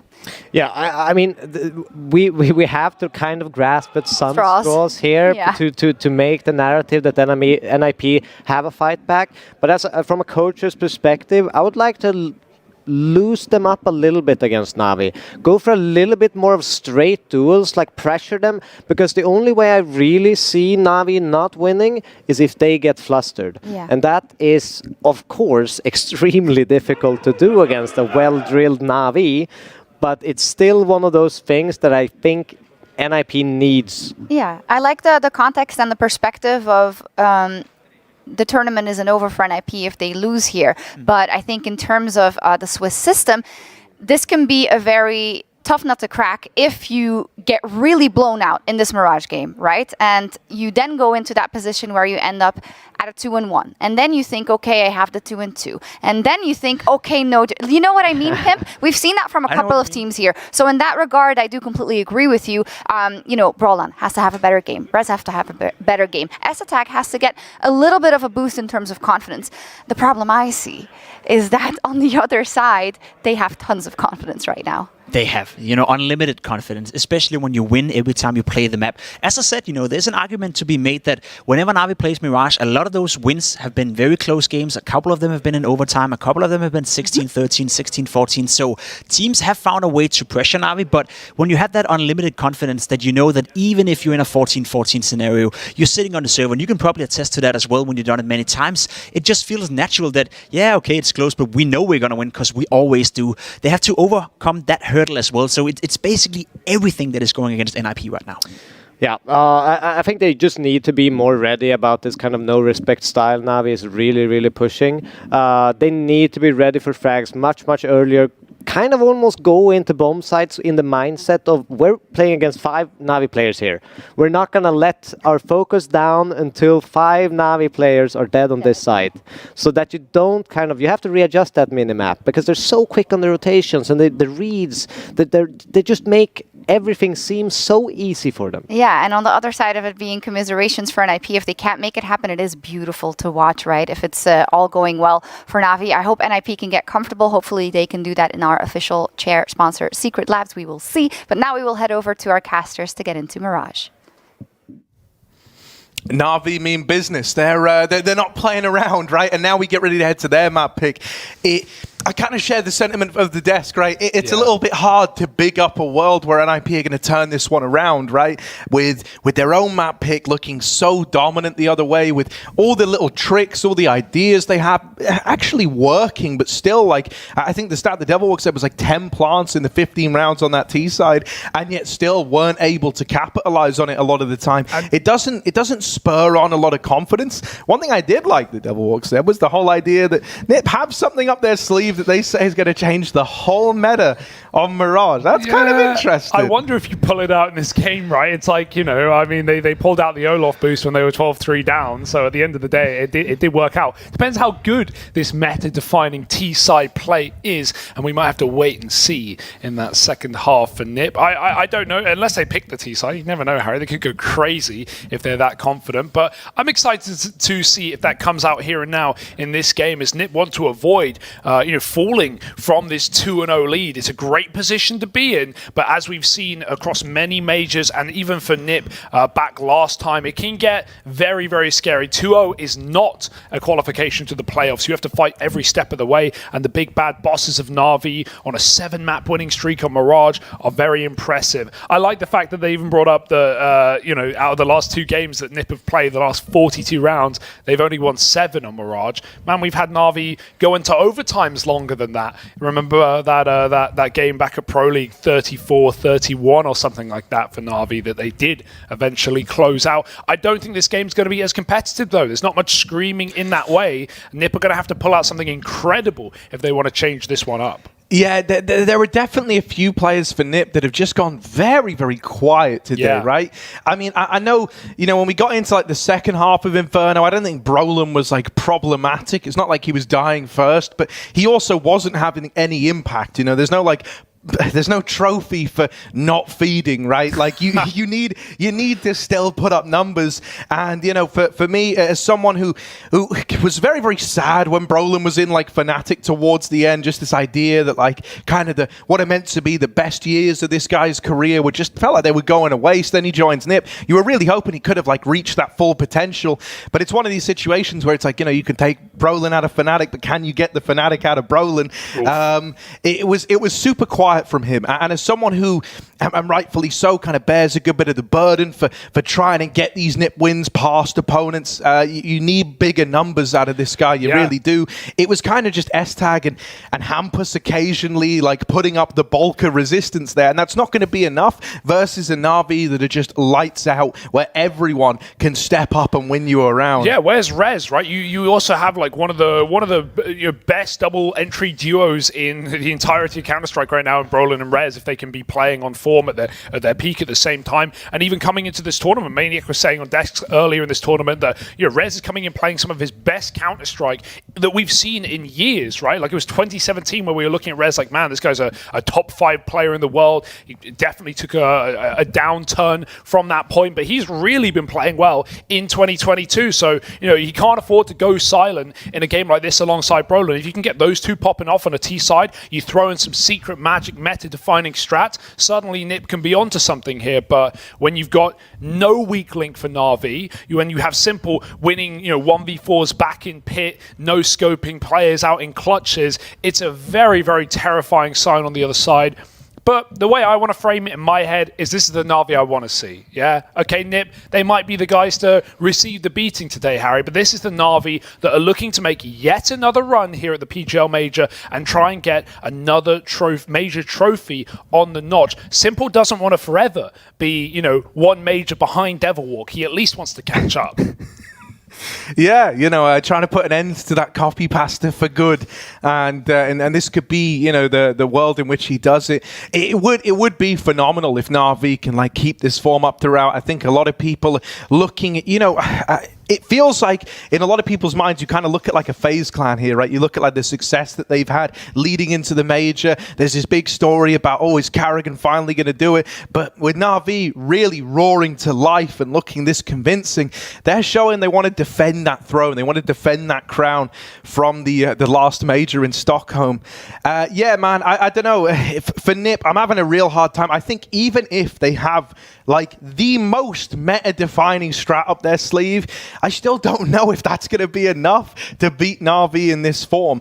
I think, it's very, very easy to home in on Simple. I mean, he really is just like the best to ever do it. But you look at like the rest of the team, you look at how everyone else, like there were rounds that were won solely on the back of guys like Bit and Perfecto. Those two in particular really do leap out at you. You've got so many strong pieces here that were just consistent throughout. Meanwhile, for NIP, we're kind of looking at it and we're saying like, yeah, a lot is to go right and a lot is to turn around from what's been a pretty dismal start for a few key players here. So there's a lot of like moving parts to it. There's a lot of tangibles that have to go the way of NiP for this to be a victory that they can lock in. And it's not the easiest route to the playoffs for NiP, but if they do fall here, they enter that whirlwind of death, that tornado of teams that are all disappointed that they've even fielded losses, teams that could also be very much put up for debate in going 3-0, right? Furia coming back in fighting form today. FaZe, one of the most terrifying rosters that we have in Counter-Strike at the moment. Heroic, who like to get loud and like to tilt no matter who they play. And Ence as well. Even Copenhagen Flames, which we mentioned coming into this game, was the team that NiP managed to beat in that Legend stage matchup at 2-2 to make the playoffs. And Flames are looking even more well-rounded, even more like a LAN team. The longer these guys will stay together and the more tournament runs they've done. So, it's not as I said, the easiest route for NiP, but you want to grab it while the iron's hot. You want to take it while you still can, because the later you get in this tournament, the more angry teams get. Yeah, I mean, dude, there's a reason why, like, I think this, in terms of predictions, like, this has been such a tricky stage. It feels like you're getting such a good level out of not everyone, but, you know, most like, people, out of a lot of these squads. Games, right? Exactly, and there's, like, a lot of, like, these dark horse teams where, you know, on the day, it feels like they can step up and beat people. Yeah, no, dude, I think even more so than Stockholm, this is, like, a terrifying one to lose out on your chance to just go through it 3-0 in, right? I think for NiP, that could be a real cause for concern. You know, I mean, just think about even back in the Challenger stage at this one, you had forZe who were 2-0 up, right? Then they end up falling 3-2. Last major in Stockholm, it was the same story for Entropic. They had that 2-0 start up in the Legend stage before falling out 3-2. It is a reality that can very much happen. And so to go from being on the cusp of making it, you know, into the playoffs, making this like birth happen at 3-0, to then have everything just come crashing down around you, it's very much a world we could live in for NIP. Yeah, even, I mean, this is what Squirrely was talking about earlier, but he was talking about the prospect of Vitality making the reverse sweep from 0-2 down, something that Liquid did last stage. You know, obviously, they went 0-2. They got their first win today, eliminating Liquid in the Legend stage. Magisk looked far better than the previous games as well, and there's definitely an argument to be made that even Vitality could enter the mantle. Harry, I don't know how many slots we have. I don't know how we only have 8 slots when we have clearly more teams that can compete for it, especially considering Spirit went through 3-0 today already. We're getting shocked in Antwerp, and right now on the B stream, if you were wondering, Imperial is up over BNE, not only a map but in the second as well, looking to break some pick'ems of their own, as many had the Brazilian legends going 0-3, but BNE might be the next to fall. Yeah, I mean, dude, even that's kind of wild, right? Like, I think Imperial have kind of surprised people with the level they've been at here.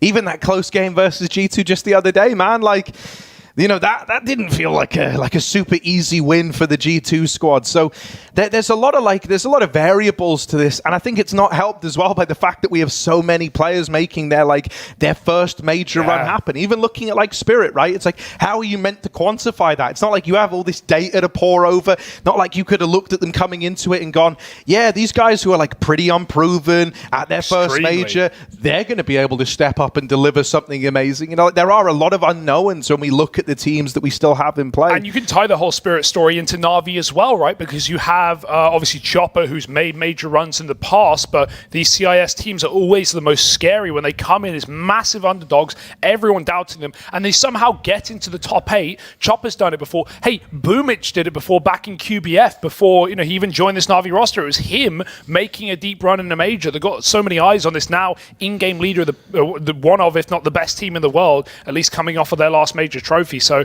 I think that's so exciting. Go on your screens now, Bit as well. Rookie, first LAN tournament, he wins at Cologne. First major, he wins back in Stockholm. Like, what a crazy time for especially these younger CIS talents who have come through with, you know, at least for Bit, he was in a championship winning roster, but I don't think anyone expected Spirit to not only come through, but come through as clean as they did, and with the players who we saw struggle in the Academy League, in Patsy especially, come in and look incredible against tier 1 teams, because it's not like you can even make the case that, oh, Spirit had easy matchups, they had, you know, a cheap way into those playoffs. No, they had to beat some of the very best. They took out Furia, they took out Heroic, they took out the Flames, so there's no caveats on these wins, and that's why it's also great seeing NaVi perform as they have today, looking to just run through cleanly with no bumps in the road and even dominate in their final BO3 on the way there. That's what we're waiting for. Mirage between NaVi and NiP, and NaVi on a 7-map winning streak. If you're just joining us, there are no easy routes to the playoffs. Yeah, I mean, dude, even like homing back in on this one, it's this idea that, you know, if through some divine intervention, through, you know, maybe you get like a really big pop-off game out of, you know, like your Rez, your Brolin to assist the rest of the guys, if through some miracle this strat that they have prepped for us is like just completely blindsides NaVi and they end up winning this, well, then we go to a third map, then we go to Ancient, then then we go to another one that NaVi are on a huge streak on. I think it's 9 in a row now. Yep. Haven't lost it in the last 232 days, Correct. I want to say. Yeah, so, you know, it's like, even if you win this, that's really just the beginning of your worries, the beginning of your woes. At the major, anything's possible, Harry. Alexi lost his first Vertigo ever just here. So, you know, that's a streak broken. Do I think it's going to happen? No, but I think what's so cool about CS, even with all the drama we've had today with smokes and situations, is that for Nip to come out and, you know, they didn't say it publicly, but they said it to Devilwalk. They probably knew that was coming out on the desk in some way, to say that we've got something meta-defining, you know, almost 10 years into Go being released and 20 plus into this game of Counter-Strike and into this franchise. Like, that's insane that we're still figuring out things and we're still showing new stuff, especially at these majors. We always talk about you're saving strats for majors, saving whatever you want. The fact that 10 years later in this game, we're still coming up with new metas and we're still coming up with game-breaking ideas is why Counter-Strike is the best esport of all time. No bias, of course, apart from all the bias. Yeah, no. What do you think it is? What do you think that meta definer is? What a horrible question to ask you. You got anything for me? What on earth am I meant to answer? Yeah, you know, man. I think it's going to be like a 5-man boost, like a quad boost, palace side into middle or something wild. Yeah. Yeah, definitely. That's got to be it. What if you know the railings in T-Spawn? Yeah. Here's something for theory crafters. The railings in T-Spawn outside Palace. What if you triple boosted and you could see middle window or short there? Hey, I don't know. I'm just yeah. That's what I'm saying. That's what I'm saying. You know, like, yeah. I mean, trying to predict what something that they've kept so close to their chest is, you guys, I think is a pretty ballsy move. I got to give you. I'd love to hear Devilwalk's take here, because I remember Devilwalk even telling us back when was it FPX at the time when he was when Vertigo had the door in middle. So that long ago, we're talking a few years back. A long while I remember he even told me at a DreamHack that he had some boost or something that would completely change the way the Vertigo is played, and that they were saving it. He wouldn't tell me what it was, and then Vertigo got updated, and I guess we never saw it. But you know, this guy's made and broken a few metas on the way himself. So I believe in the Nip idea. But if we're ever going to see Nip come back in this series, regardless of what tricks they have up their sleeves, as we've already said, we need Rez, we need Brolin. That much is, exactly what we require, and we need S-Tag to keep it up as he did in Inferno. Yeah, no, that's like the mental part. It's like when you look at this matchup, when you look at like kind of how the head-to-heads go, S-Tag shouldn't be the guy you focus on anyway. It's like, mate, he's got a horrible task ahead of him. You know, he's already like filling the boots of Device trying to don that AWP. Then you look at who he's going up against. Oh, it's simple, right? Like, he shouldn't have to be the guy like putting up these crazy numbers. But let's get into this one, right? It was a little bit delayed, but now we're ready to go. NIP taking on NaVi. NaVi's map pick and Mirage. Nip graced with the CT side start. They're going to have to hit the ground running here if they want to inspire a bit of confidence in this one. Yeah, CT sided start at least. We saw that T trouble come through for Nip, and that's not been their latest problems back on Inferno. It's going to be NaVi just throwing the top con smoke, double flashes for Electronic. No P250, which we often see simple on these entries, but he's just going to have to run it dry with the Kevlar res. P2K from the back of CT gives it up. It's a kit on him with the smoke, so Nipper playing for retail. Ooh. Oh, okay. S-Tag and Hampus kill a piece.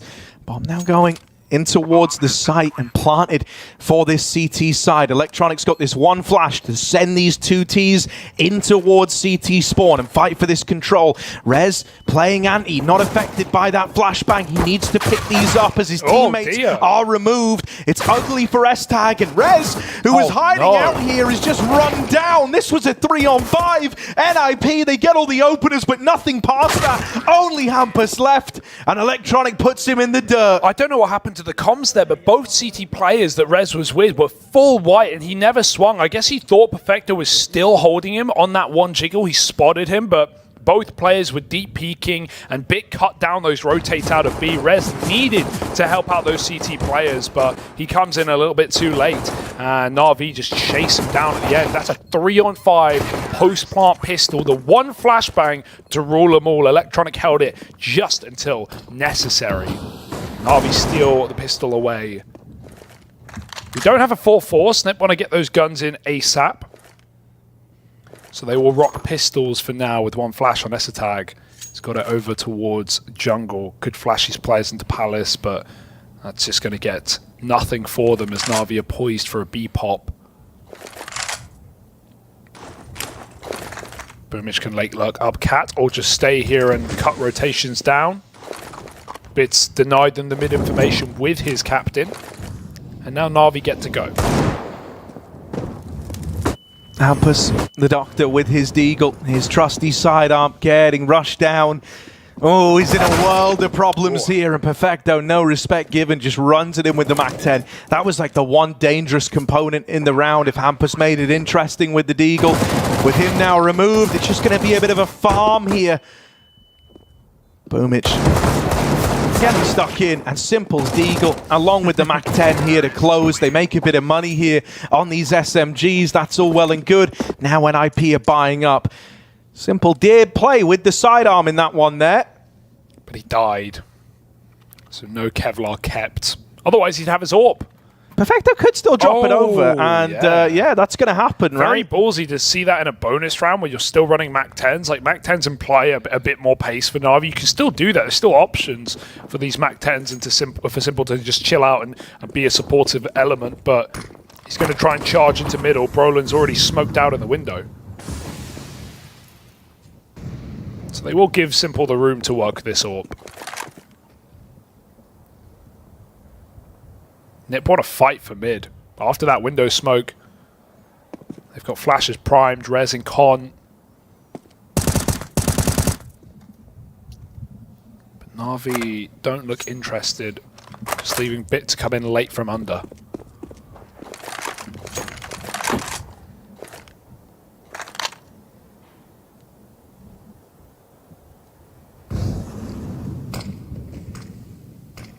Simple trades util, right, given the flashes to try and set up his Mac-10 players in the A play.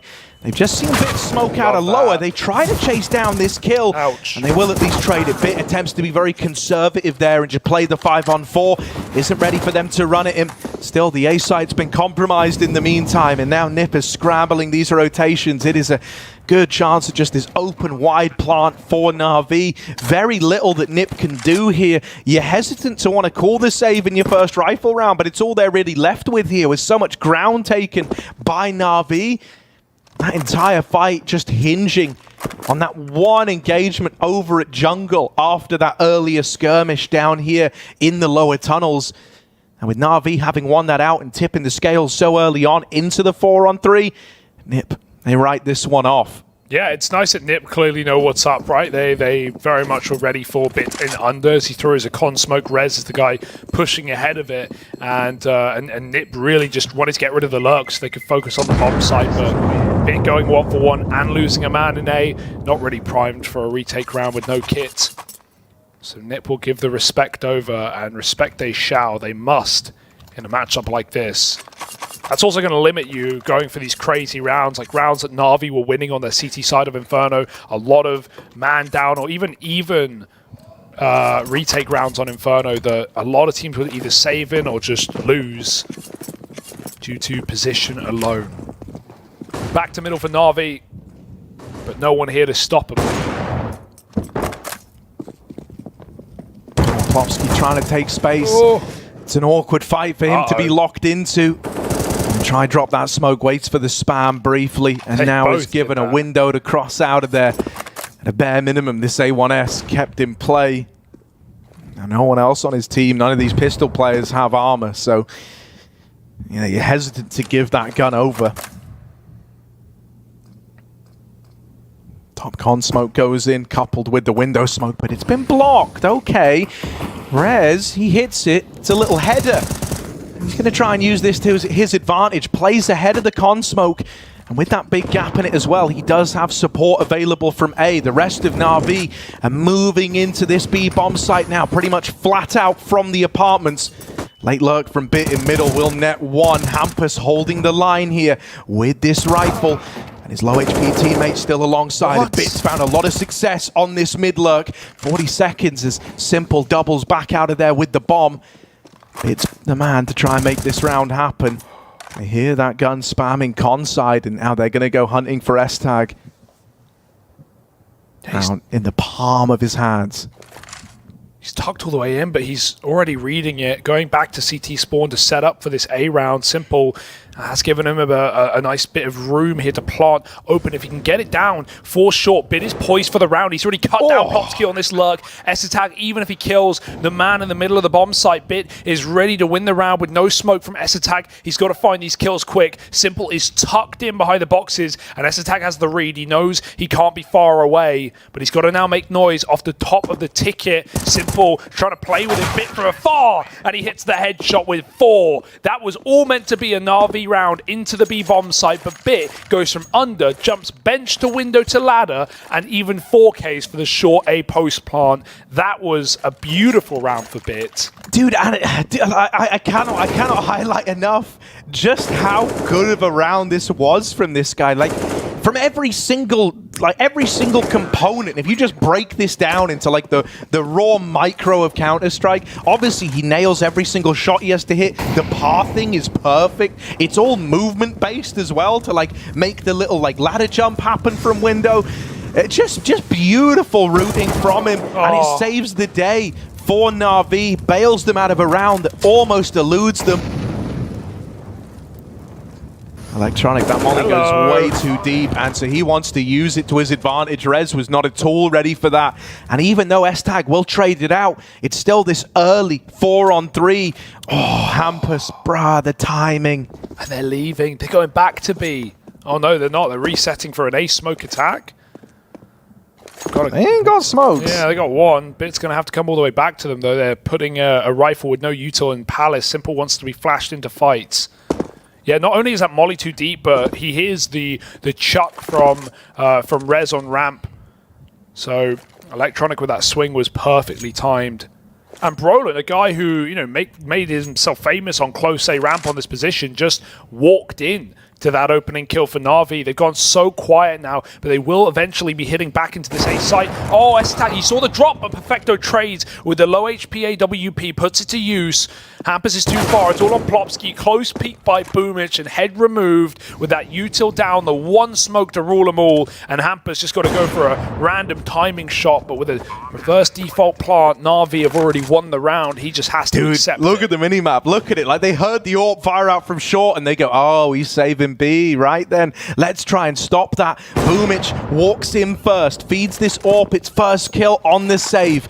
But Simple, he's taken the presence of this AWP personally, wrapping in through lower, now up into the apartments. Hampus needs to keep his wits about him if he wants to save this AWP. Trades a tag with Simple. That might force a bit more respect out of him. At this point, Perfecto feels good enough that there's no chance of Hampus pulling a rabbit out of a hat and somehow winning this, so they all start to run at him. But it seems like he will get away with the AWP at a bare minimum. Yeah, similar starts to that of Inferno, right? Some close-ish rounds in the middle, but NaVi just exerting dominance right now, and NiP need to get on the board earlier. We'll never get to see that ludicrous T-side pocket pick that we've been poised for in this matchup. Nice to see the double AWP come in early for NiP, but fully avoided. Hampus hit some awkward timings in missing Bit up in the B apartments. S-Tags was cleaned off of that close ramp, only going 1-for-1. Is this the pace change? Yeah, now just going to disrespect. They know the util's not there for NiP, and they're not ready for the fight. But Hampus with the one AWP, the smoke is down. It's perfect for NaVi to try and get into the bomb site, and they just run wild. Mac 10s, AKs, you name it, they got it. Double entry kills, and even though they ran right into the big ticket item, it's NaVi who punch in a 6th round.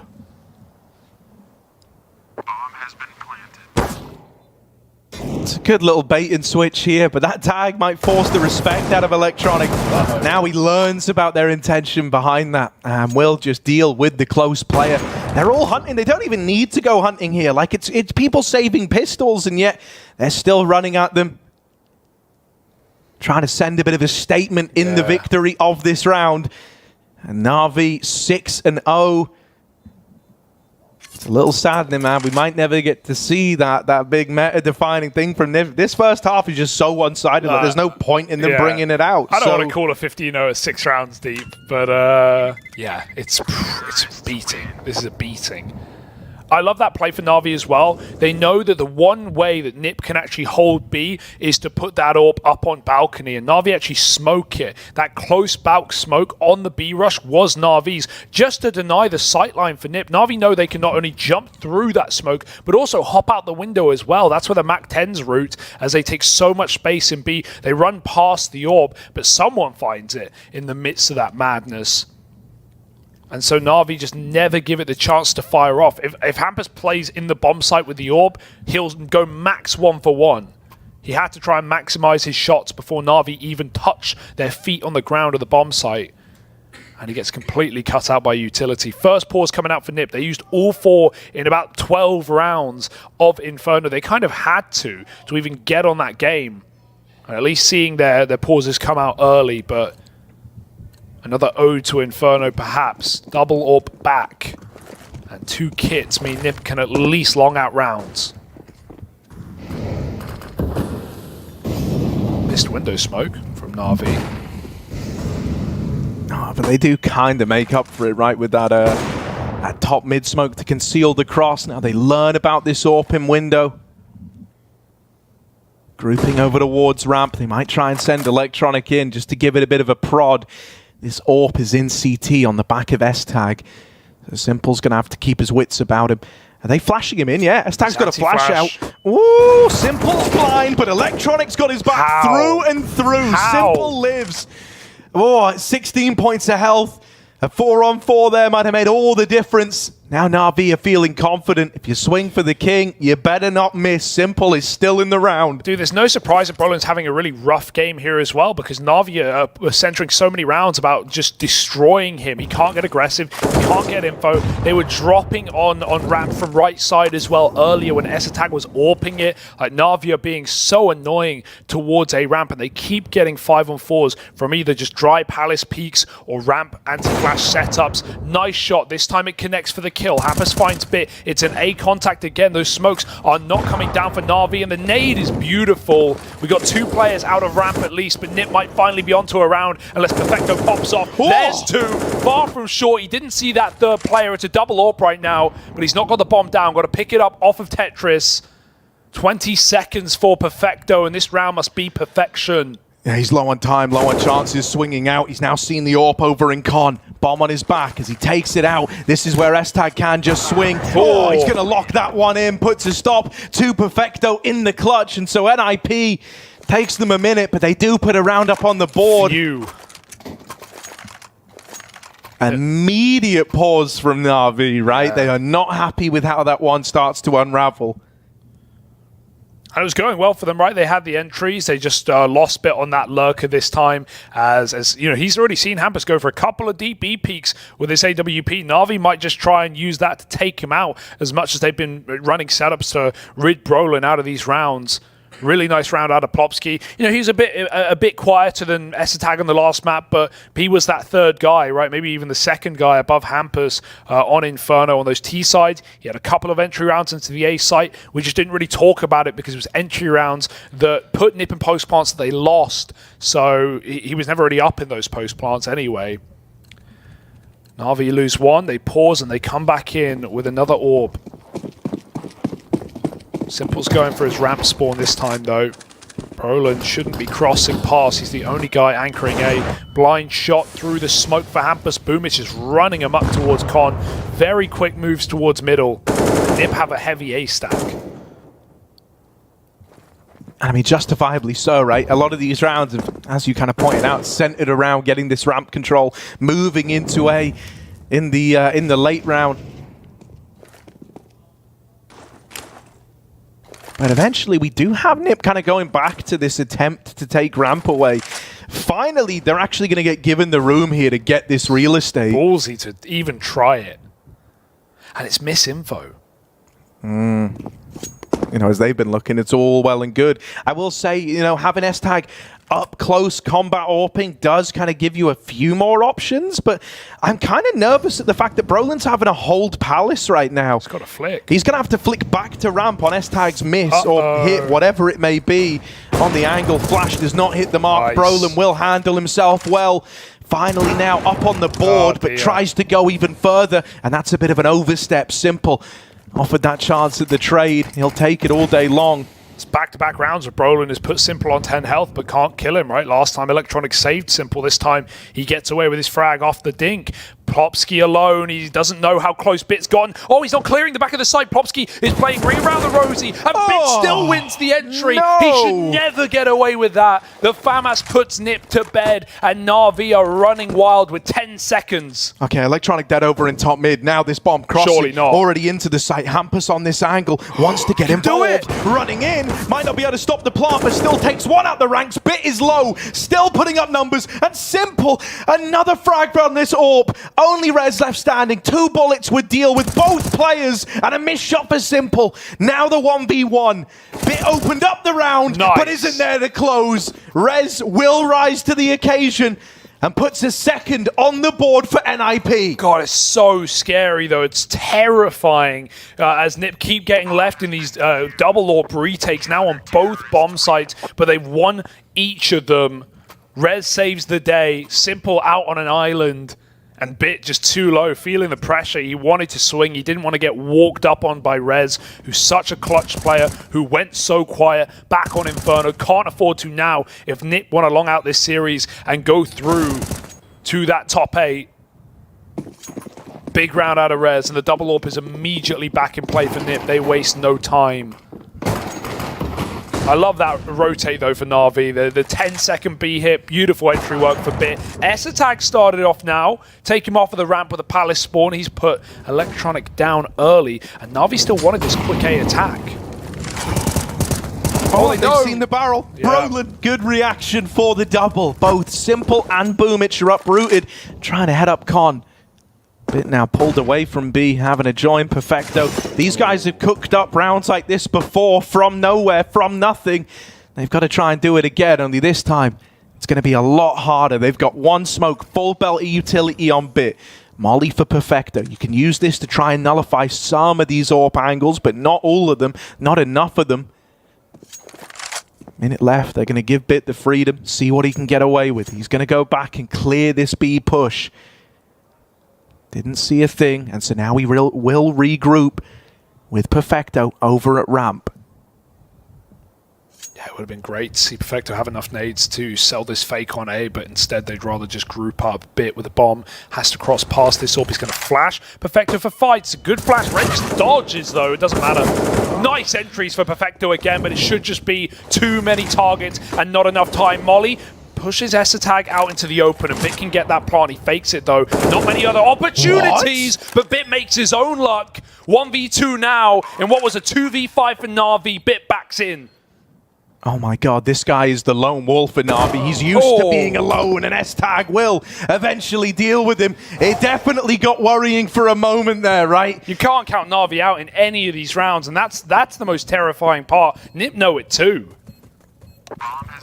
Yeah, man, whenever you see him in those clutch moments, you know, with Perfecto kind of laying him up, being the guy to open, Bit is so comfortable being the lone guy trying to make a play, right? I mean, hell, you kind of saw it in the round prior to that one where he gets them into B. He puts them in a position where they could have even made something out of a really dire situation.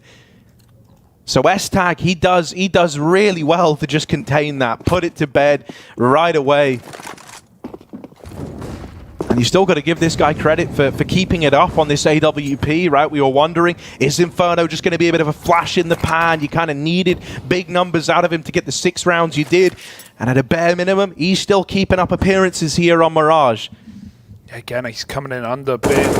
Oh my god, what's this spam for Electronic? It's so accurate. Bit should be dead. Rez has so much freedom with Hampus pushed up top middle. Brolin's trapped under. They should know it, but there's no molly to get him out just yet. They take the dry fight. Boomich blind with that entry. 4-on-4 now, but they have so much room. S-Attack has been a nuisance back in spawn, closing these rounds with the AWP. He might have made a read, but Boomich is right below the smoke and takes him out of the round. Perfecto, caught on the cross, has left the bomb out in the open, and Boomich almost gets backstabbed by Plopsky. This one is a mess right now. Those smokes will begin to fade, and Hampus' sight line's open, but Plopsky's is closed. Hampus has got to save. He can't go for this, man. 1v3. They're all over the site. They've got CT. They've still got a man floating around at ramp. You just don't have enough ideas. Oh, sorry, don't have enough idea as to where they are, where they've gotten to. They're so well established right now, so he's got to hold on to this AWP. NaVi up onto 7. And IP might have started to come in with a couple of rounds, but there's the reply, and so much of it comes from Boomich, who just full sends. Like, think about how the round started for him. You know, he gets out ramp, he's like full flashed pretty much the entire run through the bomb site, and that doesn't deter him. He still holds W, he's still putting up numbers without the vision, and they were expecting a lot more respect out of Boomich in that moment. It's such Boomich pathing, right? Just out ramp, he realizes it. I guess someone tells him he got that entry, he asks as he's blind, he doesn't know, his teammates tell him, and he goes right below ticket to kill that problem piece, which has been S-Attack with the AWP. Think about the rounds that NaVi have won on this A site. They've had that CT control ever since the pistol, flash peeking deep in on these default plants. It's so scary planting open with boosts that can come over the jungle smoke, with Hampus who keeps challenging stairs. He's got the AWP again, does Hampus. But nothing around it. And NaVi on these low econ rounds, they just bully that B site. Even if it doesn't go well, we've seen Bit give them escape routes intact by coming in on these underlooks. Boomich will go for the short split. Bit will just continue to be a nuisance. Pops into the gun. Oh, thank goodness Boomich saves the round with that trade kill. Still USPs pick pieces out of NaVi, but they've got the bomb site, and that's all that matters. Boomich really looks like he wants to fight this. I hope he doesn't, just for a moment. Like, let the time tick down enough that you know they're not going for it, so you know they're saving. Because right now, like, Nip are down to tango. They're down to fight for this. Flash goes in, Boomich turns, and that's a freebie. 2v2. But no more chances now for NIP. They're going to save this AWP, going to get out the round with it. S-Tag, maybe there's a gun floating around somewhere up on Catwalk. There's that AK. But NaVi are looking to keep an eye on that. They've dispatched Simple to keep that under lock and key. He could get this kill at the end. Always an option. Simple's just going to peek, though. Oh, S-Attack running and gunning. Oh, jumping headshot. And the double orb lives on. Nip, sometimes they find a way to get this money going. They keep double orbs every single round, despite not putting up any CT rounds, really. And that's a despicable way to take down Simple in the post plant. Jumping tap from the USP. Not bad for S-Attack. We'll give it to him. A well-earned AWP. But even with these two AWPs, it's not been enough to get Nip rounds. Another fast mid take, but think about this. You've never had an AWP fighting middle for Nip. It's always been smoked off. And again, blind shots. All NaVi do is find 5v4s with no vision. It is wild, man. Like, you're flashing them. That's meant to help so much, but every single time it feels like somehow it's firing them up. Like, I don't know. You're just poking the bear. It's like Inferno, where like on the T side, the executes were clean for Nip. The util was excellent, but NaVi would still find a way to win those rounds despite incredible flashbangs. S-Attack has some of the best flashes in this entire tournament. But as we see, NaVi don't care. Eyes closed, 5-on-4s, B split, and Nip have no idea. That's awkward.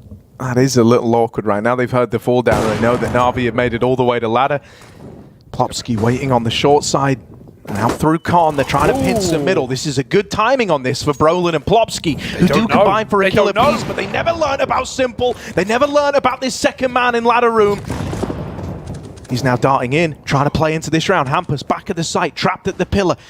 Doesn't want to open himself up to short, because if he does, that's his death certificate signed. Simple moving in. Smoke just blocks off. S-Tag back in the market. Missed shot from Simple. Electronic is closing the gap in the meantime. Walking up, looking for a way back in. 2 AWPs here. And Simple up against them both. Dancing around the smoke, Nice. it's Hampus with the swing. And so 2 AWPs that will get the better of the B play. Beautiful timing on Plopsky and Brolin's interplay in middle as well. That was really nice between the 2 of them there, right? Brolin swings out Con right as Plopsky decides to fight for that mid control up on the short side. It felt like it kind of blindsided NaVi. Hampus had to close that because SATAC had such a tight line, not trying to give Simple away into that round, but he gets smoked off by his in-game leader right as Simple is crossing into his crosshair, and SATAC never sees him get into the bomb site. So good save from that double AWP again, as you say, but whoa, there was a way in. There was a world for NaVi in that ridiculous clutch round. Simple's feeling it. He's got the hero AK, funded by his team.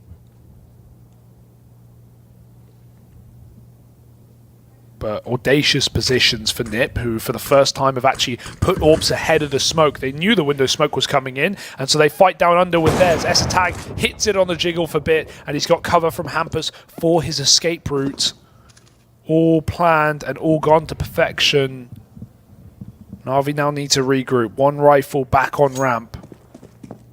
Brolin playing a lot more safe in these previous few rounds, letting these AWPs just wreak havoc as he sits back in CT. NaVi can run boost to mid, but it's being given away for now.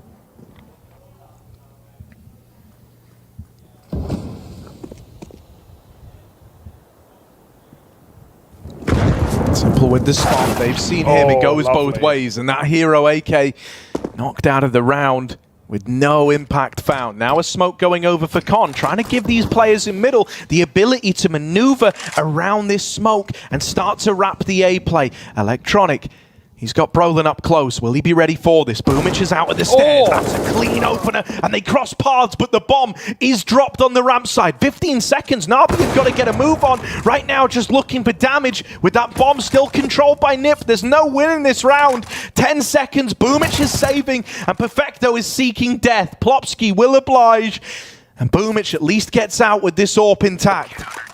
Yeah, really nice reaggro for Brolin there. That got very scary. If he goes down to Electronic, who he knew was there, that gun on the ground disappeared in front of his eyes with the E key, so he knew what to expect, but the flash peek with his back turned, that could have gone very badly, and if it would have, NaVi would have had another way into what should have been an unwinnable round. Brolin denies it now. He was 0-6. He's now 7-10. He's had a very good resurgence on this CT side, as these double AWPs have as well. Nip, they've set themselves up in this half. They've given themselves a route. Still not a winning half, but maybe there's a way to find 7. Boomich has saved Simple that AWP. Worth every penny. But that hero AK last time got countered hard. Nip naded and mollied the Apex position. Simple's got to do it solo again. Oh, Rez saw a barrel there, and that's reason enough for him to lob all this util in. Oh, Perfecto. How on earth does he get out at 1 HP? Boomich is not so fortunate. Simple's going to try and trade this. Hoping they give him this fight. The 2 ready to swing. Simple will pluck one of them out of the round, but it's immediately cancelled out by Rez. Electronic going low, going slow, and Perfecto, 1 point of health with the Deagle, has delivered this late trade over in middle. Now Bit is armed with this AWP. Double AWP isn't super ideal in a moment like this, really. Go back and get that bomb. Electronic's called like, guys, I am in A. I am way deeper than anyone expects. Insane. Nip have to be considering this, Oh, though. they know. SATAC saw him. He's been jump spotting all round. He saw Electronic get out into the bomb site. Electronic just knows he's got a bit of room to get that bomb down. Perfecto's still trying to cut off these rotates. Back turn. It's Electronic to die. Perfecto was trying to cover triple because a flash came over from CT spawn. It distracted him. 15 seconds. Bit's got a plant. Out in the open. Perfecto covers. At a 2v2 now. No way NaVi can do it. Oh, missed shot for Bit, and now 1 HP. Perfecto's got to be the man to do it. The AWP, he almost doesn't mind fighting. It's that M4 that's the nightmare. And so out through CT, onto the Deagle. He's going to get spammed out. They deal with it well on the Nip side of things, right? There was definitely a world where that could have started spiraling. They start to win all the fights they have to right at the end. They deal with Bit, who unfortunately got aim punched right as that jungle fight comes in. Good save from Plopsky, man, but Hampus had to get that kill from short, right? It's an awkward timing when NaVi aren't actually covering the planter. They think they're getting CT rush. Nip didn't have the numbers there. But Hampus taking down the initial planter in the bomb site is the guy that actually stops NaVi from taking an advantageous post-plant with armed players. Very, very nice. Dude, this is like legit from Nip right now as well. Like, this is one hell of a turnaround from them. What with how this game started. They kept themselves in it, and you know, I do think this double AWP has been no small part of that, right? It's had a lot of impact. I think when you have Hampus and S-Tag AWPing, they're very, very good at playing off of one another, right? And some of these mid setups that we've had, it's kind of given guys like Hampus or S-Tag in the round where he dropped lower more degrees of freedom with that AWP, right? You can play like that layered AWP setup from Con and the lower drop, and they're pulling it in on good timings as well. Yeah. They also, like I said, they've just been cut out of middle every single time by this window smoke. Brolin's trying to beat the con smoke, trying to fight in front of it. Bit backs up. His late lurks under have been high impact in this game for NaVi. Again, they are consistently taking this A site. That smoke bounced badly. It's fallen off for Brolin. S-Attacks found the first pick out ramp though. Bomb's been denied. Brolin finds another. This is all the makings of a NIP 7 round. Rez is even looking to fight for this. That's the bomb over on triple over at Tetris. It's a tag. Perfecto with the reply. Oh, tries to fight for CT. But S-Tag's holding for it, and now it is just bit. When you see he's alive, you can have an idea as to where he's coming from. Does that make dealing with him any easier? The crossfire between Short and Con wasn't able to get that trade. Given a little bit of room, but it's time that's the real enemy a bit here. With Hampus and S-Tag both just holding a crossfire inside of the site, it's going to be super rough. He knows where they both are. Dropping in. Both the AWPs are missing. It's given bit room. Tag down low now. And with only 8 seconds, he needs this plant. They don't have to face. And Plopsky goes up and over to lock that one in. Nip, they stumble back to their feet, closing out that first half. Just one round the difference between them and NaVi. Nip had to work for every single round they won on that CT side. Nothing came for free. Even when NaVi came in with one gun rounds, they would still get them into 2v2s. And that gives even more credit to the 7-round half for Nip for managing to come back from that, again, strong lead for NaVi. They were up 6-0 at the beginning of this map. It was looking like a repeat of Inferno. I'd say Nip have got to be pretty happy with how this one's turned around. This has been a very 50-50 map in terms of CTT leaning, in terms of the stats back in challenges. NaVi is still winning the half, but Nip have really recovered well in a very tight game right now. All the players that we wanted to step up have performed a lot better, and S-Attack has kept up his appearance from Inferno. Now it's Nip T side. We've got to keep our eyes open for what they're going to show us. Oh, that's not the opener you wanted. Boomage is clean. Brolin, the ramp man, the one who was able to turn it all around and start to own that position. Now knocked out first to open up their T side.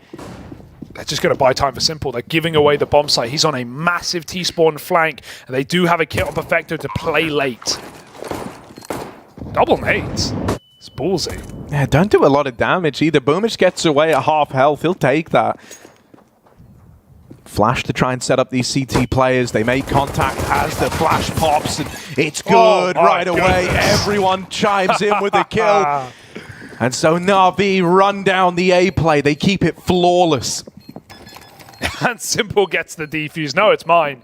Obviously, he wants that money for the AWP, so extra 300 just for Simple, and NaVi get away with a pistol round. That big ramp flank didn't even matter. Simple just called them to go, and NaVi explode with a flawless pistol round into a 5-on-4 post-pod. Those flashes are incredible. I like the idea for Nip, right, to throw double nades when they get that A site to constrict NaVi and CT spawn, but like you said, only 50 damage. You want way more value from such a high investment. And NaVi, no problem, cleaning house in that retake round. 9-7.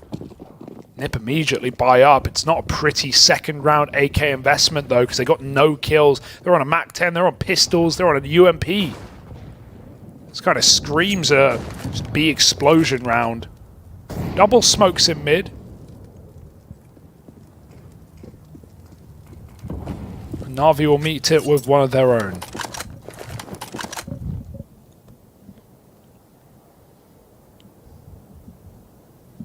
Yeah, they got the util to just go for this B play, right? You can smoke off the market window, make it a bit harder for rotates. You still got this smoke on res.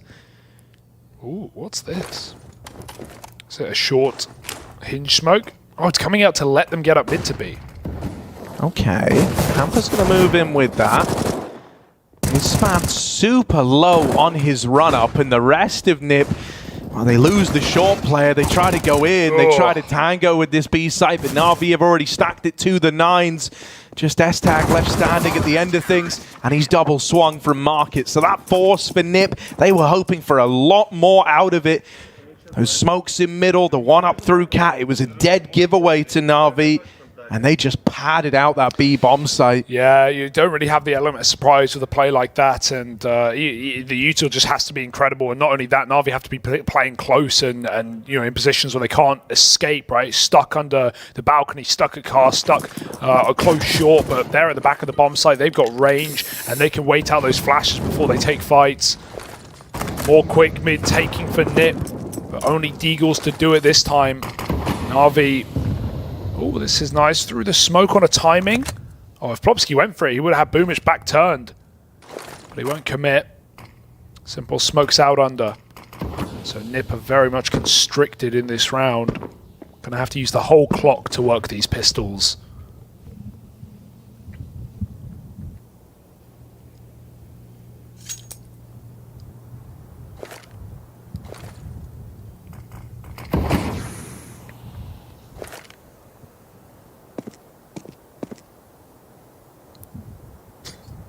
Safe jump spot. Perfecto did see Hampus there before he lobbed the nade. Almost a 0% chance you're ever going to die doing that jump spot unless they're very close. Perfecto gets that early info, but it's not like NiP are hitting the B side. They're just probing right now. Oh, that's a meaty nade, and Electronics even dealt with S-Tag coming out through lower. That's the bomb spotted. And so at this point, NaVi have built this picture that this looked like it was poison for a mid to A play.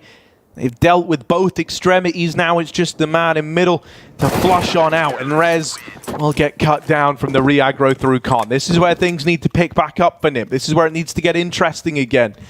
They can have the guns out now. I want to let NaVi catch that second wind after NiP streaked those last 4 rounds together. But if I'm looking at the forecast, Harry, it's a bit of a tornado of death coming right down the barrel for NaVi. They've still got a bonus round. They can just throw themselves at NiP. They can play very loose in a round like this with 2 MP9s. Perfecto heading B with his Boomich back on the A side, laying up flashes. NiP keep throwing this double smoke to get into middle. But Simple, he doesn't know it. They're all around him. Oh, what a clear. Perfect for Simple. Bomb is tumbled to the ground, and he has got a third on his plate. Simple ready to chow down in the apartments. Bobsky can set it alight, but Simple just sits and waits, finally dead. Hampus has actually picked Boomich, who pushed T-Spawn at the same time off of ramp. NiP have managed to equalize things. If Electronic can find this kill, it can shut out this B play at the same time. There's no escape with Roland. In the smoke, wins that one, and now NiP can bail.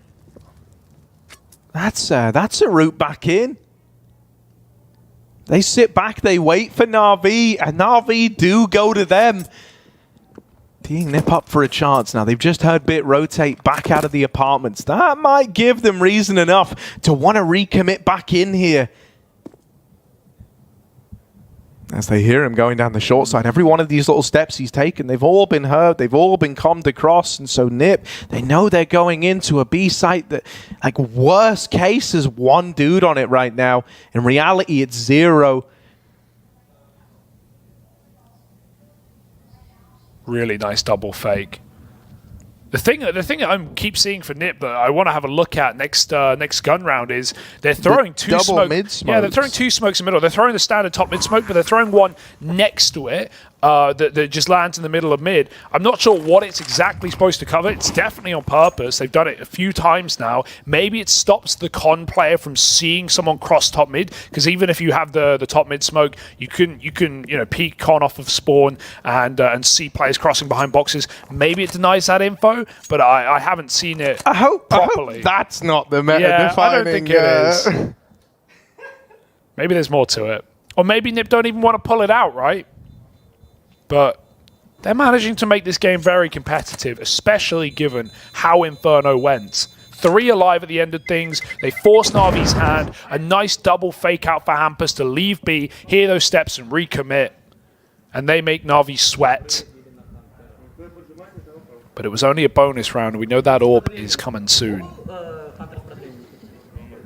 I kind of want to see, you know, a bit more out of Simple here. Like, he hasn't carried that same impact forward from Inferno. It's not like he's put up rounds where you look at it and you go, he was the defining moment there. I think for that, you would be looking at someone like Bit, I think has easily been like the guy bailing them out of situations. There's that double smoke. So here it is. It lets them cross close over in middle. Electronic's going to play behind it. He's trying to use it against them. Creeping around the shadow will lend Hampus a helping hand. It's kind of cool. It gives them an option to like fight this one way into window. Yeah. I like it. That might be what they're talking about. I mean, it does, you know, if you're throwing it every round, it's giving you a lot more space. You have a lot more cover from the cat swing. There's a lot of options from it. Yeah, I like it. It's something different, Harry. And right now, NaVi are trying to fight it back, right? Electronic walked it, but he gets denied. And I definitely think if you're a T on that ramp and you're fighting window, you're at such an advantage. So that seems to be the play for Nib. It's, you know, not a window smoke, but it's forcing NaVi to respect them in middle a little bit more. Has all the value of a window smoke while also covering a con walker. Yeah, and it's kind of cool that like window's left open because if anything, you won that fight like on the back of the smokes, right? Yeah. So yeah, kind of sick, especially because like, you know, if an AWP is window early and he sees it's not smoked, he's like rubbing his hands together thinking, all right, here's my moment. It managed to slip 2 up the connector. Plopsky moving in from ramp. It's this A split, but it's kind of labored. They do manage to get themselves up con. However, Bit is re-aggressed on the short side. Will connect it eventually. And there's Boomich to close. Yeah, NaVi, they're having no problem holding their bomb sites, are they? And Nip just trying to spill through connector, get cleaned up from behind. I want to see if Electronic, you know, sees that smoke and just charges under. So much more cover for a player dropping out of window or running for an under peek from con. It's something Nip will certainly be aware about. Calling their second timeout with DJL chiming in. They didn't have to force all 4 in the first half like they did back on Inferno. So they've at least got depth to fall back on this T side, but 1 rifle round 1, and as soon as NaVi rather come back in with full rifles and an AWP, they keep it nice and clean on that A site. Bit's just going ham right now. Not really much to stop him. Even getting away with this labored tapping. Very easy stuff. And this is, again, like, sort of, you know, I also want to see Simple pop off with CT AWP, but it's reassuring that NaVi can just keep rounds as clean when Simple hasn't fragged in a few. There's 1 standard smoke coming out. Simple's going to... Did they just smoke under? Or, no, blocked. They got blocked by Bit jumping. It as he jumped to cap. Yeah. I've just got my eyes open for anything that doesn't look normal. But yeah, Bit made it up despite getting hit by that utility. Yeah, that's kind of wild. Like, I thought that would have made him miss it. Simple, weighing in with the opening kill. And a big one at that. S-Tag brushed aside.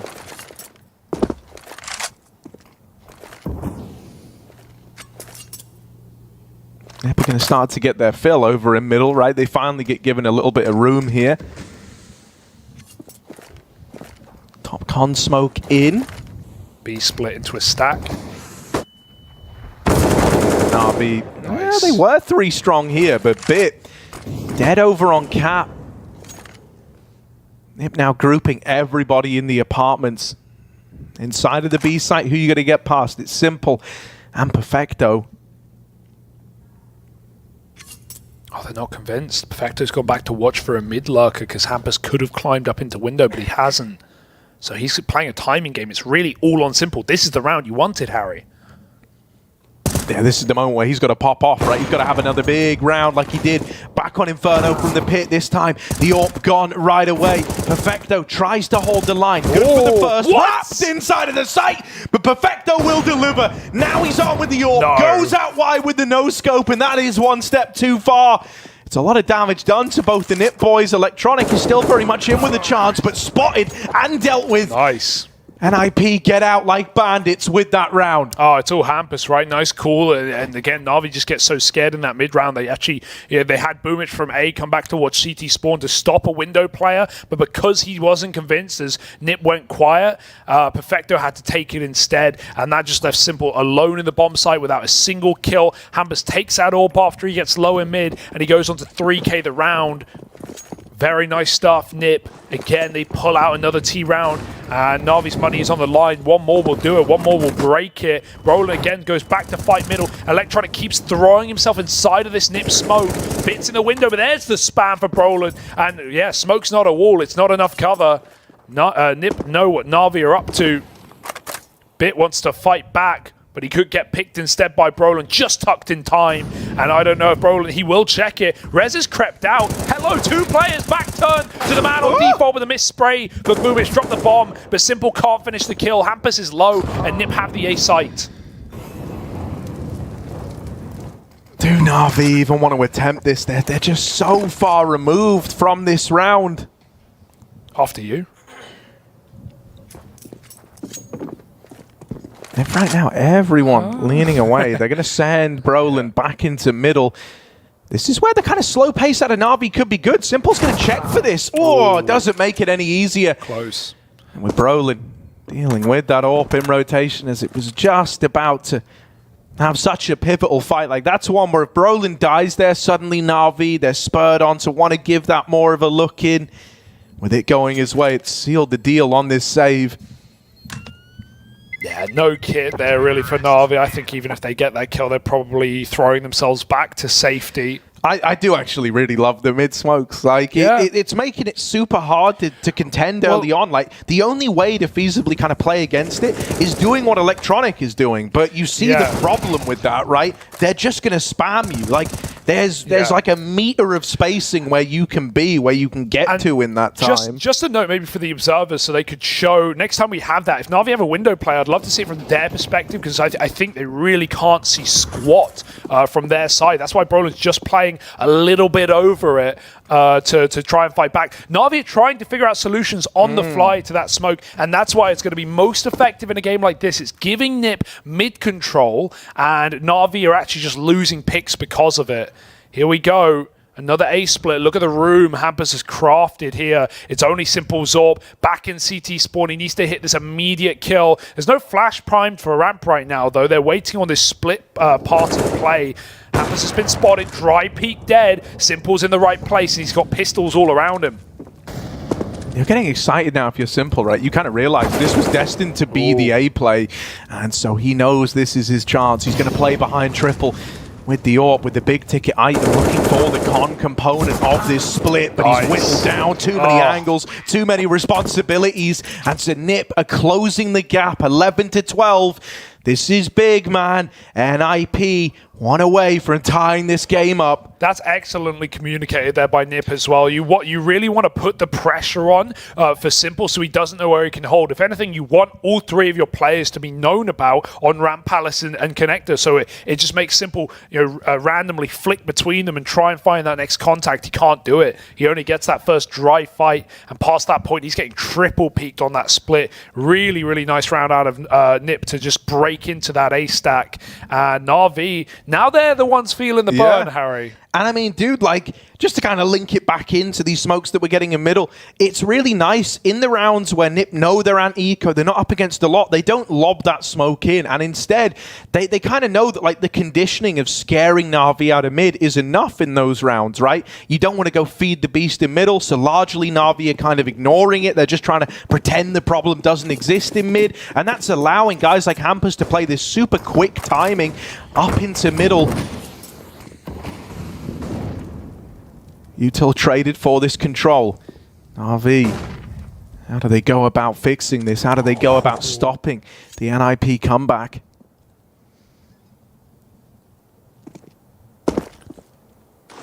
Real change of pace in this one for Nip, right? No immediate mid control, no immediate chance at fights. RV feeling a little antsy right now, but they do at least have all this control over middle. They do have this info as to what's going on here ahead of time. Boomich wants to go for it, and he's got the freedom to do so with 2 other teammates in mid fighting for this control.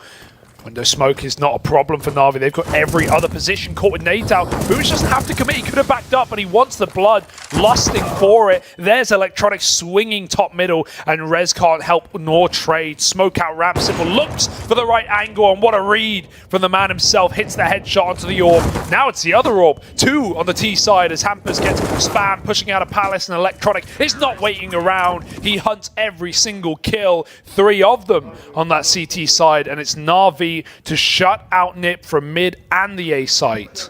I think they're just happy they finally get something a little more standard. You know, it's like when you kind of give them the more standard plays, they all know what they're doing. They all know what the responsibilities are. And so that one unravels very, very quickly.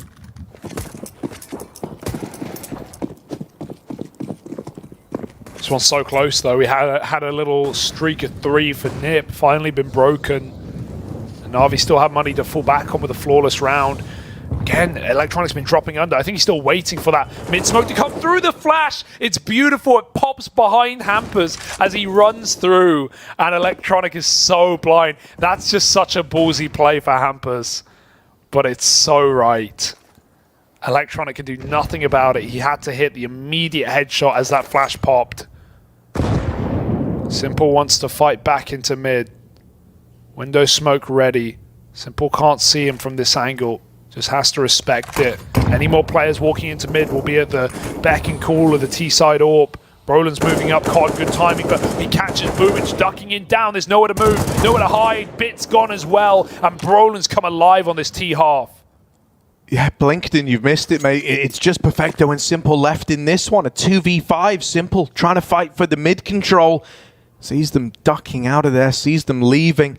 And now starts to lean B. Him and Perfecto are just going to take a bit of a gamble here. Now, Nip, they're going quiet. They're trying to play contact, right? They don't want to give up the element of surprise. Little do they know it, they're walking into this stack. And with each second that passes, those are seconds that you won't be able to earn back. You will be committed into this B play. Simple, he's seen one, but he's brought down low. Missed shot on the flick. Perfecto helps out. Tag with a miss, and Perfecto's had one hell of a round. It's only Brolin, 1v2. Everyone in the server's low. He's looking for the orb first. Simple, shot in the back. 10 seconds as Brolin is committed. And Perfecto's gonna swing it late. Huge round from the short man. 4K.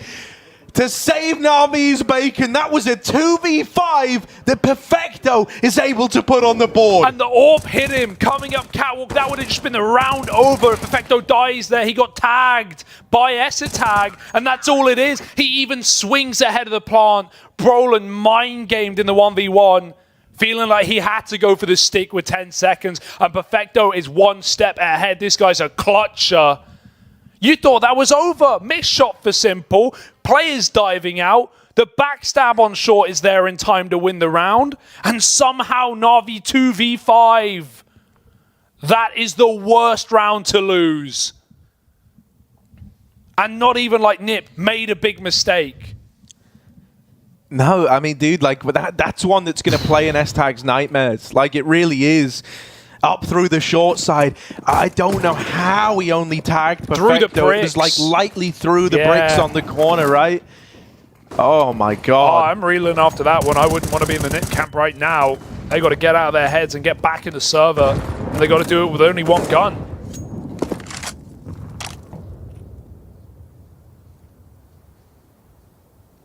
That is wild, man. Perfecto, the turret. Just stands his ground on short. And it's set NaVi up for the win. It's recovered a game that was so close, and it's potentially just dug them out of this horrible scenario. Nipper all in this round. They need to find it. They need to find it now. This round's all on Hampus. And S-Tag is again throwing this smoke to get Hampus up on the corner to short split. This time it has to be more successful as Nip pummel B with only pistols. Yeah, here they go. Bit and Perfecto here. I mean, the guy that just stole that round away from you, you're going to try and face him again. You're going to try and beat him again. Perfecto tucked in, is blind. Bit delivers the double. You might have found Perfecto, and Hampus is even able to come up the short side and dispatch a bit. So they've got the bomb down. They've got the post plant. Now they need to hold the line. They couldn't do this back on Inferno. They were in countless post plants that quickly turned sour. It cannot afford to happen now. Simple makes a jump at least. That's going to speed up this retake. Triple cat boosted up and over. They've got Kit, but they've got to move quick. Headshot for Electronic. It's not part of a market. And if a player can get on it, it's wide swing from Roland, doing anything he can to stop this retake from materializing. And suddenly it's all simple. 1v2 and no time to go. He's got to save. He wants kills on the way out, but Nip have won the round. 4 pistols and the hero AK on the captain. And it comes in clutch on that short split. Nip have had a couple of nice, naughty little ideas on this T side. It's been clutch rounds for NaVi that have kept them swimming. But this game's not over. Nip saved themselves from economic devastation with that win on B.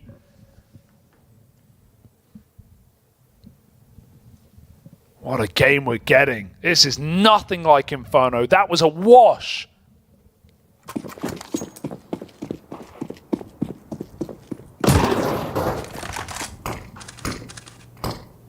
Hero Orb. Simple saved it forward. Smoked off in mid. He'll hold his ground. Now looking to reroute so we can still be impactful with that AWP. Nip very, very slow. Very, very measured here. They don't want to go falling down to this Hero Orb and pistols that lie around it.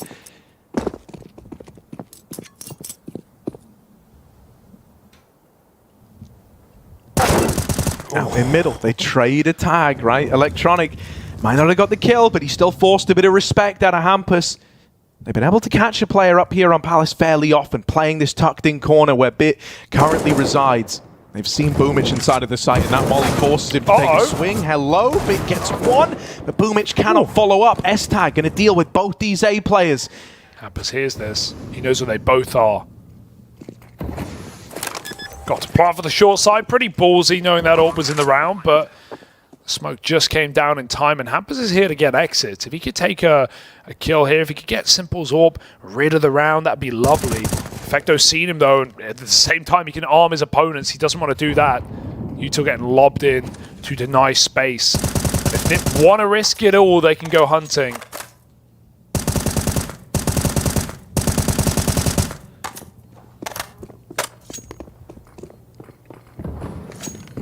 But it ain't worth the risk. Yeah, it's not like it would be some game-winning hunt down, right? If you remove this AWP, it's still coming out next round.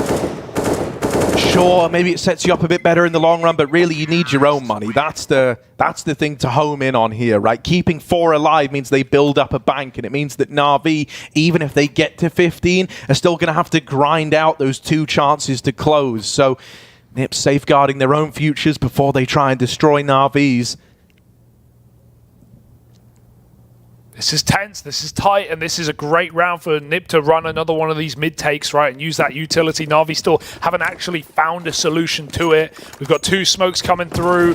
Nip go back to it. It's more standard, though. Again, the window smoke blocked by the jump up for Bit. How does he do it? He's made his sterner stuff, and now Electronic's using that smoke like it's a one-way, like it was always his. Hampus is going to have to, again, go through this. This has been a fight that Hampus has been on top of every single time. The back's turned, 2 for Hampus. The smoke doesn't let them down. It picks them back up, and Hampus finds 3 into this A split. Hey, the captain of Nip, he's fired up. He's feeling it now, top of the charts, and in with 3 to open this round up. He's put Nip onto 14, even looking to catch Boomich as he leaves.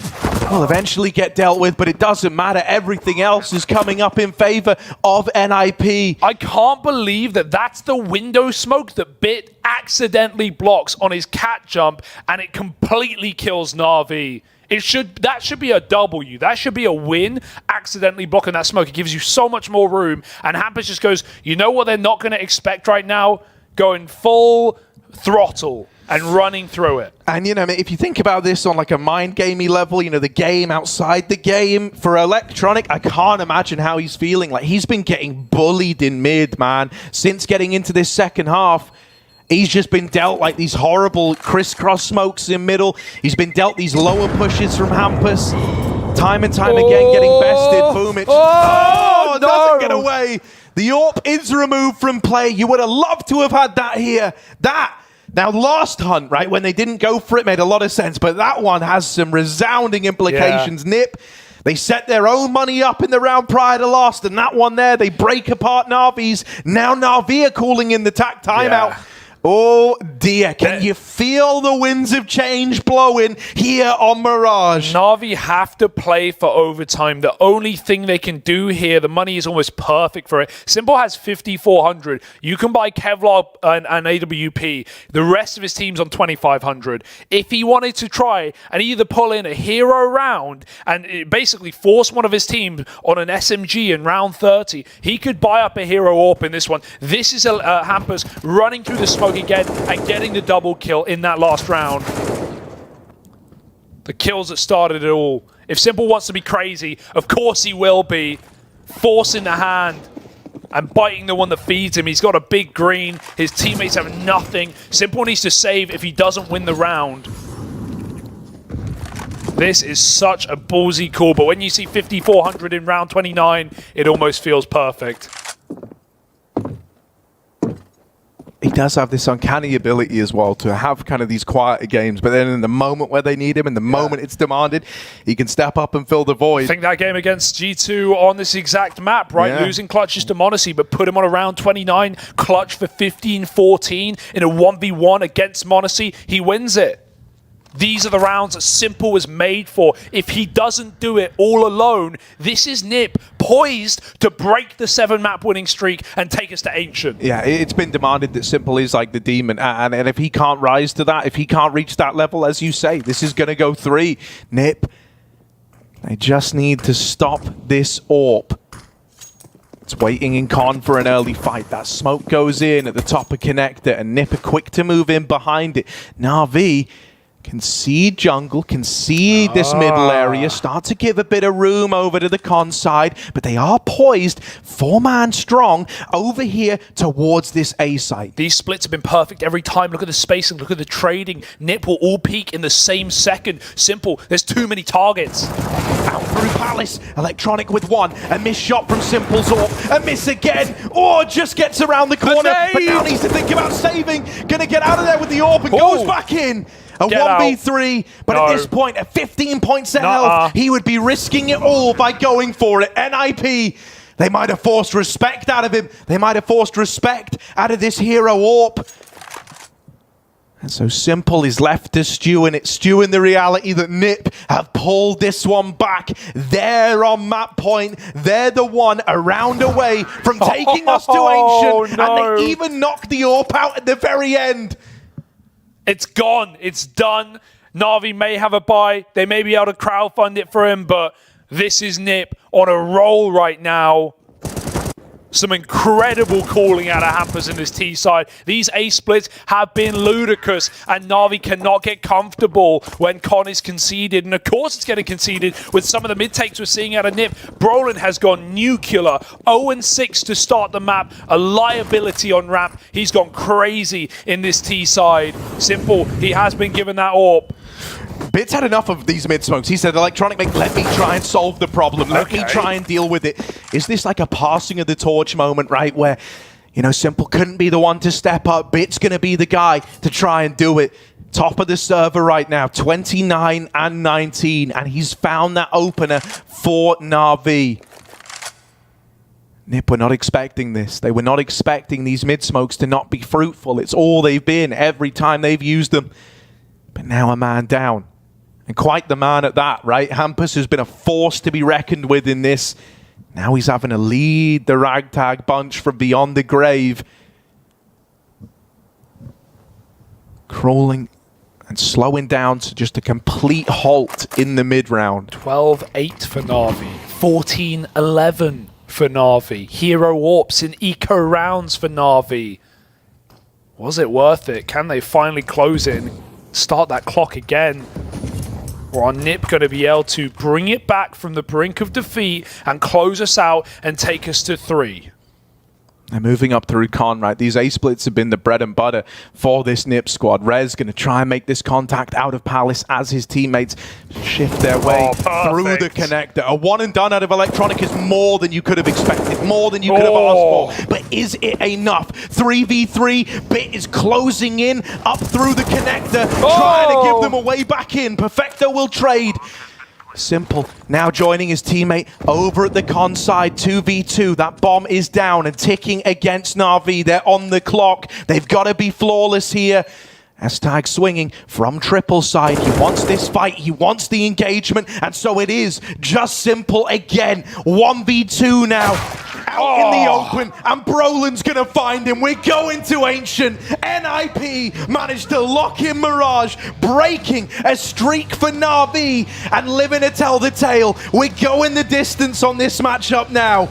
And with a route to the major playoffs on the line, anything is possible. Pressure. We're going to Ancient, Hugo. The pressure, man, the pressure. It usually makes NaVi, now it breaks NaVi. And hey, they said meta defining on that T side. They said they had a trick up their sleeve. Well, what a time for the magicians of NiP to pull that one out and put up an incredible T side up against the odds. 12-8, 14-11, those numbers were all in favor of NaVi and they couldn't close it. NiP held on. Hampus played incredible in that game. And a 4-on-5 to do it as well in round 30. They do it without him. That's got to feel so good for NiP. They went on, they took down Cloud9, they took down Vitality, and now they're trying to take down NaVi and break 2 map streaks to go through to those playoffs 3-0. That would be unbelievable. I mean, dude, there's so much to talk about. There's so much to break down. Before we even start thinking about this banger third map of Ancient waiting in the wings, we got to break down Mirage. So let's bring our desk in to do that. Thank you so much. Love the excitement. And of course, completely warranted because not a lot of people, including my analyst on the desk, gave NiP a fighting chance in this one, as that is how we built up the story. And they reversed the narrative. Impressingly so. I think especially after that round 25 clutch out of Perfecto and Simple, you think, all right, this is it. The door is shut. Let's break it down then. How did they do it? Listen, we gotta give all the credit in the world to NIP for this one. They lose both pistol rounds, they lose both conversions. So in potential buy rounds throughout this game, they were the better team, right? The comeback they pulled off on the T side was fantastic. Nothing. Absolutely nothing stats-wise or narrative-wise or what we've seen from NIP leading into this tournament pointed that they would be able to competitive, let alone win the game, which is why I'm left baffled. I'm so surprised by the level they came out with. You lose both pistols, you still stay alive in the game, you lose a couple of rounds you never should have lost, and you still pull it off. That was a statement win right there from NIP. Yeah, some of the points I mentioned, I actually saw NaVi getting into this situation. I said, we need to see NaVi flustered. We need to actually see that. I mean, I knew there was a little bit of trick up their sleeve, and they really did that. I'm super impressed. The amount of calls you can make from those smokes is actually pretty exciting. I love how you said that. They really did that. You're giggling a little bit, right? Because you warmed us up for this possible T-side strat. It was all about that utility in the smokes, and we've got round 22. Walk us through this setup. So basically, they throw these 2 smokes from T-spawn, you're going to see here. And they basically play around the smokes, and they don't smoke window, they don't smoke short, they don't smoke top con, and they can just jiggle around there. They have protection in that one way from con, window, and short. And I think NaVi, they didn't really know what to do, so they just ended up falling back, and it left Electronic in a really difficult situation most of the rounds because they weren't able to challenge for mid control. And that was actually a little bit disappointing to me because I fully agree. I love to see these innovative smokes coming out. I love to see the game plan coming out of NIP. They really wanted to pound on that A side. They wanted to take mid control in order to be able to make this splits up towards A. But for Electronic and NaVi not to come up with a... Do that one for you.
Esports is what we live and breathe. For us, it's more than a game. It's a reality, where a group of letters can mean everything. Where Mirage is a place for bombs, battles, and glory, not an illusion. Where the true heroes are those in front of the screen. GG Bet. This is real.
NIP grace us with a third map. I don't think a lot of people had that projected as we got into this series, but they absolutely grinded it out on Mirage, and now we get to watch Ancient. And now the question is, how do we reset this narrative? It was from a 10% chance for NIP to do anything on Mirage. How much have they shown you that you think they can show you more on Ancient? Ooh, they showed me enough to say that I think this game is going to be competitive. I thought so coming into Ancient as well. We do talk about NaVi having not lost the map in 232 days, but NIP is still good on Ancient even before what we saw here in Mirage. So I think there's a high chance that NIP will have enough in the tank to make it competitive, but let's not get too excited about what we saw here in Mirage. But we can isolate that and say that was very well played by NIP, but coming into Ancient, I feel like normality will have to restore, and we know how Simple usually reacts to losing a game. He's going to come out fired up. Yeah, I don't think I've ever seen him have like 2 maps that bad in a row. He usually comes out swinging like from the start. He's gonna have no respect, but like still play a very, very solid way of Counter-Strike, and it's gonna be tough for NIP once they woke up the beast. Yeah, I mean, if he's angry, we'll see what happens. Still has to make it happen. Let's talk about the AWP matchup then. Simple, of course, best player in the world, fantastic on the AWP. Tag back in that position, trying to adjust to the role and playing it in a different way. How is that going to translate onto Ancient Devil?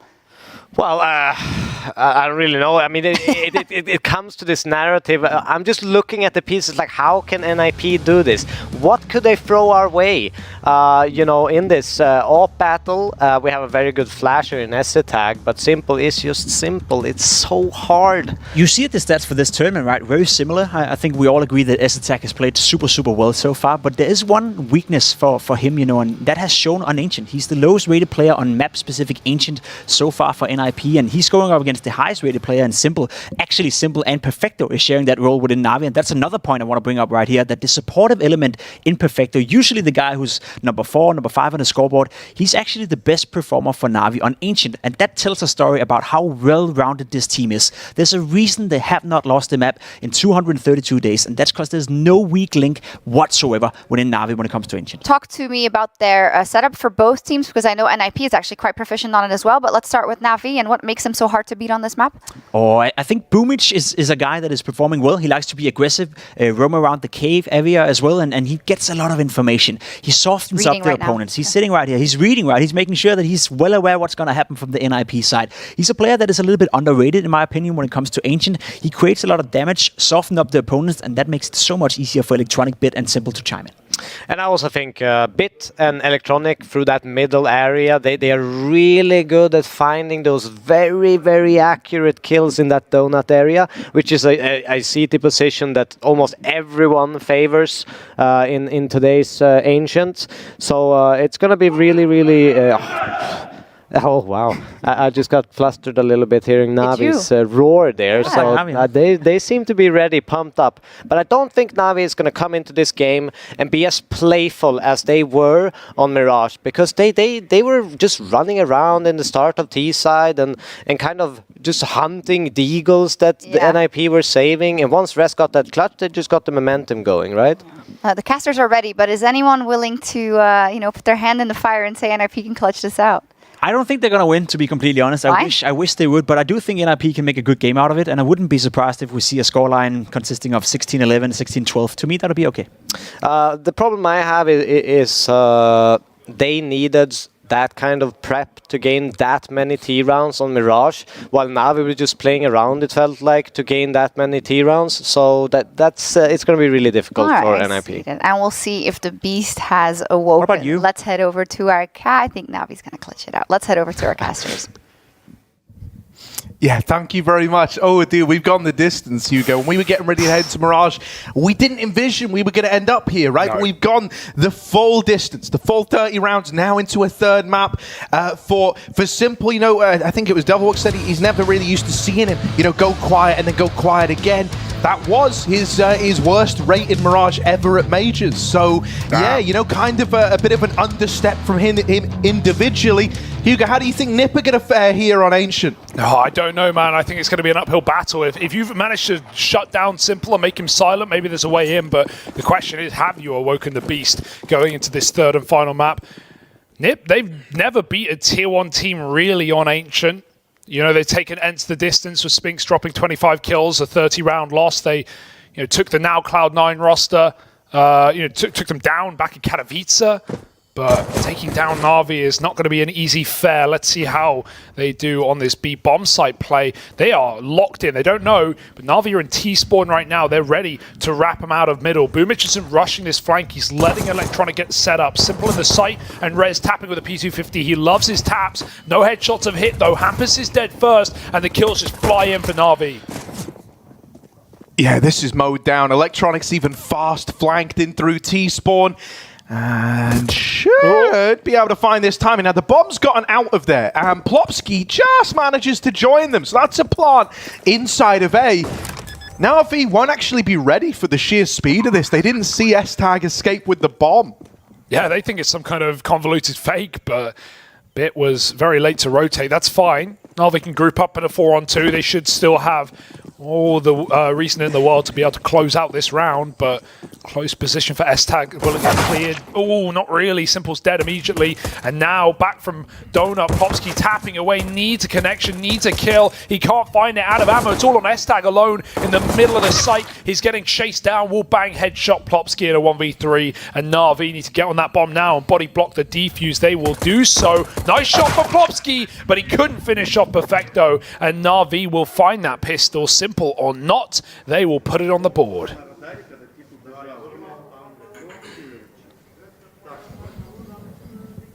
Yeah, all in all, you know, if you're NiP, considering how dire that was, you're kind of content with the bomb plant there, right? I think it's a bit of a miracle that they even managed to get that in. Resides on the back of a very good timing hit by S-Tag. So it's allowed for this forSpy to come through the pipeline for NIP. Without that plant, this wouldn't be here. It would be very limited. You know, they'd just be playing an eco right now, and NaVi would have that free path to a 2-0. They're throwing money in. That's a good opener for Rez. Okay. Over in middle. Yeah, the boost is being red, Boomage. He's one step ahead. That's a nice idea for NiP. They're coming in with some big brains today. Have the NIP squad on this T side, especially Deep Molly. Boomage can fight on the other side, but they might have nades for him as well. That's going to chunk him. He swings, and going 1-for-1 there is impressive.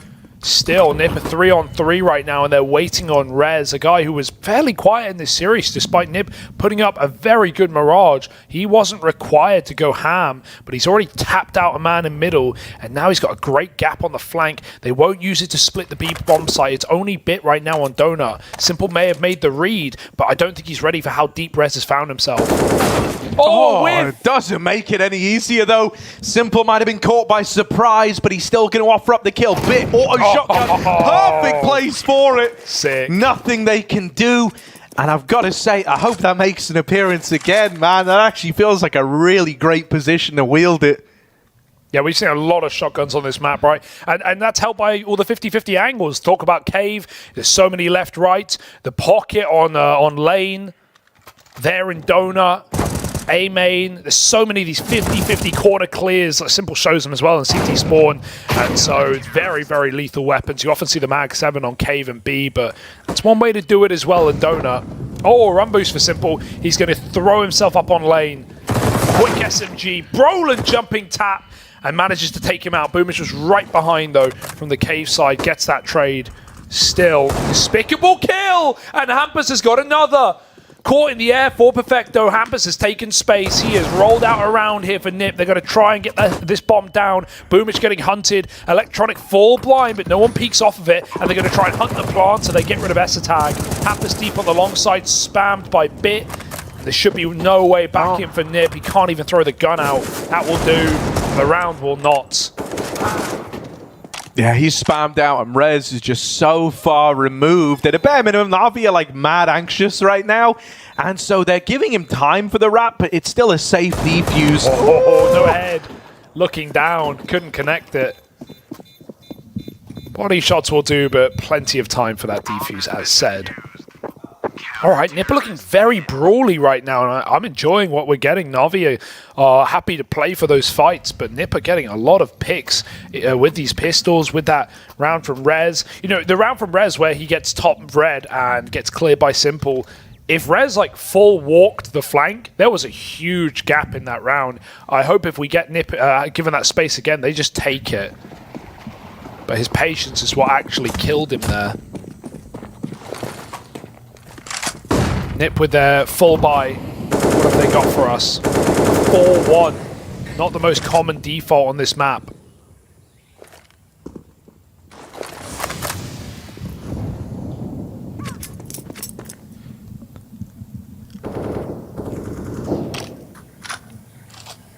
Yeah, they want to try and fight for this mid control again. I think it's kind of nice. Like, the more you bully Electronic, you know, he was the guy getting really messed up on that CT half of Mirage. You kind of had him looking frustrated in the player cams. If you're able to keep him feeling kind of low, it's going to make life a lot harder for NaVi. They will look to test the waters here in mid. Util going over, but a good timing on that remolly out of Electronic in middle, denies the space that Nip were hoping for, and he just hops, skips, and jumps out of there. He's going to let Nip have mid. He wants to take a fight on his terms, not theirs, and so he's going to wait for this top mid smoke to fade. Oh, spam for Electronic. He wants revenge. Mid's his domain now. He's more than comfortable here, and no trickery's going to get the better of him. Looking for even more. It's a lot of damage. Makes life easy for Bit. Still traded after the first. Simple deals with the main component. There is a man sifting his way up through Donut. Simple is aware and still alive. Still very much a threat. Hampus just going to run him down. Boom, it's round in the palm of his hands now on this main wrap. Rez cannot commit to the plant, but he will win that 1v1. Little time left on the clock. The tap baits the swing out of Boomich, and he wants this fight. Rez wants the kill. The molly's denied the plant, and Boomich plays it safe, plays it to perfection, and wins that 1v1 for NaVi. What a nice try for Rez. He almost had to fake it, Harry. He couldn't have stuck that. If he saw the molly come through, he probably would have, as he would have gotten away with the plant just as the molly, you know, started ticking damage on him. But he'd just been double peaked by Boomich, and there was absolutely nowhere safe, no cover in that bomb site from A main. He knew he had to fake it, had to rely on his aim. And Boomich just tucks in and wins the round. Very nice try for Nip. I think the trading there was excellent coming in on that big red flank. And, you know, we wondered, that was a question on the desk, like, do Nip have something secret, something special that they can pull out and, you know, slap in Navi's face? It was that mid-smoke on Mirage. It completely capitulated Electronic in middle. He was constantly dying in connector and getting smoke spammed. It lost NaVi the mid-control that map, plus some other great rounds for Nip. But right now, they are just abusing the red position. They are taking top mid. They are wrapping this A site, and that is currently super fruitful for Nip. Great awareness from Simple that there's still going to be an A main lurk. Gets rid of Esatag, and they still hunt him down. Everyone goes 1 for 1 but that's enough for NaVi to win the round to the time.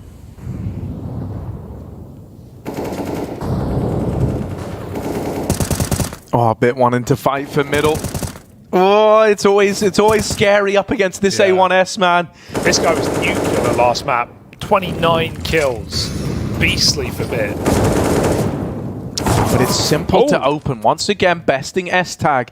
He's being very mobile with this AWP. Very hard to predict his movements here. He's reinforcing this B site, and if he goes for a smoke spam, mate, Brolin's walking it. Oh, all the way through. Simple was not ready for that level of disrespect out of Brolin. And there is still a second man tucked in at Ninja. Perfecto waiting inside of the site. That molly connects with Brolin, so it forces the peak. And now they know about Perfecto. They've got to flush him out. They've got to deal with him. And that's easier said than done. He's in with a double, causing trouble for NIP. Dancing around this pillar and still giving up the goods. Perfecto refuses to let go of the B site. High sense gaming, man. He's an attack chopper just swiveling in the middle of the open, and that smoke helped so much from the short side. It actually hit Rez and slowed him down while he was trying to get that trade into the man to the back site. Perfecto's still there, moving nothing as he waits for Hampus to reveal his position. It's a good molly, but Perfecto hits the headshot, and that is one way to close the round for NaVi. But I refuse to get ahead of myself in this series. NaVi have started every single map dominant, 6-0, every map, 5 now, I guess. But that has not been a problem for NiP. It's the long game they're here for. They couldn't last it on Inferno, but Mirage, man, up against the odds, they did it. However, we're getting some serious shooters out of NaVi right now. Fast mid take for NiP, but Electronic is here. Oh my god, full blind and still good for the double. These flashbangs that are a cornerstone of the NiP T-side success and opening fights still proving to mean very little.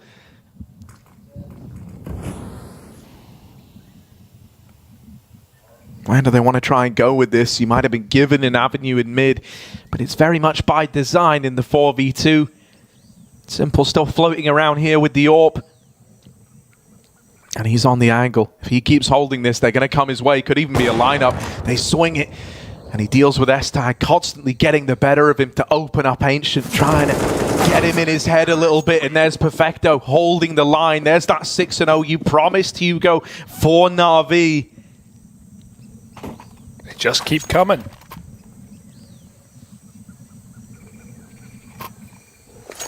But again, similar to Inferno, which didn't go well, you know, NiP have got ideas, man. NiP have got good calls on these T sides. Yes. And when we have players like Rez waking up as well, that's only a good sign. Something though early that, you know, I've been keeping an eye on is this head-to-head between Simple and S-Tag, and he's been annihilating him, right? You had Simple kind of nullified on Mirage. You had him kind of figured out and very frustrated. But to open up this one in terms of like the head-to-head of these AWP players, it's just Simple night and day. It's like not even comparable. S-Tag finally donning this AWP now, gonna have like a proper chance to go blow for blow with Simple. Hoping for a bit of recovery because S-Tag's been so important in all of the maps in this series so far for NIP. Simple with the re-peek on that smoke. Timing shot could have done it. Roland won't walk through again. He knows his time is up. Put some numbers on that. Oh my god, Hampus. That's through the smoke as it blooms. He can't jump bit though. Wide on the angle.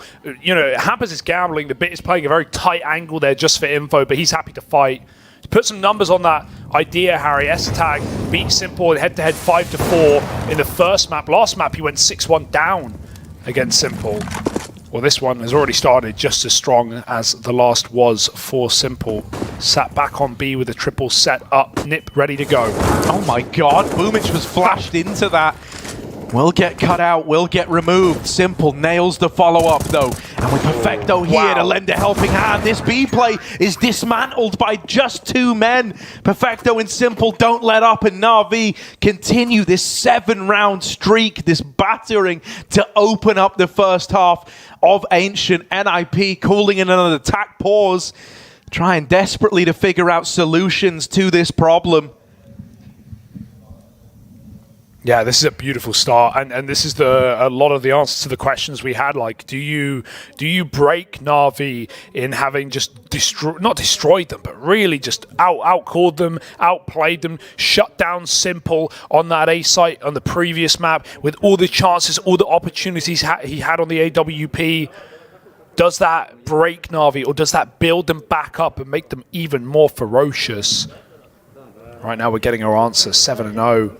Storming the board are NaVi, and still things to talk about coming into the next gun round. It's a bit broken here for Nip. It's a bit all over the place. Couple of guns, couple of pistols. Yeah, they go back for late buys, but even then, indecisive in this round for Nip. They can't seem to break open this B bomb site either. Double nades ready. Perfecto and Boomich going to lob them in. They won't do much. They land in the pocket instead. Brolin's just ahead of it. He has just been jumping through smokes, but Boomich is finally ready. They're not able to punish him on the reload. No chance at the trade on that.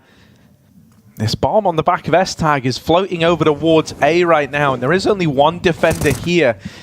However, it's Bit you've got to get past, and he's coming off the back of a real hot streak to open up this series. Going to be easier said than done. Rotates are like a real long way out, though. So if Bit does die, that's the path opened up into this A play. Rez, if he can get one with all this site control, it would have been lovely. Robbed. But Simple deals with the aggro man, and now Bit is about to make this contact, holding the line with the first. S-Tag does not attempt the trade, mollies him out into the open, but he needs this, and with it not coming through, the round is NaVi's. Yeah, Brobski needs to hunt to death as well. He needs to get that loss bonus. It's maxed out. It's more than what he's got is worth. He finds an AK. Now suddenly a save could be justified, but at the same time, maybe just painting some damage the way of NaVi would be nice. Perfecto will not allow it, and let Simple swoop in for the kill, and he's got it all right. 11-4. Simple has activated. Long have we waited. And there's no better time like the third map of the BO3 to keep things flawless for NaVi.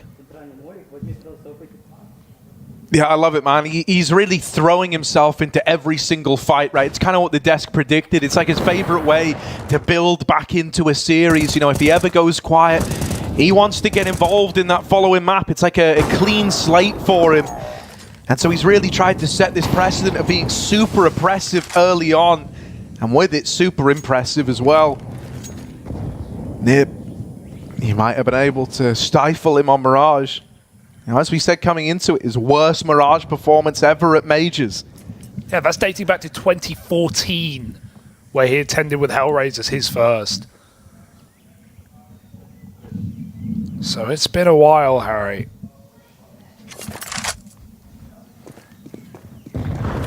Bear has been poked.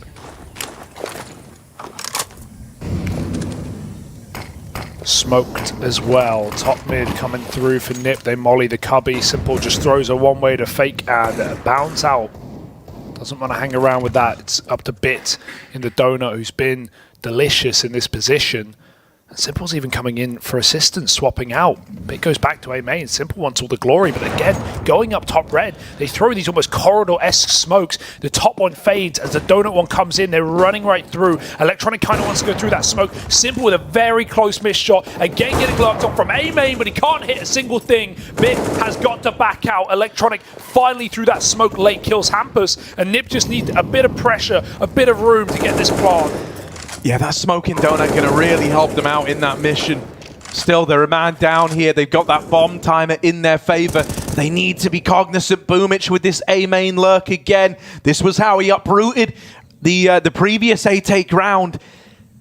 Catching them by surprise, Plopsky and Brolin, 2v4. They are locked out of the site. They're playing around this bomb. Perfecto's wrapping them. Brolin is going to win that fight, but he's got to do a hell of a lot more. Flash goes high. It's a good one. And now the 1v1, just Electronic to beat, and he's willing to play the timing, willing to play the timer. There's no time left for Electronic, and so Brolin in the 1v4 will put the first round on the board for NIP. That was incredible. incredible for Brolin. I love that flash. A jumping right click, flash through the skylight, completely blinds Boomich in the middle of the bomb site, and Brolin goes nuts. Talk about his recovery on Mirage, right? 0-6 to start, CT side, just getting destroyed on ramp every round. He ends up topping the server for his team by the end of that T-half and looking lights out while he does it. Finally, Nip come alive. 3 out of 4 timeouts used, Harry, already, as your DJL needs to get them a real talking to here. This is remnants of Inferno, where we had 4 timeouts and 10 rounds for Nip. And it's because it was going about the same as this, but they finally broken through. They're on the board with some missed shots from Simple. Brolin puts up everything. Electronic could have stuck that. That was his only way to win the round. I can't believe Brolin called him off. And now Nip. Can they build, or is it a one and done, and are they back to broke? I mean, there's an immediate change, right? Once again, this guy wanted to get involved early on. Simple, running the gun in middle with that smoke down. Going to take lane control early. Interesting that NaVi is still padding out this B side of the map. They just moved Electronic over. That's a bit of a head scratcher here. I'm assuming they might want to try and fight from lane for this mid control. So having someone nearby to trade with Simple, to play off the back of him. Now 3 strong, leaning towards mid. Simple tries to play ahead of all this utility. That flash will spell his fallback, showing respect to the mid take. That's a very meaty nade. 30 to 40 damage per player it affected, and now Simple, he's seen an arm. They can't take anything else out of the round. You've dealt with Bit in the donut side. They're going to try and go through. Wait, Simple's here with the AWP. Combat AWPing as they run him down. They are all around him, and so he will get overwhelmed. It was ballsy to try and get past it, but they manage it. And so now Electronic, the lone A-side defender, Hampus with a beautiful flick. It's not over yet. Still going to break apart the A-hold, and Rez will do exactly that. I'm loving these 4-1 leans, man. Hampus is here to close. Boom is trying to bait the shot. Oh, and he's dead in the air. Nip, they are not leading to what is so standard on the T side of this map. These B executes, well, for good reason. NaVi were reaming them at that B bomb site in rounds where Brolin wasn't getting entries through smokes. But these 4-1s are so nice. They're doing these late mid takes. NaVi are even reading it. They're leaving A open early. You were a little worried about it. It's more about tendencies, right? Maybe if you're against Astralis, you won't leave A completely open because you know Config is going to be walking through A main and trying to find those gaps and trying to walk contact. But Nip always announce their A presence. They always combine it with mid control to split donut, to split red, or to run executes just straight out of A main. They're not going for contact play. So NaVi, 1 gun in this round, and it's pushed up all the way through A. Nip are holding on their default. How patient is Bit? Maybe Electronic could die for him. Set him up for a trade kill here. There's the spot. Bit, just gets the kill solo, and he now has to run a rotate to go back to where the stack is for Nip. Brolin walked this smoke last time, and they've only seen the A1S so far. Don't have the full picture of what they're up against yet. Now there's another A1S fighting them in middle. This constant switch up from Bit is kind of like a bit deceiving to NIP. They're going to try and move in through the cave side. They will best Boomich as he's mollied out of position. A 4v4 as everyone from NaVi, bar Electronic, starts to scramble towards this B site. Simple's been throwing the A1S. Nice. Bit was tagged up, so they've given it to him and now put him up in this boost to try and make all the difference. Yeah, it's very hard to stop plants here, but if he can jump and get a check, he can finish the job. He's walking on top of the boost to find the angle onto S-Tag. Bomb has been denied. He'll have to respect it the second time around. He knows they're going to be watching for this position. Boost is pulled down and Bomb comes in. Simple, still the only one armed. These weapons are retrievable. Retake smokes on ramp. Hampus trying to get involved. It's hit a D. Simple's followed up. It's only the AWP. Up close. Needs a no-scope. Hampus hits it, but they're right there to trade. NaVi, with 1 gun, is put to use and pick up an eco round win.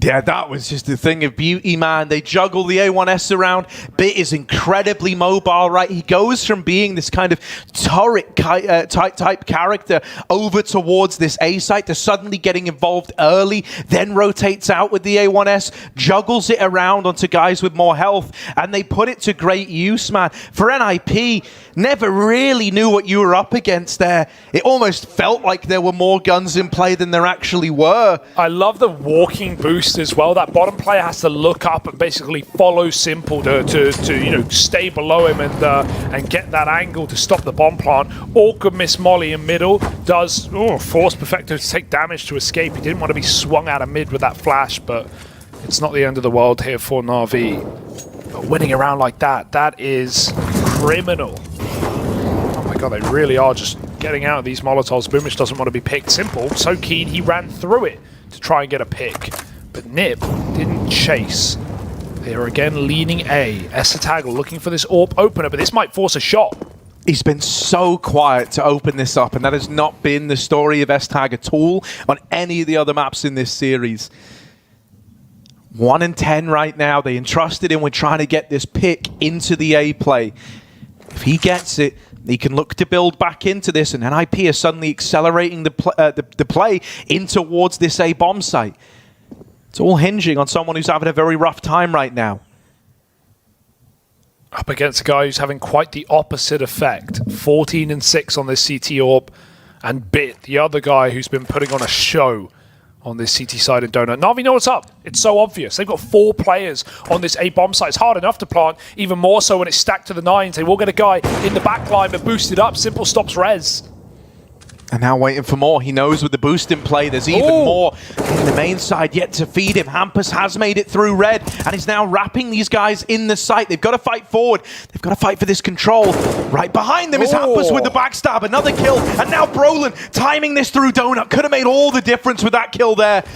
Instead, it's left to S-Tag 1 and 10. They run it in. They don't give him the room nor the respect to play that one out. And so NaVi up onto double digits. That was so nice for Nip again. Really good call. Flanks on flanks. It comes down to Brolin just whiffing, man. He misses that shot with a backstab on Donut. I don't know how Hampus gets through without Simple watching his back, because Electronic certainly would have called it. He got flashed off the angle in middle and knew that there could have been a play across top red. It's all Nip have been doing on this T side, is getting res or Hampus, or sometimes the whole team on these CT spawn flanks. Not only that, but they backstab and Donut as well.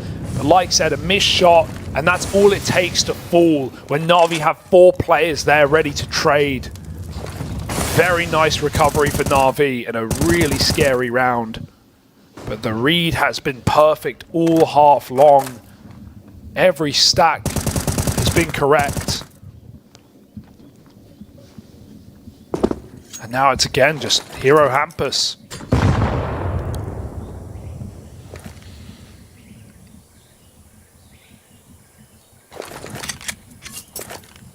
Yeah, mid-util once more, right, Nip? They've been able to get out mid. It's like the one bit of real estate that's felt pretty clean for them.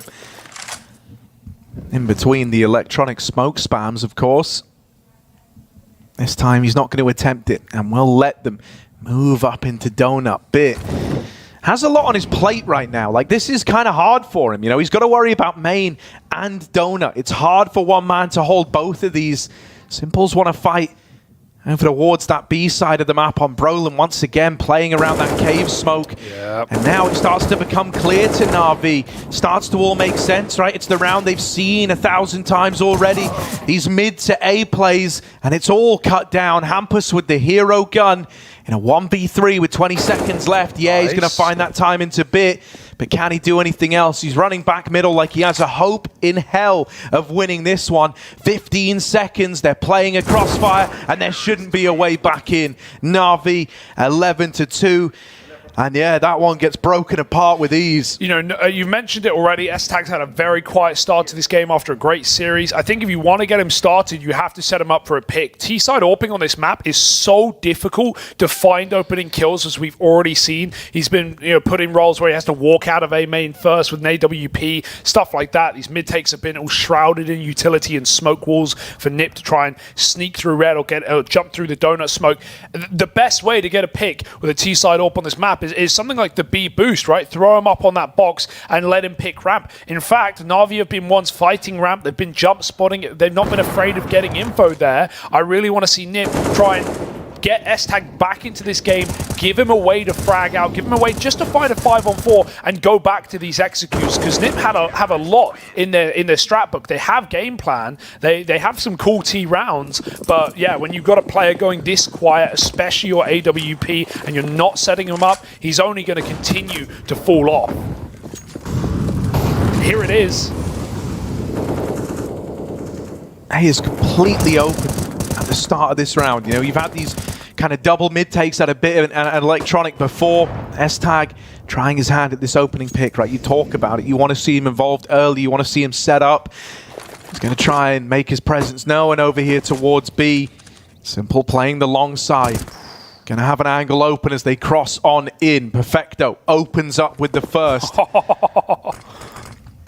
Crazy. Slowed to a crawl now for Nip. And flushing out Perfecto, man, it's so deceptively difficult. This guy is so comfortable inside of this B play. Oh, that's a tag to Simple out of S-Tag's AWP. Going to force a bit of respect out of him, but still Perfecto waits with bated breath. Barrel's been seen, and Simple darts back in. Perfecto with a double up. And Hampus arriving late to the party, even though he's good for that first. He's got a serious task ahead of him in this 1v2. And they don't rush it either bit. He could have tried to trap Hampus in. He doesn't need to. Hampus is in a cage. He just doesn't know it yet. Nice headshot, but going back, bit his every step. Knife out. It's the round for NaVi. He thought he had the full B stack, and you can't really blame Hampus. That's all NaVi have been doing, is stacking up this B bomb site. But it doesn't rush the flank, and it pays off to perfection.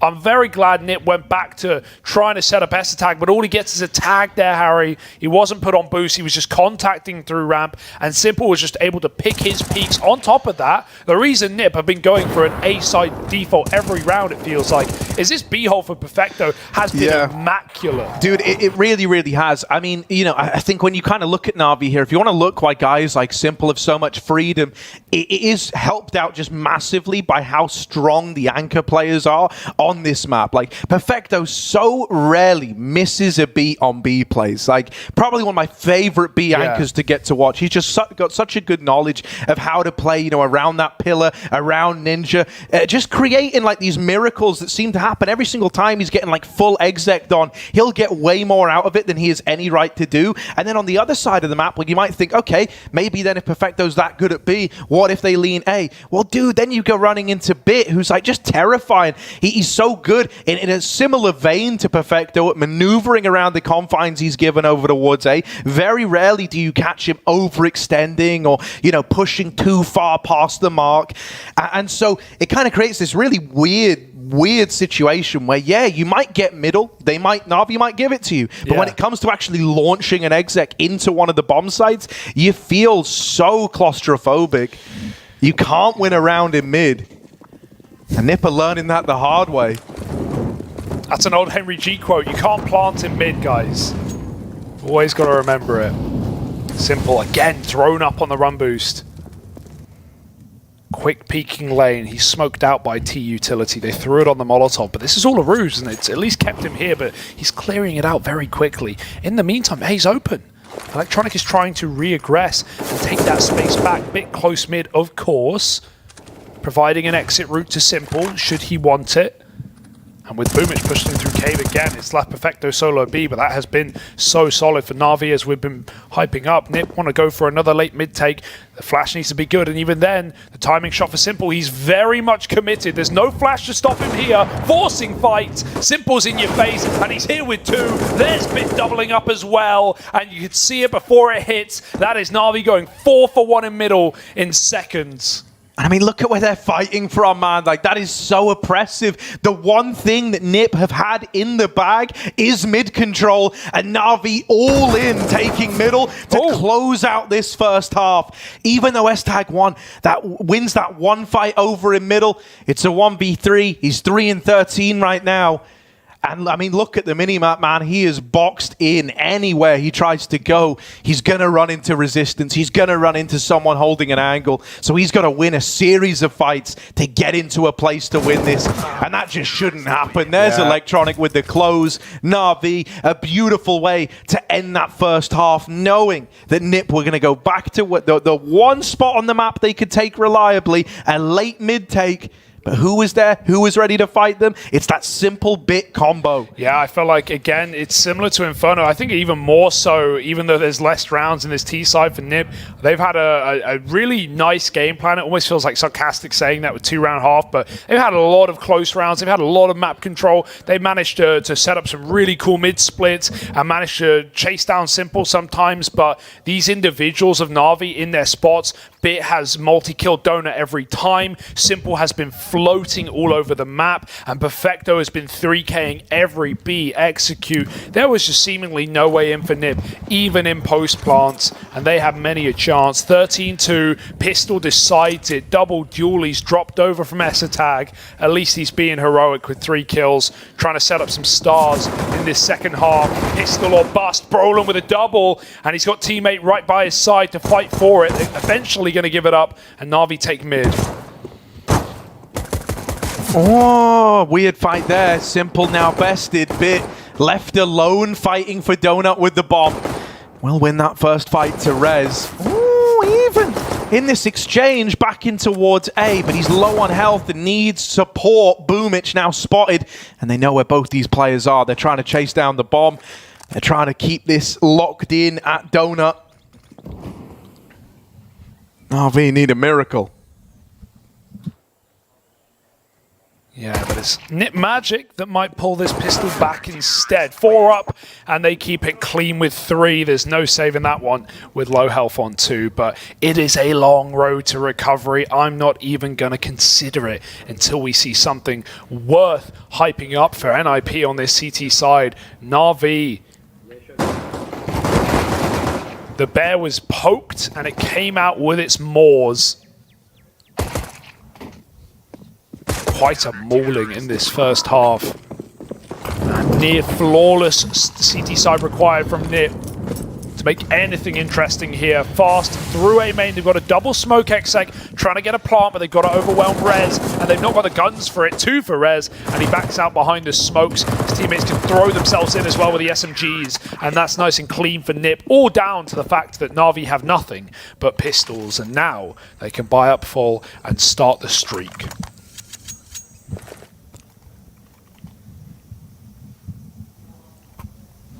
These little eco kills for S-Tag, nice little confidence booster to try bring him back into the game.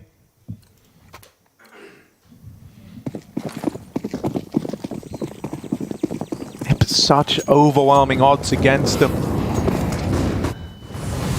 Oh, a bit awkward there in middle for Rez. He slowed crossing, and so the molly does a surprising bit of damage. Electronic fast up into red. Getting the same fight we got in the first half, just the other way around. He's got as much room as Hampus was able to find in some of these T-side rounds up here. He doesn't fire on the back of the flash either, so they don't know that he's so close right now. It's a real 50-50 angle. It's a real 50-50 fight. Bit kind of draws Hampus in, and now they know what side he's on. Doesn't make it any easier for Electronic, though, who is bested in that head-to-head. A man down now for NaVi. Oh, dear. Bit's going to pick up the trade. What a spray, but there's a flash ready. Esatag trying to get back in. Simple could be blinded. Can't throw it too late. Simple might just hard clear this corner. It may never appear. Esatag wins it up close. Now needs the flash. Perfecto dodges it. It blinds Esatag instead, rather. Perfecto, nice spray, trades out. Boomage catches Esatag going wide, and it's all on an MP9 in the middle of the site. Low HP on Bit. Perfecto first, though, puts up a show, and a 2v1 to close for NaVi. Bomb can make it in. Rez has a long route back. Yeah, dude, I mean, you know, you're up against the Queen Bee, literally. Perfecto knows the routing inside of this B site. He knows how you're going to try play it. And now he's set up NaVi with the plant. Rez in this clutch. Bit tucked in at Ninja. Rez could clear this from the long side. Good pathing on this one. Oh, but he's just crossed over. He's just changed sides. And now that nade's come out, they know they've got Rez sold down the river. Yeah. They never knew about Bit. And the timing was just so incredible for that cross back over. The only spot he was open to was long. And so the reposition with milliseconds, the difference, completely conceal him in that corner. Whenever you're playing in a first-person perspective, you feel like your model's so big, you feel like you're sticking out so much and that your barrel's giving you away. But that cubby, that ninja position, it is so misleading. You can really hide down in the corners there, and Bit just perfect reposition, like you said, to shut out any chance of that clutch for Rez. Rez has not been as much of a factor as he has in previous games here for Nip at the Major. And that one's not going to help. Electronics shuts out 2 from middle. They chase down Xantares and Rez walking into this default. NaVi have been gifted kills in every part of every position. Plopsky 1v5, and this one's poised for 15. Perfecto literally just dropped the bomb to Bit so he can run back to T-spawn and go hunting. Like, NaVi know they've won this round, and now they're really just trying to send a message. You're not even going to get to save the Famous as Perfecto comes a knocking. It's NaVi onto 15. We might have had a bit of an upset in the middle with Nip turning it all around on Mirage, picking up a victory there, breaking a streak that NaVi were on. But here, with 9 in a row for NaVi, they're looking to make it 10. And looking to make that be the streak that sends them into the playoffs of the Major. Yeah, going to turn into 333 days now since anyone took them out on this map. Or 324 perhaps. Unbreakable, unbeatable on Ancient. And fast out of A main with no one here. Nip have stacked middle with all 5 players, and they can already hear this one drip dry as NaVi run wild into the site. Yeah, this is just a formality now, it feels like. Oh, simple, we'll try to run on in. Bomb plant's coming through. Nip have got a retake with nothing more than pistols. They don't have util. They don't got a lot, at least. Smoking a flash to try and get back in. NaVi teed for a return to dominance in this one. They took that Mirage loss personally, and they show up on Ancient. Electronic with the mow down in Temple, and even though they've dealt with Bit, they've still got so many more rifles left to get past. Oh. Simple with the spray, cannot convert. It's this 2v1, and S-Tag falls last. NaVi going through, going to the champion stage, going to the playoffs, 3-0, once again, putting a stop to the dream for NIP. It's their Major to lose, man. In this form, NaVi look lights out, and CIS success. Again, they will join Spirit in that top 8 on the big stage here in Antwerp, Belgium. NaVi, a well-earned win. Nip took them the limit. Commiseration and props to them, of course, with that excellent Mirage game. They have given a smoke for everyone to learn on that T-side lineup, but it's going to have to be Nip fighting back in future matches. Remember, last time this team went 2-0 and lost to NaVi in the Legend stage. They went all the way to that final matchup before they could qualify for the playoffs. Nip are not there yet. They've got more to do, but NaVi can take a couple of days off, sit back, relax, and enjoy this win. Yeah, dude, I mean, that's just like super reassuring, isn't it, right? Like after Mirage doesn't go their way, maybe you were a bit worried, maybe you thought the Nip had more up their sleeve, but I think if anything, all it did was piss NaVi off. That's what it felt like, man. They were out for blood, and it was just merciless. There wasn't even a moment where it felt like Nip were in that one. So yeah, you know, commiserations to NIP, great effort on Mirage, but for the rest of the series, everything came up NaVi. All that's left to do now is throw this one back over to the panel. Take it away. Thank you so much. A bit worried, but Bit was not worried. In fact, after this pimp, highest rated player in the tournament, him helping NaVi, but I think NaVi helped themselves, all of 5 people on the server in this one to bring it back and not give NIP a chance to close this out. Normality has been restored. I think this is what we expected coming into Mirage. We didn't get to see it because NIP pulled off a fantastic comeback, played a great game, especially the 2 smokes you highlighted coming into it, you know, a new meta perhaps of taking mid control, but on Ancient, no doubt. out. We talked about Navi being the best team in the world for a reason. There's no weak link. It's a very well-rounded squad, and we saw a perfect example of such right here in the game. Yeah, it felt like playtime was over, you know. Yeah, but honestly, like once you take a little bit of a bite from them, they just punch back so much harder, and especially Simple.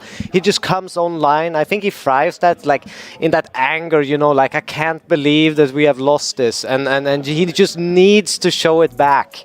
Yeah, we and were talking. We were talking about Stockholm, right? And I asked you guys, they didn't drop a map, did they? And then they're like, nope. So this is kind of a blemish, right? So how much do you take from the fact that they dropped that one map, but maybe do you take even more from the fact that they rebounded just like that?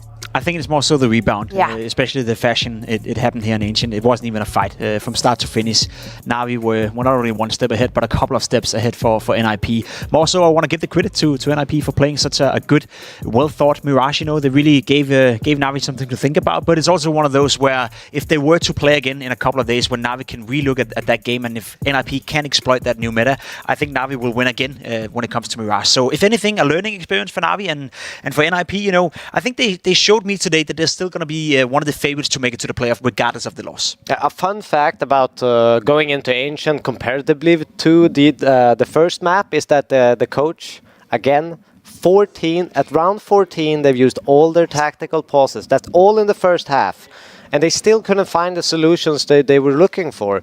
And that's how strong Navi is as a squad. Even if you find solutions, it's not a guarantee you'll win. And I just want to point out, you know, there's two sides to that story. Obviously, I like when a coach is being proactive and when he's trying to stop the bleeding when there's still time.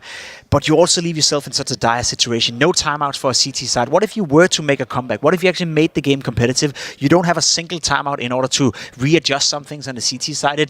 You're gambling a lot when you do it, but it's you know, a coin of two sides, I'd say. It's not a good thing, it's not a bad thing, but you got to be careful with that moving on. Oh, yeah, absolutely.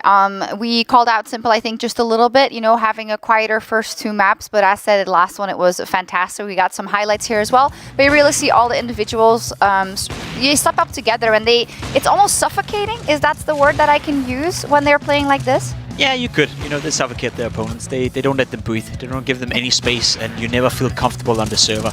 And just to rebound on your point about Simple, I agree. I think we all have under this said that he's having a bit of a slow tournament, and by slow we mean just not, you know, the best of the best right now. Simple's rating so far in the tournament is still 1.22. I still remember a couple of insane clutches, and if that is a bad start to a tournament, then I fear what happens when we get into the arena. I fear what happens when Simple starts to play what we quote on well.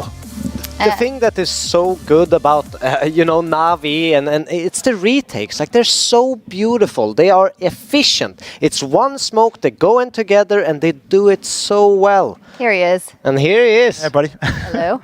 How you doing? I'm good. It was fun to see you play. What did you think about that Mirage smoke? You had a little bit. Was it special? Did you see it before? No, I mean, maybe I saw it on Reddit like a few months ago, but it's okay. If nobody uses, it's okay. If everyone uses, it's okay. So, congratulations, 3-0. After all, you make it to the big stage. But talk us through kind of the rebound, because NIP was surprisingly good against you guys on Mirage. What was said within the team? We thought they unleashed the beast, and that kind of happened. You were the MVP of Ancient. So, talk me through the game plan for Ancient. I mean, on Mirage, we just lost middle control. They started to take it on timing, and we just were lost. We were so many times 5-on-4, and Bit died on short, and Boomage didn't give up A side, so it was unlucky. Simple rounds. coming into But the stage of the media. Wait, you got more? Sorry. Ancient.